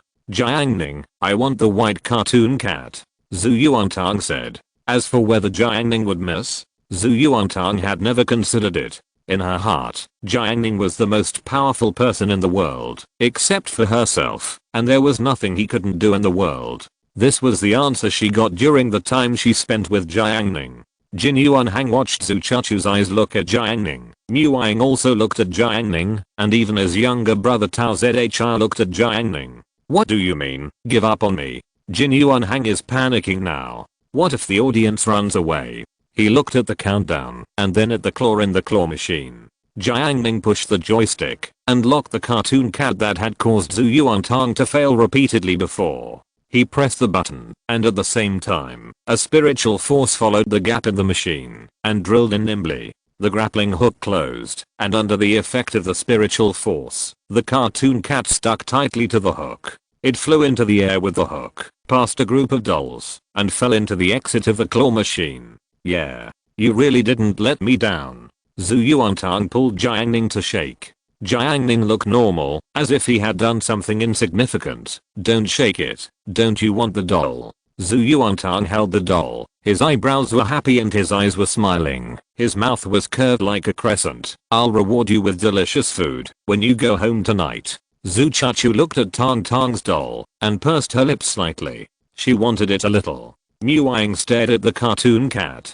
The doll was not of high quality. She had better ones at home, but it was different. This was in the claw machine. Jin Yuanhang looked at Jiang Ning's catch. At this moment, the countdown ended, and the grappling hook fell down. He caught nothing. Jin Yuanhang did not pass on his experience. The audience all ran to Jiang Ning's side. I'm so tired. I don't love this world anymore. Chapter 194 Dreams Come True. Phase 1 of Landma Shopping Mall, Skating Rink. Mengji Yui asked Jiang Yanan, where's your bestie? She's here. Jiang Yanan sat on a bench changing skates. On the opposite bench sat classmates Yuan, Lukiki, and Lukika's handsome boyfriend from the second year of high school. Of course, the so-called handsomeness is nothing in front of Huang Zhongfei, the most handsome boy in number 4 high school. At this moment, at the front desk of the skating rink, Huang Zhongfei handed the female boss a 10 yuan bill. The female boss was dressed young, and looked about 26 or 27 years old. She swore that she had never seen such a handsome boy. Damn, how can he look like this? The female boss was obsessed with looks. To her, money was no match for real handsomeness. She waved her hand and said generously, this is your first time here. Let's be friends. I'll treat you. Huang Zhongfei smiled. He had encountered this kind of thing many times. He put his arm on the counter. Since we are friends, I don't like to owe friends favors. Take the money. The female boss was almost blinded by his smile. Her heart accelerated.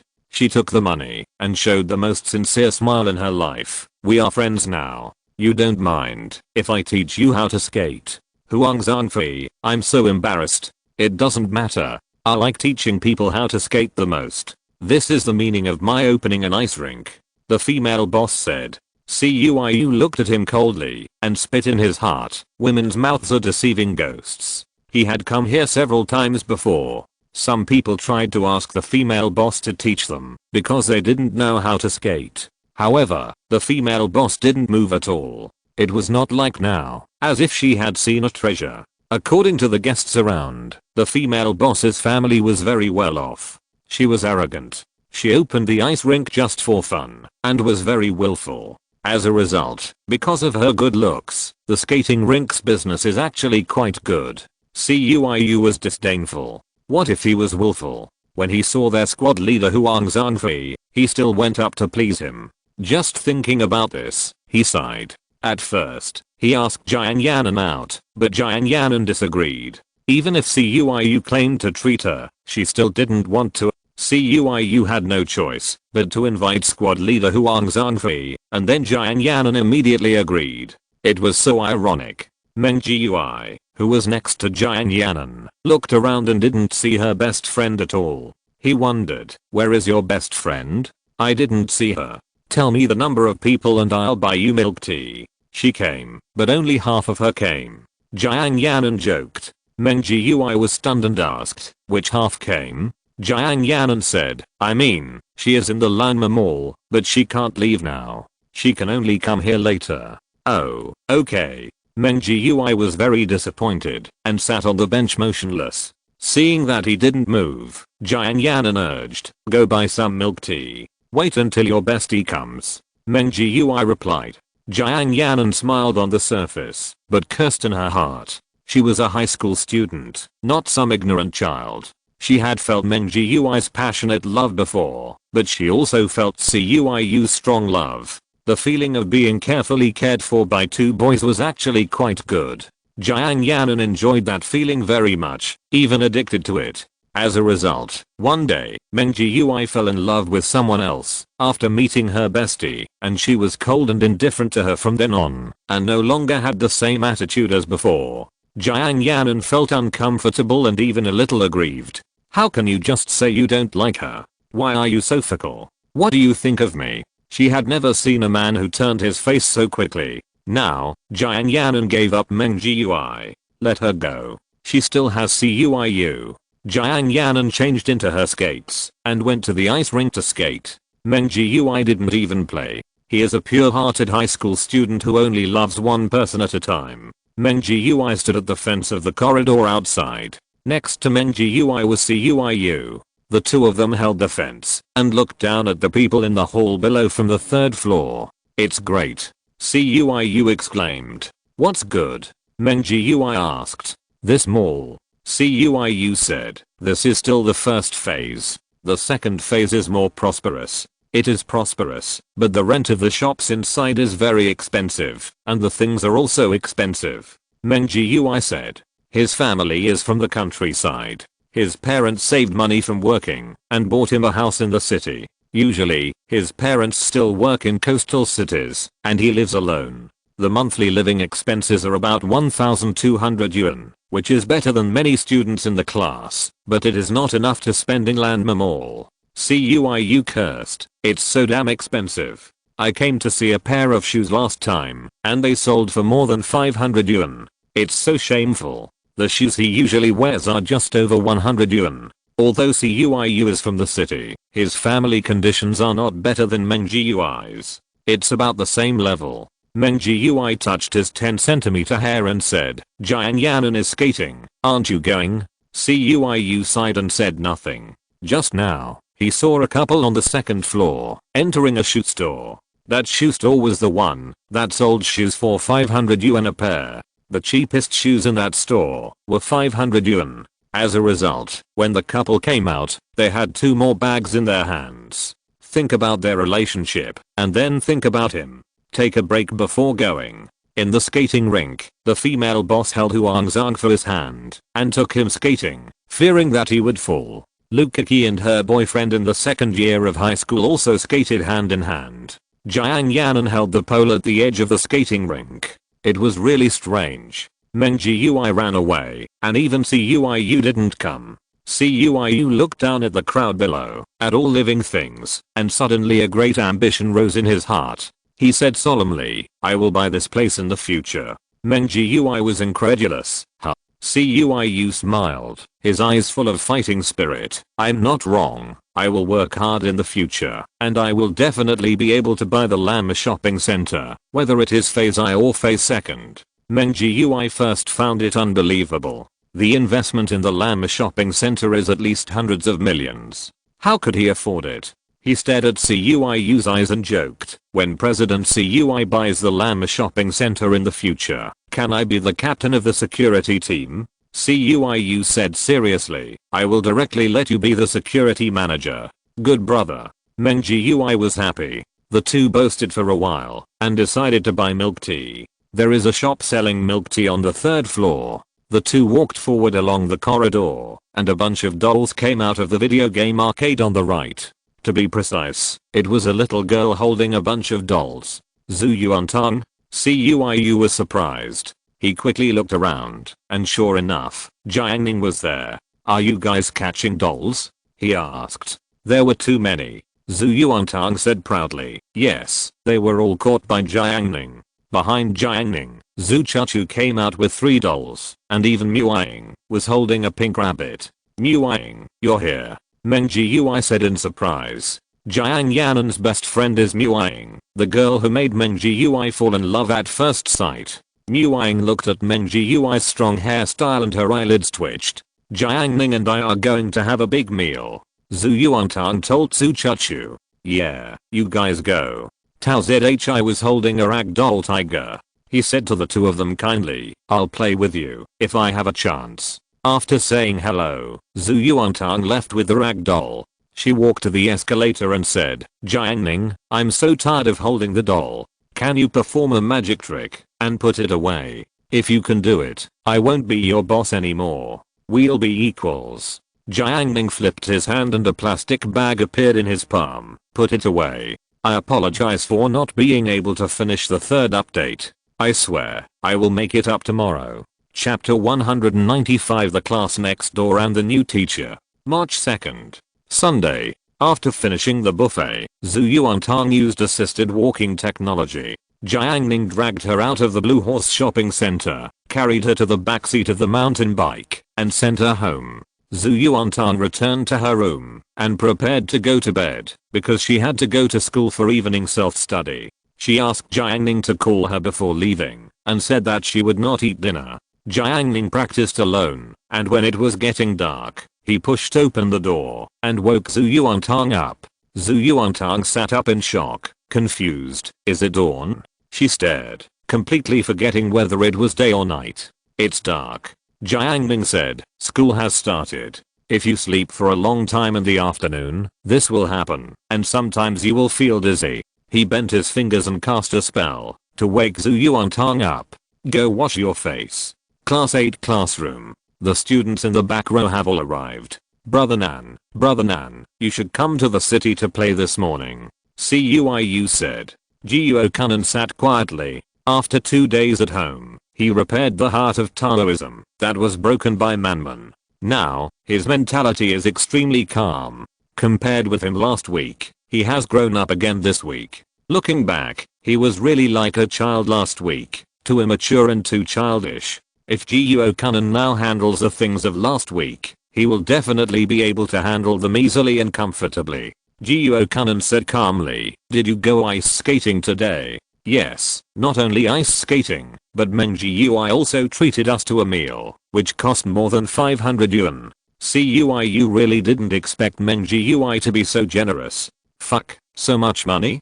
Jiuo Kunan was shocked. His living expenses for a week were only a little over 100 yuan. More than 500 yuan was almost his living expenses for a month. What did you eat? Jiuo Kunan asked. The restaurant on the 4th floor of Landma Feizai ordered a table of dishes, roasted whole chicken, chopped pepper fish head, braised prawns. Cuiu reported a bunch of dishes. Jiuo Kunan almost starved after hearing them. Cuiu praised, the food in that restaurant is really good, but it's too expensive.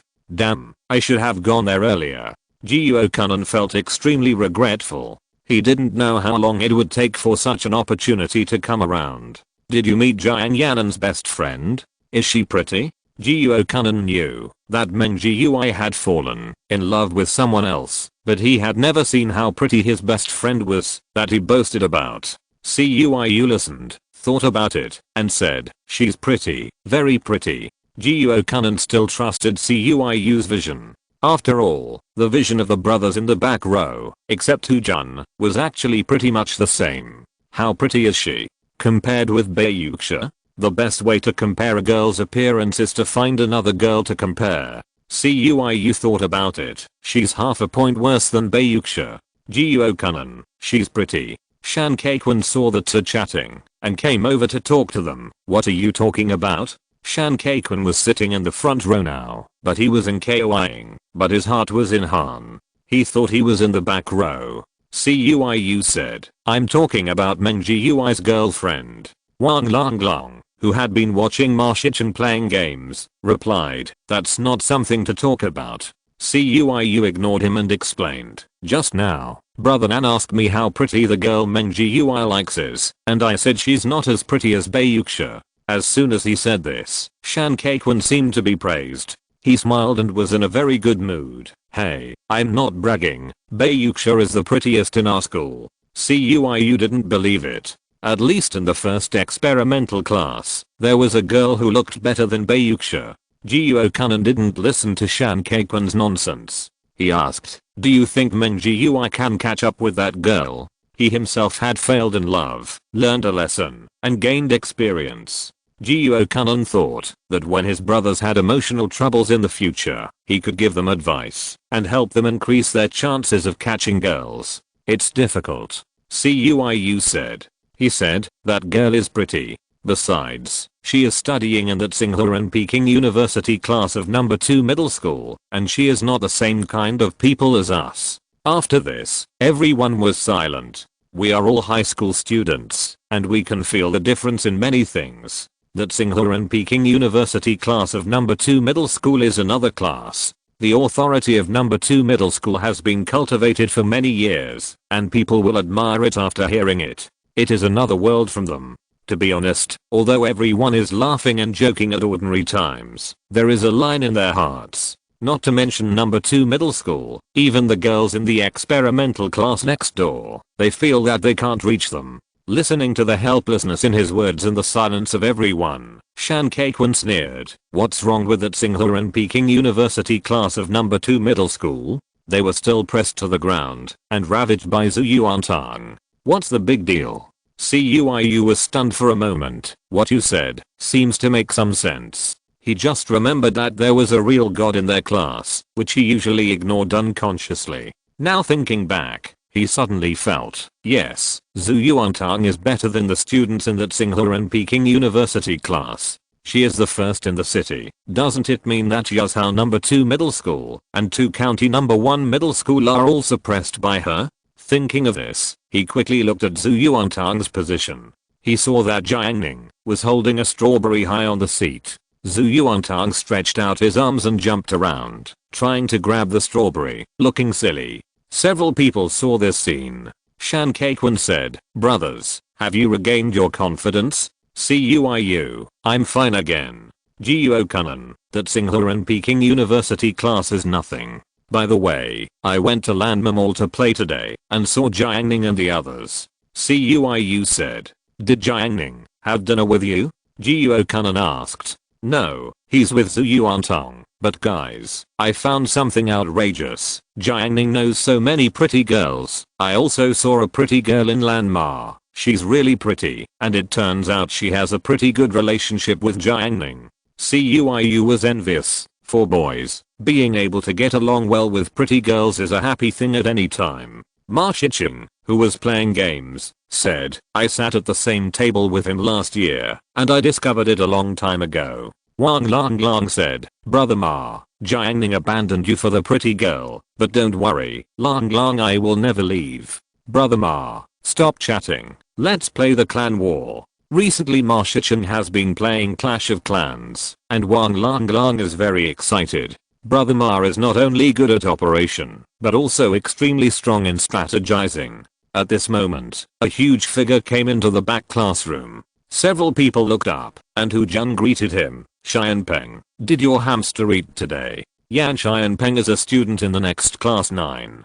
He is 1.9 meters tall, and has a burly figure. Standing at the door, he is like a small mountain. Cuiu looked at him. Once an ordinary person's height reaches 1.9 meters, it really gives people a sense of pressure. In addition, Yan Xianpeng's burly figure, it is no exaggeration to say that Cuiu feels that Yan Xianpeng can knock him to his knees with one punch. I ate it. Yan Xianpeng is a boarding student and has a cute hamster in his dormitory. Hu Jun likes hamsters very much. He often goes to Yan Xianpeng's dormitory after evening self-study to caress his hamster. Is Lukiki here? Yan Xianpeng asked. He has a round face, and although he is huge, he gives people a good impression. Jiu Kanan sighed. Xianpeng, hold back. He was a resident student. Last semester, Yan Xianpeng came to their dormitory and asked about Lukiki's situation. Anyone with a discerning eye could see that he had a crush on Lukiki.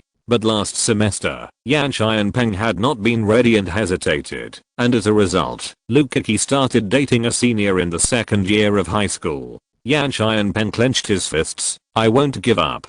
Jiu Kanan's tone was not very good. He advised, do you want to take a look at what you are doing? Does she have a partner? Jiu Kanan has a gentle personality, is not extreme, and is quite righteous. He usually has some spare money and will treat people around him to food, so he has a good relationship with everyone, so he would give such advice. He said earnestly, Lukaki, you can't control it. Lukaki loves to put on makeup and dress up. She sits in the back row, and Jiuo-kun can often hear her talking. She spends money lavishly. As far as Jiuo-kun knows, Yan Xianpeng's living expenses are not high. He is big and eats a lot. Cuiu saw this and said, today, Meng Jiui and I went out with Lukaki and the others. We had lunch, and Lukaki wanted his girlfriend to pay for the meal, which cost more than 500 yuan. Yan Xianpeng didn't say anything.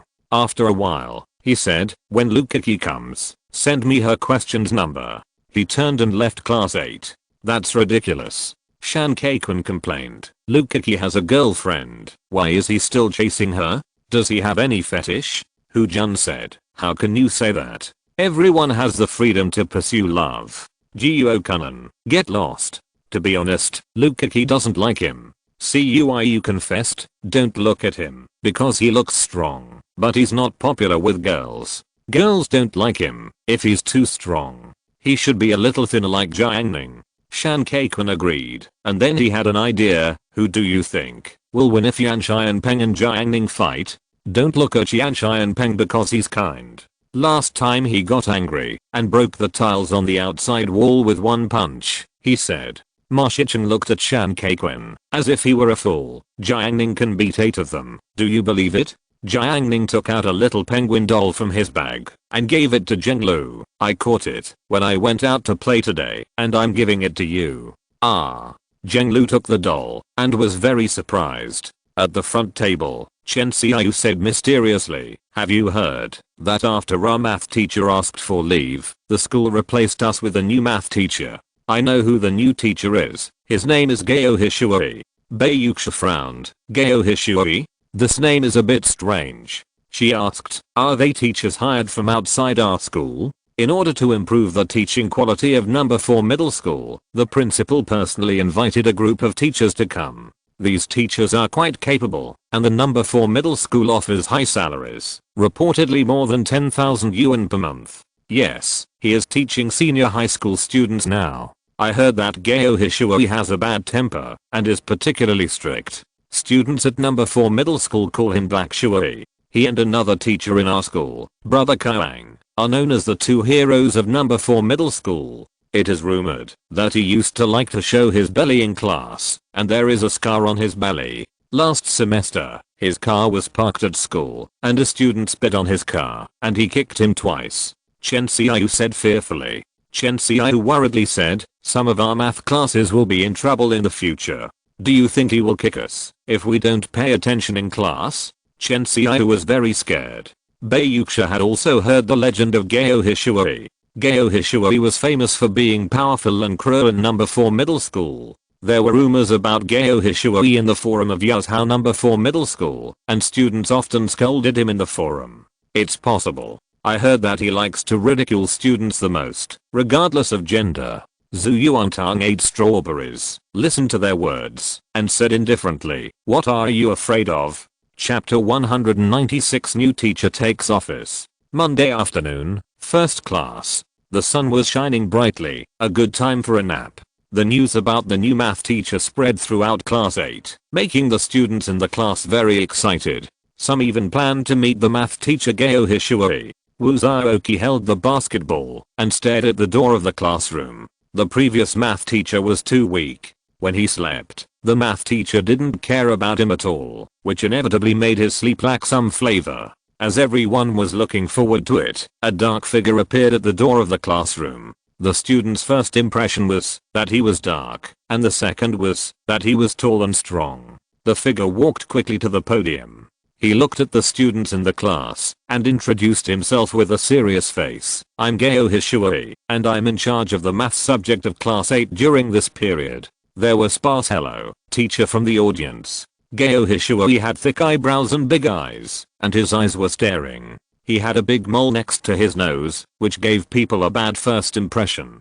Gao Hishui looked at the students below and asked, who is the class monitor? Huang Zhongfei raised his hand. I think, as a new teacher, I don't know how to welcome you. but I should at least say hello, teacher, right? Gayo Hishuoi said this with a cold face and a firm tone. Huang Zhangfei shouted, everyone, please say it again. He took the lead, hello, teacher. Immediately, a uniform greeting rang out in the classroom. Wang Lang gently touched Ma Shichen. Brother Ma, don't play around for now, this teacher is not simple. The whole show of power was really impressive. Ma Shichen quickly put away his phone. Okay, let's go to class. Gayo Hishuoi started the class. Wu Zhaoqi was very satisfied after he was sure that the new teacher was very powerful. He tilted his head on the desk and began to sleep, completely ignoring Gayo Hishuoi. Gayo Hishuoi soon noticed Wu Zhaoqi and he moved the corners of his mouth but did not say anything and continued to teach. Wang Lang whispered below, Brother Ma, there is something interesting to watch. Sure enough, Gayo Hishuoi suddenly looked at Wu Zhaoqi and looked at him every half a minute. All the students in the class noticed his gaze. Wu Zhaoqi was still sleeping and no one reminded him. On Wu Zhaoqi's left was Songsheng. Songsheng and Wu Zhaoqi had a strange relationship. Wu Zhaoqi was clinging to him, but Songsheng ignored him. As for the right, it was Pang Jiao. Pang Jiao wished that basketball player Wu Zhaoqi would die on the spot so that she could occupy the desk. So, Wu Zhaoqi slept very comfortably under Gayo Hishuoi's gaze. Gayo Hishuoi continued to lecture. At a certain moment, he threw the chalk in his hand at Wu Zhaoqi. Maybe because the chalk was not very convenient to use, it hit Pang Jiao's lips with a bang. Pang Jiao cried out ouch. The white chalk fell with red. Pang Jiao quickly picked up the small mirror and waved her fat hand. Teacher, you smudged my lipstick. You compensate for my lipstick. Pang Jiao looked in the mirror and acted coquettishly. Shan Keiquan swore that he clearly saw Gayo Hishuoi's eyes twitching. Gayo Hishuoi is a senior teacher after all, and was hired by number 4 middle school at a high salary. He must have the ability. He said solemnly, wake up that sleeping student. Pang Jiao was affected by the disaster, and the lipstick on her mouth was hit by the chalk. Just now, she looked in the mirror and her beauty dropped from 10 to 9. Now she got the order. In anger, she raised her big hand and slammed a row of tables with a deafening sound. Wu Zhaoqi was shocked and jumped up instantly. His head was buzzing. After noticing Pang Jiao's hand, he angrily scolded, what are you doing? Pang Jiao opened her mouth and roared, who told you to sleep in class? It's none of your business if I sleep. Are you mentally ill? I have tolerated you for a long time. Wu Zhaoqi's face was distorted. He used to be the overlord of class 10 in grade 1. At that time, no one dared to provoke him, and no one dared to say anything about him behind his back. He was the uncrowned king of class 10. As a result, he came to class 8. First, the basketball was stolen, and then he was bullied by Pang Jiao every day. He felt aggrieved. Your whole family is not smart. You slept in class. How come you didn't fall asleep? You deserve to die, you fat pig. Pang Jiao cursed. You are also qualified to play basketball? Others who play basketball are handsome guys. You are a monkey. The two people quarreled directly in front of the whole class and the teacher. The quarrel was particularly fierce. Cuiu was very excited. He was not going to fight. Wang Lang thought, fight quickly. Ma Shicheng has already started to scatter melon seeds. The whole class was watching the show. Gayo Hishuoi on the podium had a gloomy face. What kind of class is this? On the first day of class, encountering such a thing, it was too much to look down on him. Gayo Hishuoi, enough. He shouted. He pointed at Wu Zhaoqi and said sternly, you stand at the back. Wu Zhaoqi did not resist. He held the basketball in his arms and walked outside. Make way. Pang Jiao did not move at all. So Wu Zhaoqi said, teacher, I can't get out. Gayo Hishuoi, that strong female student, please make way. He felt cold in his heart. He had watched too many martial arts dramas recently and almost shouted the wrong name. Fortunately, he changed his words in time. The classmates looked at Gayo Hishuoi strangely. Some students heard something.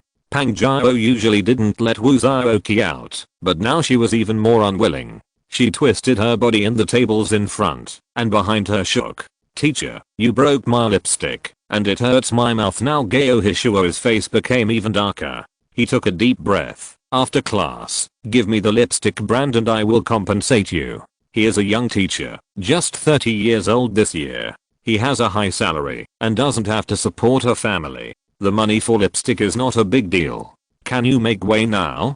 Pang Jiao moved to the aisle and said contemptuously, get out now. Wu Zhaoqi ignored her. He held the basketball and walked out of his seat easily. God knows how long it has been since he walked out so easily. Wu Zhaoqi walked all the way to the back row under the gaze of his classmates. Wang Langlong, Ma Shiqing, Hu Jun, and Ji Yuo Kanan all cast welcoming glances at him. Wu Zhaoqi felt relieved. He leaned against the blackboard at the back of the classroom, feeling like he was back home. Gayo Hishuo stared at Wu Zhaoqi's basketball and felt annoyed. He had been teaching for several years, but this was the first time he had encountered such a student. Keep sleeping. If you have the guts, sleep while standing. Gayo Hishuo sneered. Okay, classmates, let's continue the class. Apart from other things, Gayo Hishuo is really good at teaching. He took over the class midway. In order not to delay the progress, he checked the teaching progress with the previous math teacher. Now he can teach very smoothly. Chen Kan listened carefully. He was a top student and could judge Gayo Hishuo's level. Many obscure knowledge was easy to understand after Gayo Hishuo explained it. Gayo Hishuo taught for a while and took the time to look at the back row. The student just now was standing in the back and fell asleep. What the hell? Gayo Hishuo was in such a mood. He continued to speak with a dark face until the end of the class. He left class 8 without saying a word. As soon as he left, the classmates in the class seemed to be relieved at the same time. Fatty Gayo is scary. Wang Langlong said that he didn't dare to be distracted during the class. Cuiyu ran over and said, I feel like he will hit us at any time. The other few people felt the same way. Wu Zhaoqi, wake up. Cuiyu ran to the back and waved his hand in front of Wu Zhaoqi, but there was no reaction at all. Ji Yuo Kanan shouted, the get out of class is over. Wu Zhaoqi. Wu Zhaoqi still didn't respond. Damn, he fell asleep while standing. Cuiyu said in surprise. Although Wu Zhaoqi's back was against the blackboard, this still counted as sleeping while standing. He was sleeping soundly, as if he couldn't be woken up. He said. Shan Zhao passed by the back row. That's because you didn't shout in the right place. He said in a normal voice. Wu Zhaoqi is playing basketball. Wu Zhaoqi suddenly opened his eyes. Someone asked me to play basketball? During the break, Shan Kaikwon said to a few people in the back row, what's going on outside our class? He pointed to the corridor outside the window, where more than a dozen students, all boys, stood. They stood in the corridor, their arms resting on the open balcony, chatting and laughing together, laughing from time to time, and their gestures revealed a free and easy demeanor. It's strange, there are more and more students from other classes recently. Is the feng shui of our classroom door good? Shan Kaikwon said happily. Ma Shiqing raised his head. They are targeting the girls in our class. What? Shan Kaikwon and Cuiyu were shocked. Otherwise, if it's not for the girls in our class, why do they come here to chat? Who would be so pretentious when chatting? After saying this, Ma Shiqing continued to play games with his head down. Damn, these dogs. Cuiyu cursed. Jiang Ning, whom he had his eyes on, was from the same class. It was not easy for Meng Jiui to fall in love with someone else. Now he was the only open suitor in the class, and he had an absolute advantage. If there were other competitors outside, it would be a big deal. Shan Kaikwon was more angry than Cuiyu. Bayuxia, whom he liked, was the most beautiful girl in the school, and her competitiveness was imaginable. He didn't care about chatting, and quickly ran to Bayuxia in the front row, ready to blacken the group of boys outside. Ji Yuo Kanan, for example, was not panicked at all. His heart was not in class 8. Once, his heart was with Manman, but now he was a ruthless man. Suddenly, the light at the door of the classroom dimmed, and a huge figure entered class 8. Qianpeng is here. Ji Yuo Kanan greeted him. Yan Qianpeng walked past him, and took a few steps forward. He looked at Lu Kiki, who was playing with her phone in her seat, and said enthusiastically, Kiki, I'm Yan Qianpeng from class 9. Jiuo Kunan was speechless. She has a boyfriend. Isn't it immoral to destroy other people's feelings? Cuiu, who was standing on the side, didn't care whether he was immoral or not. He wanted to have fun. Today, when skating at Lanma Mall, he saw Luke, his boyfriend. He was indeed a handsome man. From the appearance, he and Luke were quite compatible, unlike Yan Xianpeng, who looked like a bear. Luke looked at him, and her eyelids moved. Yan Xianpeng? Yes, it's me. Yan Xianpeng had found out Luke's questions before, and the two had chatted on questions for a while. Today was the official meeting in person. Oh. Luke acted very cold. She was not interested in Yan Xianpeng. She likes handsome, rich, good grades, humorous, caring, nice voices, beautiful hands, and good at making people happy boys. But Yan Xianpeng is obviously not suitable. Yan Xianpeng is very thick-skinned. He invited, Kiki, do you want to go to the playground after school this afternoon? I'll show you how good I'm at playing on the horizontal bar, so that you can see what the horizontal bar windmill is. Ma Shichen was stunned. What the hell? Luke turned her head away and said sullenly, no, I'm not interested. Yan Xianpeng, I guarantee that you have never seen it in your life. Brothers will praise me for being awesome after seeing it. Luke, sorry, I don't have time this afternoon. My boyfriend will accompany me to S for dinner. Yan Xianpeng said, I'll wait for you after dinner. I won't stand you up today. There is another chapter to be posted in the early morning. Everyone go to bed early, and you will definitely see it when you wake up tomorrow morning. If you're listening to this novel on a channel other than Fanfic World, it means they downloaded and uploaded it without effort. We cordially invite you to visit our channel, Mundo Fanfic Novelos. There you'll find the original version of this story and you can explore many other novels of various genres. We're waiting for you to immerse yourself in a world of incredible novels. Chapter 197 Braised Chicken. After school in the afternoon, Jiang Ning went out to buy food. After a semester, he had basically tried all the restaurants and snack stands nearby. Occasionally, he would go to see new businesses that popped up.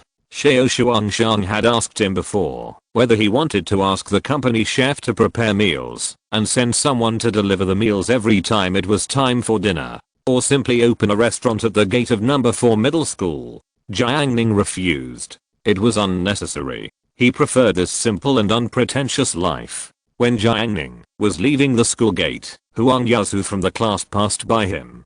Huang Yazu waved his hand. Jiang Ning, let's go. The two had eaten together for a while, but later Huang Yazu decided to go home for dinner in the afternoon to save money, so they dispersed. Jiang Ning walked leisurely in the crowd, enjoying the hustle and bustle of the world. He did not buy snacks for dinner, but came to the newly opened braised chicken with rice at the school gate. In March 2014, the braised chicken with rice spread rapidly in China and gradually became a well-known delicacy, on par with shaks and snacks and Lanzhou ramen. Jiang Ning has eaten braised chicken with rice in many restaurants. What impressed him most was the taste of each store, which was very different, almost like the difference between heaven and earth. The sauces of good stores were carefully prepared, and fresh chicken thighs were used, which tasted particularly tender. However, the unscrupulous merchants used very tough chicken, which was often broken into pieces when bitten, which was very bad. Moreover, not only the chicken, but also the rice used by conscientious stores was cooked with good quality rice, which tasted great.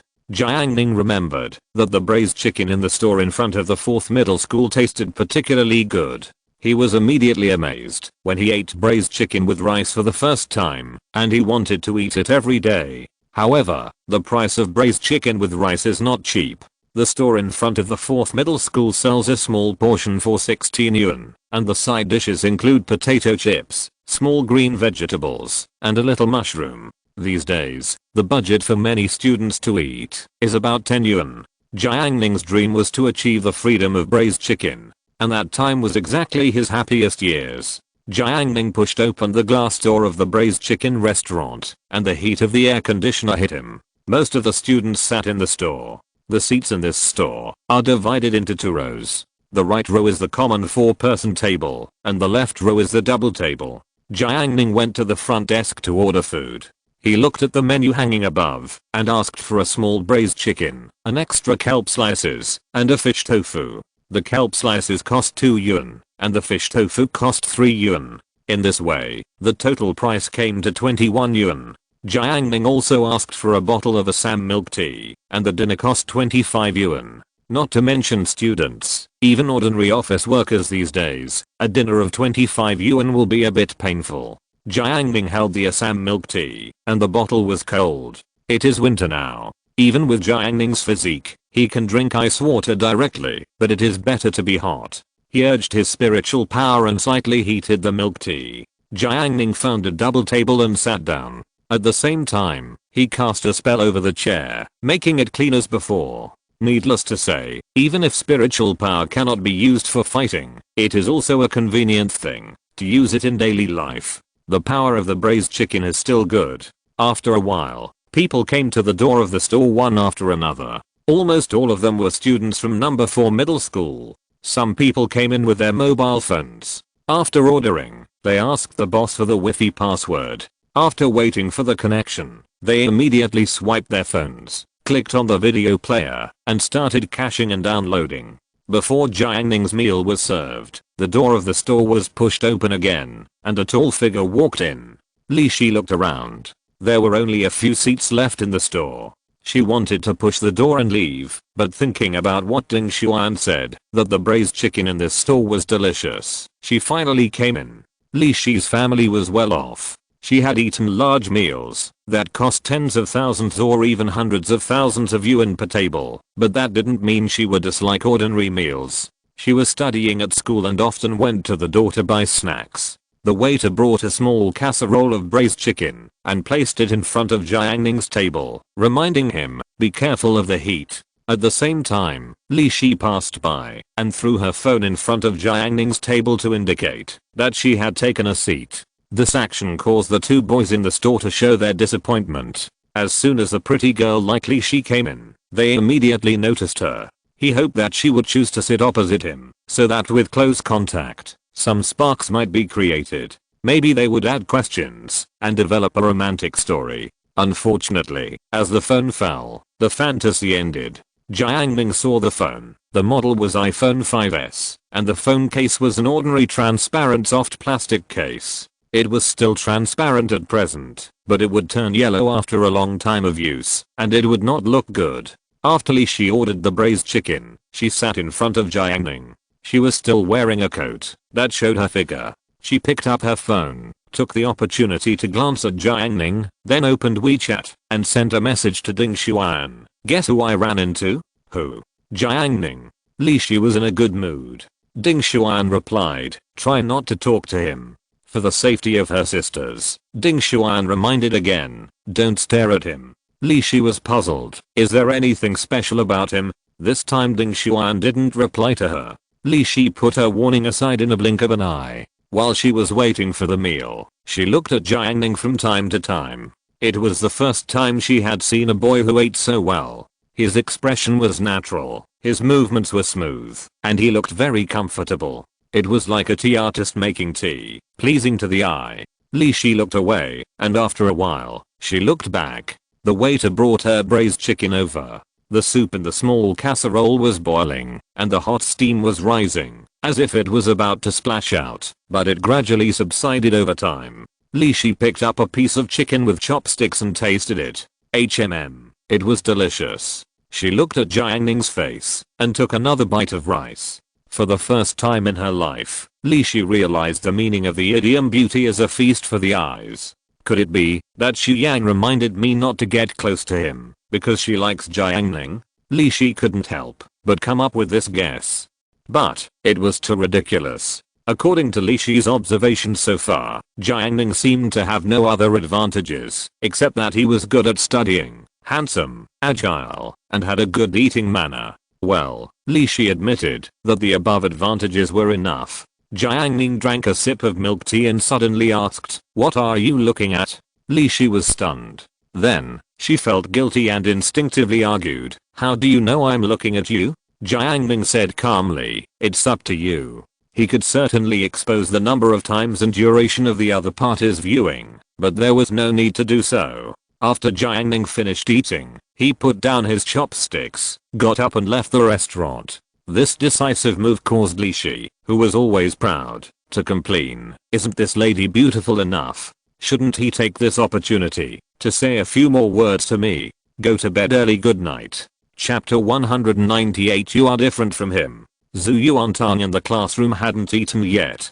so Jiang Ning didn't pack the braised chicken to take back. He thought it would taste better if he ate it in the store. When he left the store, two figures came over, one tall and one short. The tall one was Yan Xianpeng from class 9, and the shorter one was Shenzhou, who often came to class 8 to sell things. Yan Xianpeng and Shenzhou recognized Jiang Ning, but they only knew that this boy was handsome, had good grades, and had several girls around his seat, which made people jealous. But they never said a word. Now that they saw each other, they just looked at each other, and they didn't say a word or say hello, and walked past each other.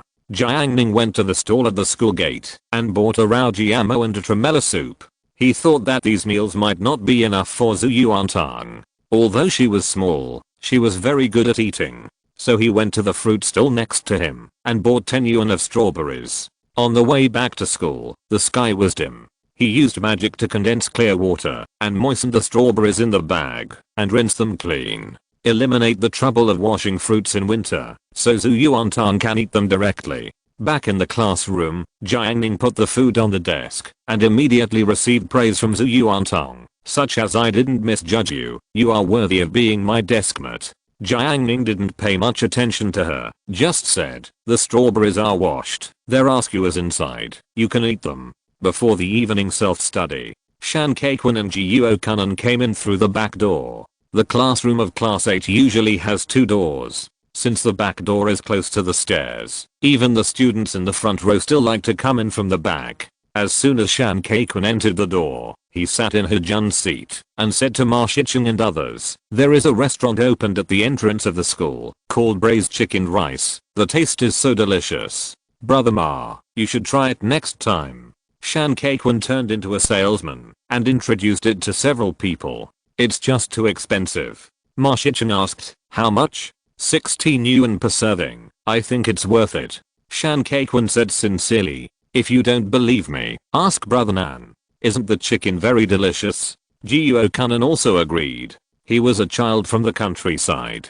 It was his first time eating it. It was really delicious. "It's too expensive. I went to the restaurant for 10 yuan tonight, and I got a bucket of instant noodles and a bottle of drink. It's about the same price." Ma Shicheng didn't have a strong desire to go there. For him, the food and clothes can be bad, but the world of thought cannot be miserable. The happiness brought to him by the game is long-lasting and real. Other things, no matter how good the food is, are false. Seeing that Ma Shicheng was not interested, Shan Keiquan brought up a new topic. He smiled and said, "Guess who I met when I went out to eat with Brother Nan?" "That's right, I saw Yan Xianpeng." He was very happy. Yan Xianpeng came to see Lu Kiki in the afternoon, but after school, Lu Kiki went to S restaurant with her boyfriend. What does this mean? It means that Lu Kiki ignored him. As he spoke, Shan Keiquan walked to the other side, facing the window of the classroom, so as to prevent Yan Xianpeng from coming in suddenly. Wang Lang said, "Isn't Lu Kiki hard to chase?" Usually Lu Kiki sat in front of them, and sometimes Wang Lang could hear her chatting, which made him feel very complicated. Once, Lu Kiki turned around and asked him about cosmetics. Wang Lang was dumbfounded. Women are too troublesome. Chatting with girls is far less fun than writing reports for the class teacher. What surprised Wang Lang was that Shan Zhao actually discussed the color of lipstick with Lu Kiki after hearing it that day. The two chatted very harmoniously, and Lu Kiki even asked Shan Zhao for advice later. Wang Lang had never expected that Shan Zhao's knowledge was so broad. From then on, Wang Lang knew the truth, that you should learn until you grow old. Shan Keiquan said proudly, "This is not the way to chase girls. You have to be nice to girls. Look at Xianpeng, he doesn't understand it at all." To put it bluntly, the Lu Kiki he chased was actually just average, not difficult. And I have a friend, the girl he chased was really difficult to deal with. He shared his methods and experience of chasing girls with everyone. Ma Shicheng looked at him. If we break it down, both of them were chasing girls, but Shan Kaikwan tried to please the girls in various ways, to the point that he lost his dominance. But Yan Xianpeng was not like that. When he was chasing girls, he had a strong personality and did not just please them blindly. Shan Kaikwan was bragging here. When Lu Kiki and Jiang Yanan came in at the door, he shut up and started talking about other topics. After a while, the big guy Yan Xianpeng rushed in. He took a few steps and came to Lu Kiki. He opened his voice. Kiki, don't eat at S restaurant next time. You look so thin. I'll take you to braised chicken tomorrow to replenish your body. Ma Shicheng, Lu Kiki, I have a boyfriend. Can you please go a little further away? While the few people were chatting, a person was pushed down on the podium in front of the classroom. Shen Zhenli and several students from class 9 stood at the door, pointing at Liang Sheng who was lying on the ground and laughing. As they laughed, they scanned the girls in class 8 with their eyes. Then he put on a winner's posture, showing his charm, trying to attract the beautiful girls in class 8. Fuck, here they come again. They really don't take us seriously. I want to beat them, Shan Kaikwan said. The first class of the evening self-study class was a math class. The black fat guy Gao Hishuai is here. Stop playing. CUIU reminded. Gao Hishuai said, in this class tonight, let's review what we taught in the afternoon. Then he sat directly on the stool, staring at the students with his two cow-like eyes. Because his eyes were too intimidating, no one in the class dared to look him in the eye. The whole classroom was eerily quiet, and in this silence, Wu Zhaoqi leaned on the desk and continued to sleep. In this number 4 middle school, there was no one that Wu Zhaoqi was afraid of. He never took Gao Hishuai seriously. Gao Hishuai had been eyeing Wu Zhaoqi for a long time. To be more precise, he had been eyeing the entire class 8. Those weird things happened in the first class in the afternoon, which made him feel very unhappy. Gao Hishuai had never encountered such a class before. When he was having lunch in the afternoon, he deliberately thought about how to deal with this class. However, before he could make a move, a little minions jumped out to provoke him. Looking at Wu Zhaoqi's comfortable sleeping posture, Gao Hishuai's anger surged. He didn't care what background this kid had. You came to number 4 middle school to study, so you must squat down honestly. Gao Hishuai was a teacher hired by number 4 middle school at a high price. He is very capable. If he is not satisfied with the school, he can change schools at any time. Besides, he looks 40 years old, but he is actually less than 30. If young people are not full of energy, can they still be called young people? Stand up.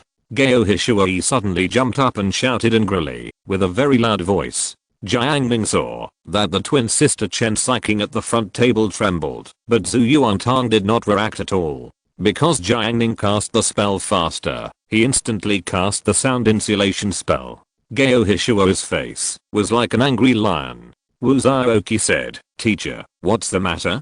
Go to the back and stand." Gao Hishuai pointed at him. Wu Zhaoqi quickly picked up the basketball and arrogantly ordered Pang Jiao, "You, get out of the way." Pang Jiao resisted in her heart. She looked at Gao Hishuai and thought of the lipstick that the teacher had compensated her with in the afternoon. She twisted her body unwillingly and twisted to the owl. Wu Zhaoqi was in a good mood, just like drinking ice cola in the dog days of summer. God knows how much he has been wronged by Pang Jiao. Every time he went out, he would be oppressed and humiliated by Pang Jiao. Now it is a good thing to order Pang Jiao so wantonly thanks to the math teacher Gao Hishuai. Wu Zhaoqi went to the back row and stood against the blackboard. He not only did not think that standing was a punishment, but he thought it was enjoyment. Gao Hishuai stared at Wu Zhaoqi and said, "If you have the ability, stand for me." He remembered that this kid really fell asleep while standing in the afternoon, and he held it back. "If you have the ability, stand at the back every class." After saying this, the classroom fell into silence again. Zhu Yuantang was sleepy, and she slept with her head on her arm. Shan Kaikwan, who was on the other side of the river, was horrified after seeing this. Is she so brave? She dared to sleep. Wasn't she afraid of Gao Hishuai? At this time, she dared to provoke him. Shan Kaikwan signaled Jiang Ning with his eyes, trying to get him to wake up Zhu Yuantang. Although Shan Kaikun was a fun-loving person and liked to see his good brothers get into trouble, he understood some things. If Zhu Yuantang alarmed Gao Hishui, it would definitely be more than just bad luck. However, Jiang Ning didn't call Zhu Yuantang at all. Shan Kaikun paid attention to Gao Hishui on the podium. Sure enough, he looked over here with a pair of bull eyes. Many students in the class missed a beat in their hearts. Something happened. At first, Gao Hishui was extremely angry. Someone dared to sleep in front of him. Are these students so brave? Don't take him seriously? He wanted to roar, and then he saw the sleeping girl, who seemed to be Zhu Yuantang. In order to confirm whether it was Zhu Yuantang, he deliberately compared the seating chart on the table, and it was true.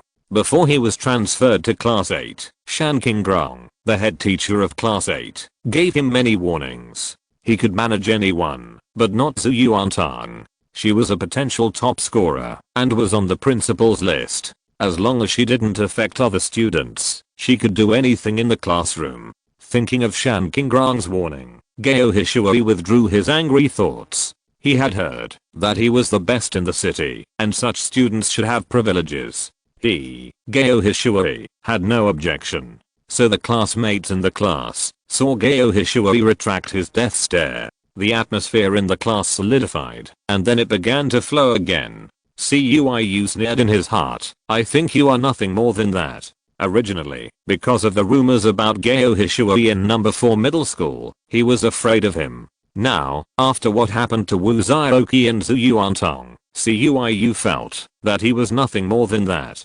Gao Hishui stared at everyone from above. The class was still quiet. The timid students didn't even dare to breathe. The whole class was extremely depressed, like a defeated deserter, and it was dull. The so-called majesty or terror could not escape the passage of time. The first evening self-study ended. After Gao Hishui left, the bustle of Class 8 returned. Zhu Yuantang woke up 10 minutes before the end of Get Out of Class. Chapter 199 Jiang Ning, you pull it out. During the break, Jiang Ning was reading a book. In his previous life, he missed many famous books because of the heavy workload. After graduation and joining the workforce, he could no longer read. His busy work made him not in the mood to read. Now in high school, because of his strong memory, he can get very high scores by just studying casually. Most of the rest of his time is just right for reading these famous books. These famous books are treasures passed down by mankind, and they are very exciting to read. When he was in the world of cultivation, Jiang Ning also liked to read the jade slips that recorded the autobiographies of the monks in the sect. What he liked most was to read the monks bragging about their adventures. Zhu Yuantang, my deskmate, was eating strawberries. She bit the strawberries and saw that Jiang Ning was reading seriously. She asked curiously, what book are you reading? A book about the meaning of life. Jiang Ning replied. TSK, what's so good about that? She bit off the strawberry. I'm Zhu Yuantang. My fate is in my own hands. Don't read this boring book anymore. Let's eat strawberries together. I'll give you 3 strawberries. Jiang Ning bought the strawberries, but Zhu Yuantang actually paid for it. Not only did she pay, she also had to pay Jiang Ning for his travel expenses. Every day when Jiang Ning bought food, he would definitely take $1 more from her. Jiang Ning was still reading, and he said, eat it yourself. Zhu Yuantang saw that Jiang Ning was not shaken and thought he had no future. I don't like reading. She continued to eat strawberries, and when she ate one of the strawberries, she said crisply, why is this strawberry not sweet? Jiang Ning replied, because your mouth is very sweet, sweeter than strawberries, so I can't feel the sweetness of strawberries. Chen Siking in the front row turned around and said faintly, how do you know she has a sweet mouth? This made Bayuxia turn around and look at the two of them. Jiang Ning, I feel that the elder sister is not as fun as the younger sister. He picked up a toothpick, stuck a strawberry in it, and moved it to Chen Siking's mouth. Eat your strawberry. This blocked her mouth. The second evening self-study class was still a math class. Wu Zhaoqi used the same trick again, which aroused Gao Hishuo's anger. He walked past Pang Zhao and stood in the back row with the basketball. This time, Wu Zhaoqi did not sleep and put the basketball on the ground. Wu Zhaoqi is not a person who wastes his life. His superb basketball skills are the result of his consistent efforts. Wu Zhaoqi stood in the back row, spread his legs, aligned with his shoulders, and sank his body. Cuiyu was shocked. Oh my god, Wu Zhaoqi is actually squatting in a horse stance. Not only Cuiyu, but other students in the class noticed his movements. Wu Zhaoqi was proud in his heart. In basketball competitions, the stability of the lower body is very important. He practiced squatting in a horse stance, so that his lower body is extremely stable, and he will not lose to others in competitions. Gao Hishui was convinced. Front row. Zhu Yuantang took Jiang Ning's book away, propped up his chin with one hand, and read with great interest. Perhaps because the first class was too tight, in the second class, there were whispers of discussion in the classroom. Gao Hishui gave some students who were talking a cold look. He wanted to yell at them and make them stand in the corner, but Gao Hishui, would not be so simple. So he said, "Classmates, let's play an interesting game." The students in the class looked at him one after another. Wang Long Long, what does this dog want to play? Ma Shicheng said, he is a bit shady. From now on, as long as I catch a student talking, the first student will be punished to stand in the corner for 1 minute. The second student will be punished to stand in the corner for 2 minutes. The third student will be punished to stand in the corner for 4 minutes, and the punishment will be doubled successively. If you don't stand in the corner for enough time in this class, it will be postponed to the next class. Gao Hishui smiled, looking like a smiling tiger.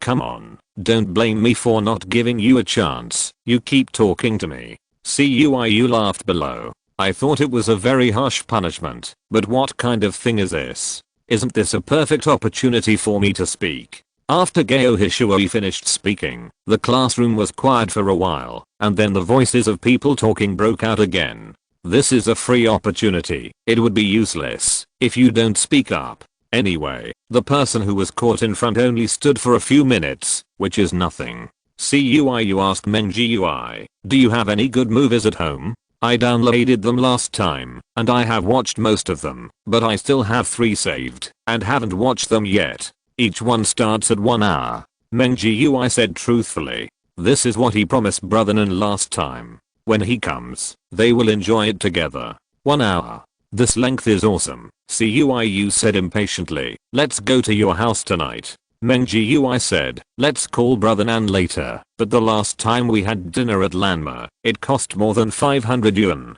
I don't have much money on me, so I can't buy much food. Cuiyu hesitated for a few seconds, thinking of the last time Meng Jiui treated him to snacks, and that day she treated him to dinner again. He said generously, I'll treat you tonight. Buy whatever you want. The two chatted enthusiastically, and Gao Hishui on the podium was furious. He glanced at the seating chart on the podium and shouted, Cuiyu, stand up. The whole class looked at Cuiyu. Cuiyu was startled, and the scenes with plots in his mind disappeared instantly. Soon, he was no longer afraid. He was the first student to be called up, and he only had to stand for 1 minute. Although he was very confident, he was frightened by Gao Hishui's furious eyes, so Cuiyu said timidly, this is my first time today. Hujun, ha ha ha. After hearing this, the boys around him who understood laughed. Cuiyu realized that there was something wrong with what he said. He panicked and argued loudly, no, I mean, my first time was only 1 minute. Even the girls laughed, especially Lukiki, who laughed so hard that her whole body trembled. Shan Kaikun, some things are better for you to know yourself, and there is no need to show off. Hujun, brother Cui, I would like to call you the best. After the evening self-study class, Shan Kaikun flew out, followed by Jiuo Kunan and Hujun. Ma Shichen didn't leave. He went to the back row, picked up a broom, and prepared to clean. The students of number 4 middle school cleaned the classroom every day, either after the evening self-study or before the morning self-study. In order to get up later the next day, Ma Shichen usually cleaned after the evening self-study. Of course, it was not his duty today, but Yang Sheng's duty, but he had to pay back the debt. After cleaning today, he will be a free man in the future. Ma Shichen is in a good mood.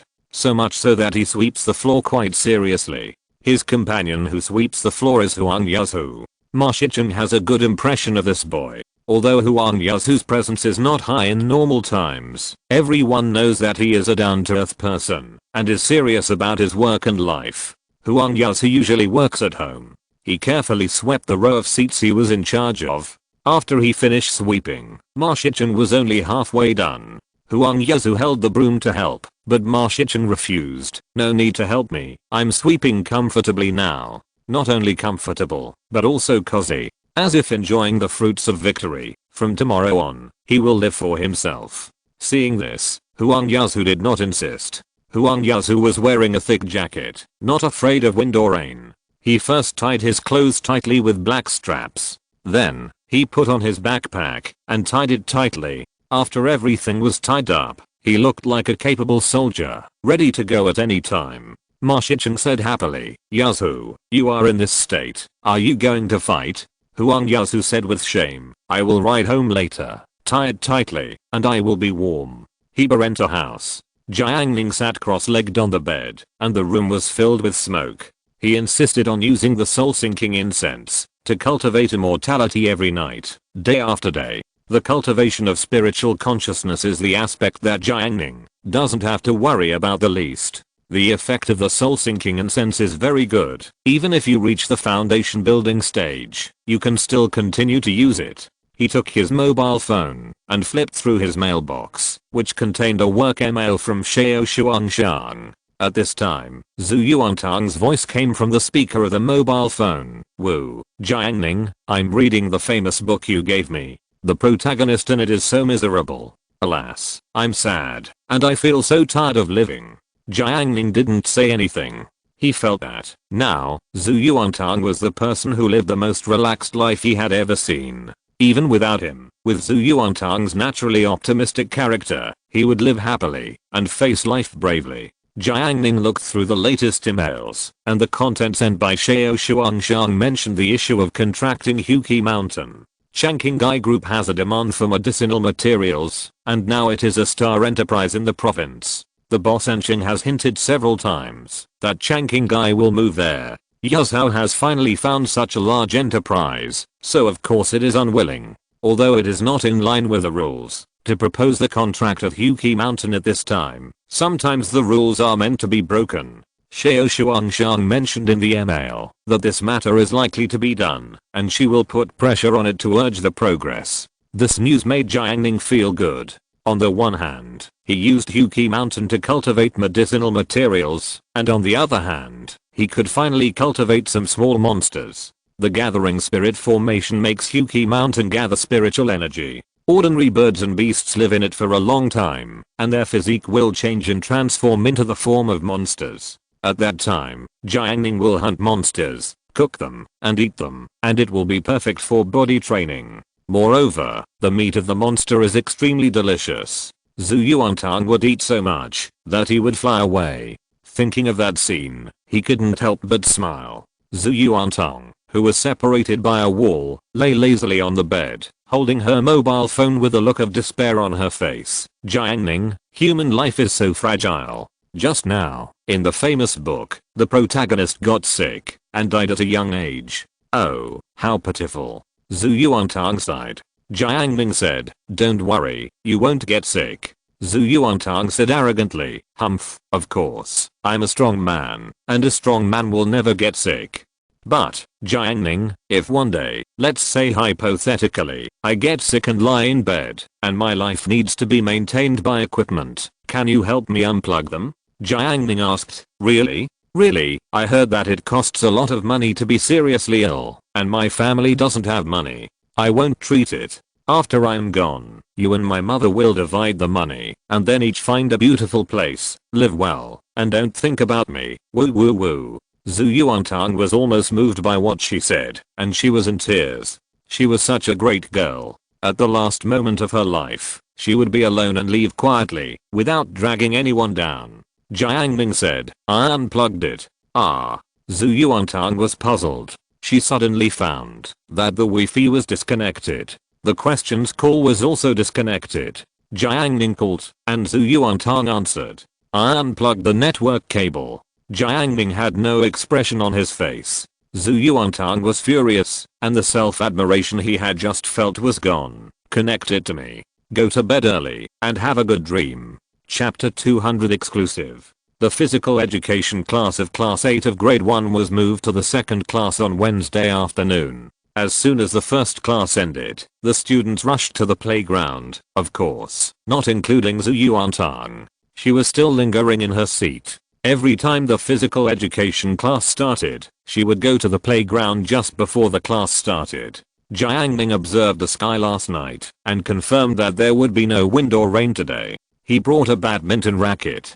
Compared with table tennis, badminton is more open and close, which consumes more physical energy. It happened to be Zhu Yuantang's weakness, which was just right for Jiang Ning to treat her. 2 minutes before the class started, there were almost no students left in the class. Zhu Yuantang stood up slowly and followed Jiang Ning like a little tail. When they arrived at the playground, the physical education teacher asked the students to run a lap as usual. After running, the physical education teacher left, leaving the students to move freely. There were no rules and regulations in the physical education class of number 4 middle school. Anyway, they just had fun. Jiang Ning stood there, looking at the scattered students. He remembered that in the second year of high school, every time there was a physical education class, the physical education teacher taught them Take-I, which lasted for half a class. Shan Kaikwan saw the badminton racket in Jiang Ning's hand, and then looked at Bayuxia. He wanted to borrow the badminton racket, but Zhu Yuantang next to him said,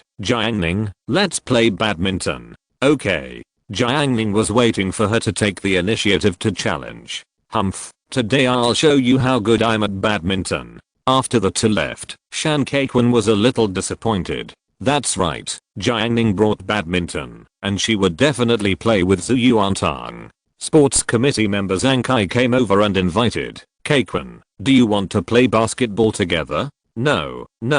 Shan Kaikwan refused. "Playing basketball in the summer is okay. If you sweat, you can go back to the dormitory to wash. If you play basketball in the winter, it is more difficult to deal with the sweat. You can only go to the big bathhouse next to the school to take a bath. However, students like them usually go to the big bathhouse to take a bath twice a week in winter. After all, it costs several yuan to go to the big bathhouse once. If you ask someone to rub your back or buy a bottle of drink, it will cost more than 10 yuan. And there is no time to take a bath during classes. People who don't particularly like playing basketball usually go to warm up." Shan Kaikwan went to the table tennis area while Bayuxia was there. This area was relatively open, and many girls were sitting on the vacant table tennis table chatting. Not far away were some simple fitness facilities, such as horizontal bars and parallel bars. Jiang Ning was also playing badminton nearby. Jiang Ning threw a badminton, swung the racket, and with a sound of breaking through the air, the badminton flew towards Zhu Yuantang. The racket he bought cost more than 600 yuan a pair, which was slightly better than the ordinary rackets, but much worse than the ones used by the big guys. Zhu Yuantang was small, but she was not bad at playing badminton. She was like a carrot head, stepped up her calves, ran a few steps, and caught the ball. Jiang Ning did not show all his strength at the beginning, but slowly fought with Zhu Yuantang. Zhu Yuantang saw that he was not fierce and seemed to be really playing badminton with her, so she restrained her evil spirit and decided to be gentle with Jiang Ning. In this situation, where there was no intention to fight, the badminton flew back and forth. The two of them played badminton like they were just living their daily lives, playing as if they were copied and pasted without interruption. Not far away, the girls from class 8 were sitting on the platform. Bayuxia, Chen Xiaoyu, Shen Qinj, and all the pretty girls were basically all here, for no other reason than the nice sunshine here. Although the podium was nice, it was occupied by Pang Zhao, Wang Yanan and the girls from class 9. Now it was physical education class, and class 8 and class 9 were having class together. Since there were fitness facilities here, the boys from class 9 also came here to play. A group of people gathered together with the boys from class 8. Ma Shicheng sat between the fence and the iron railing, playing games with his phone horizontally, while Wang Lanlan watched from the side and gave instructions at the same time. The two of them were very comfortable now, and physical education class was a perfect class. to play with their phones. Unlike in class, where they were always nervous,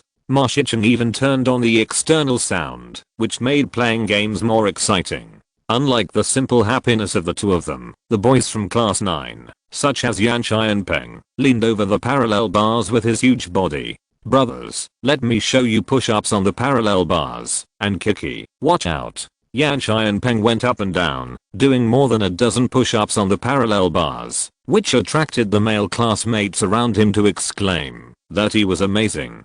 For a moment, it was extremely lively, and the air became cheerful. Kiki wanted to curse in her heart. What a joke, like an idiot. Some boys saw Yan Xianpeng showing off, and immediately had ideas. Cuiyu was leaning next to Jiang Ning, and he said, "Push-ups are something that any boy can do, and any girl can do too. It's not interesting." Yuan said, "It seems that you know something more interesting." "Of course." Cuiyu said, "Have you heard of pull-ups?" He did a pull-up.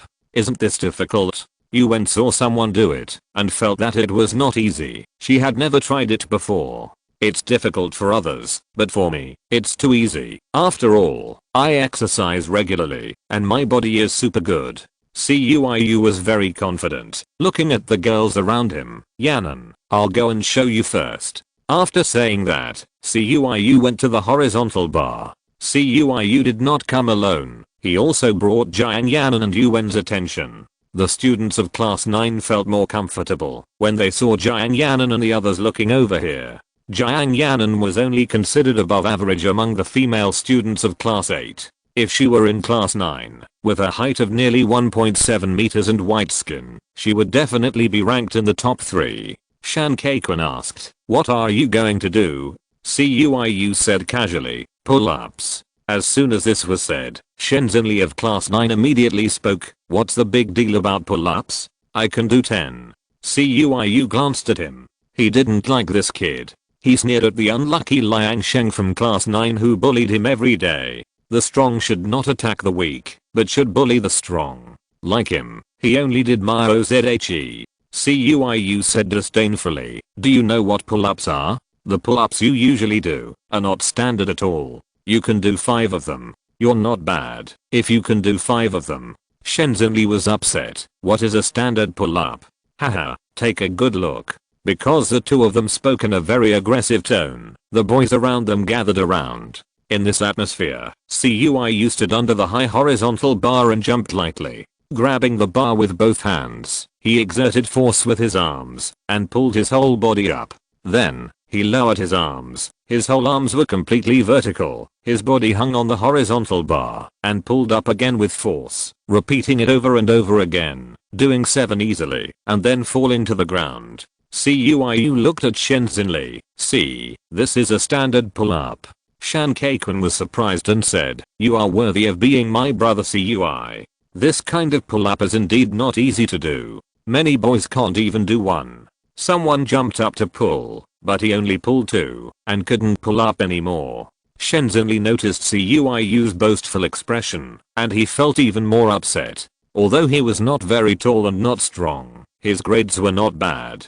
He was in the top 10 of class 9, and there were several boys in the class who had good relationships with him. They usually bullied Liang Sheng together, so he was considered an upper class in class 9. Now facing the students of class 8, his status was no longer useful, and Shen Xinli could not stand it. The students in class 9 were jealous of the girls in class 8, and they looked down on the boys in class 8, and hated why the pretty girls were not assigned to their class. When he mentioned this, Shen Xinli was particularly angry. He looked at the empty space on the other side of the runway, where a tall and thin boy was playing badminton with 3 girls. 3 girls. Shen Xinli knew the small Zhu Yuantong, but he didn't take her seriously. Although she was good at studying, she was not very attractive to boys. Boys like girls with good grades and pretty faces. The other 2 girls made Shen Xinli angry. One girl had a very good figure, and the other girl was a beautiful twin girl who was famous in the grade.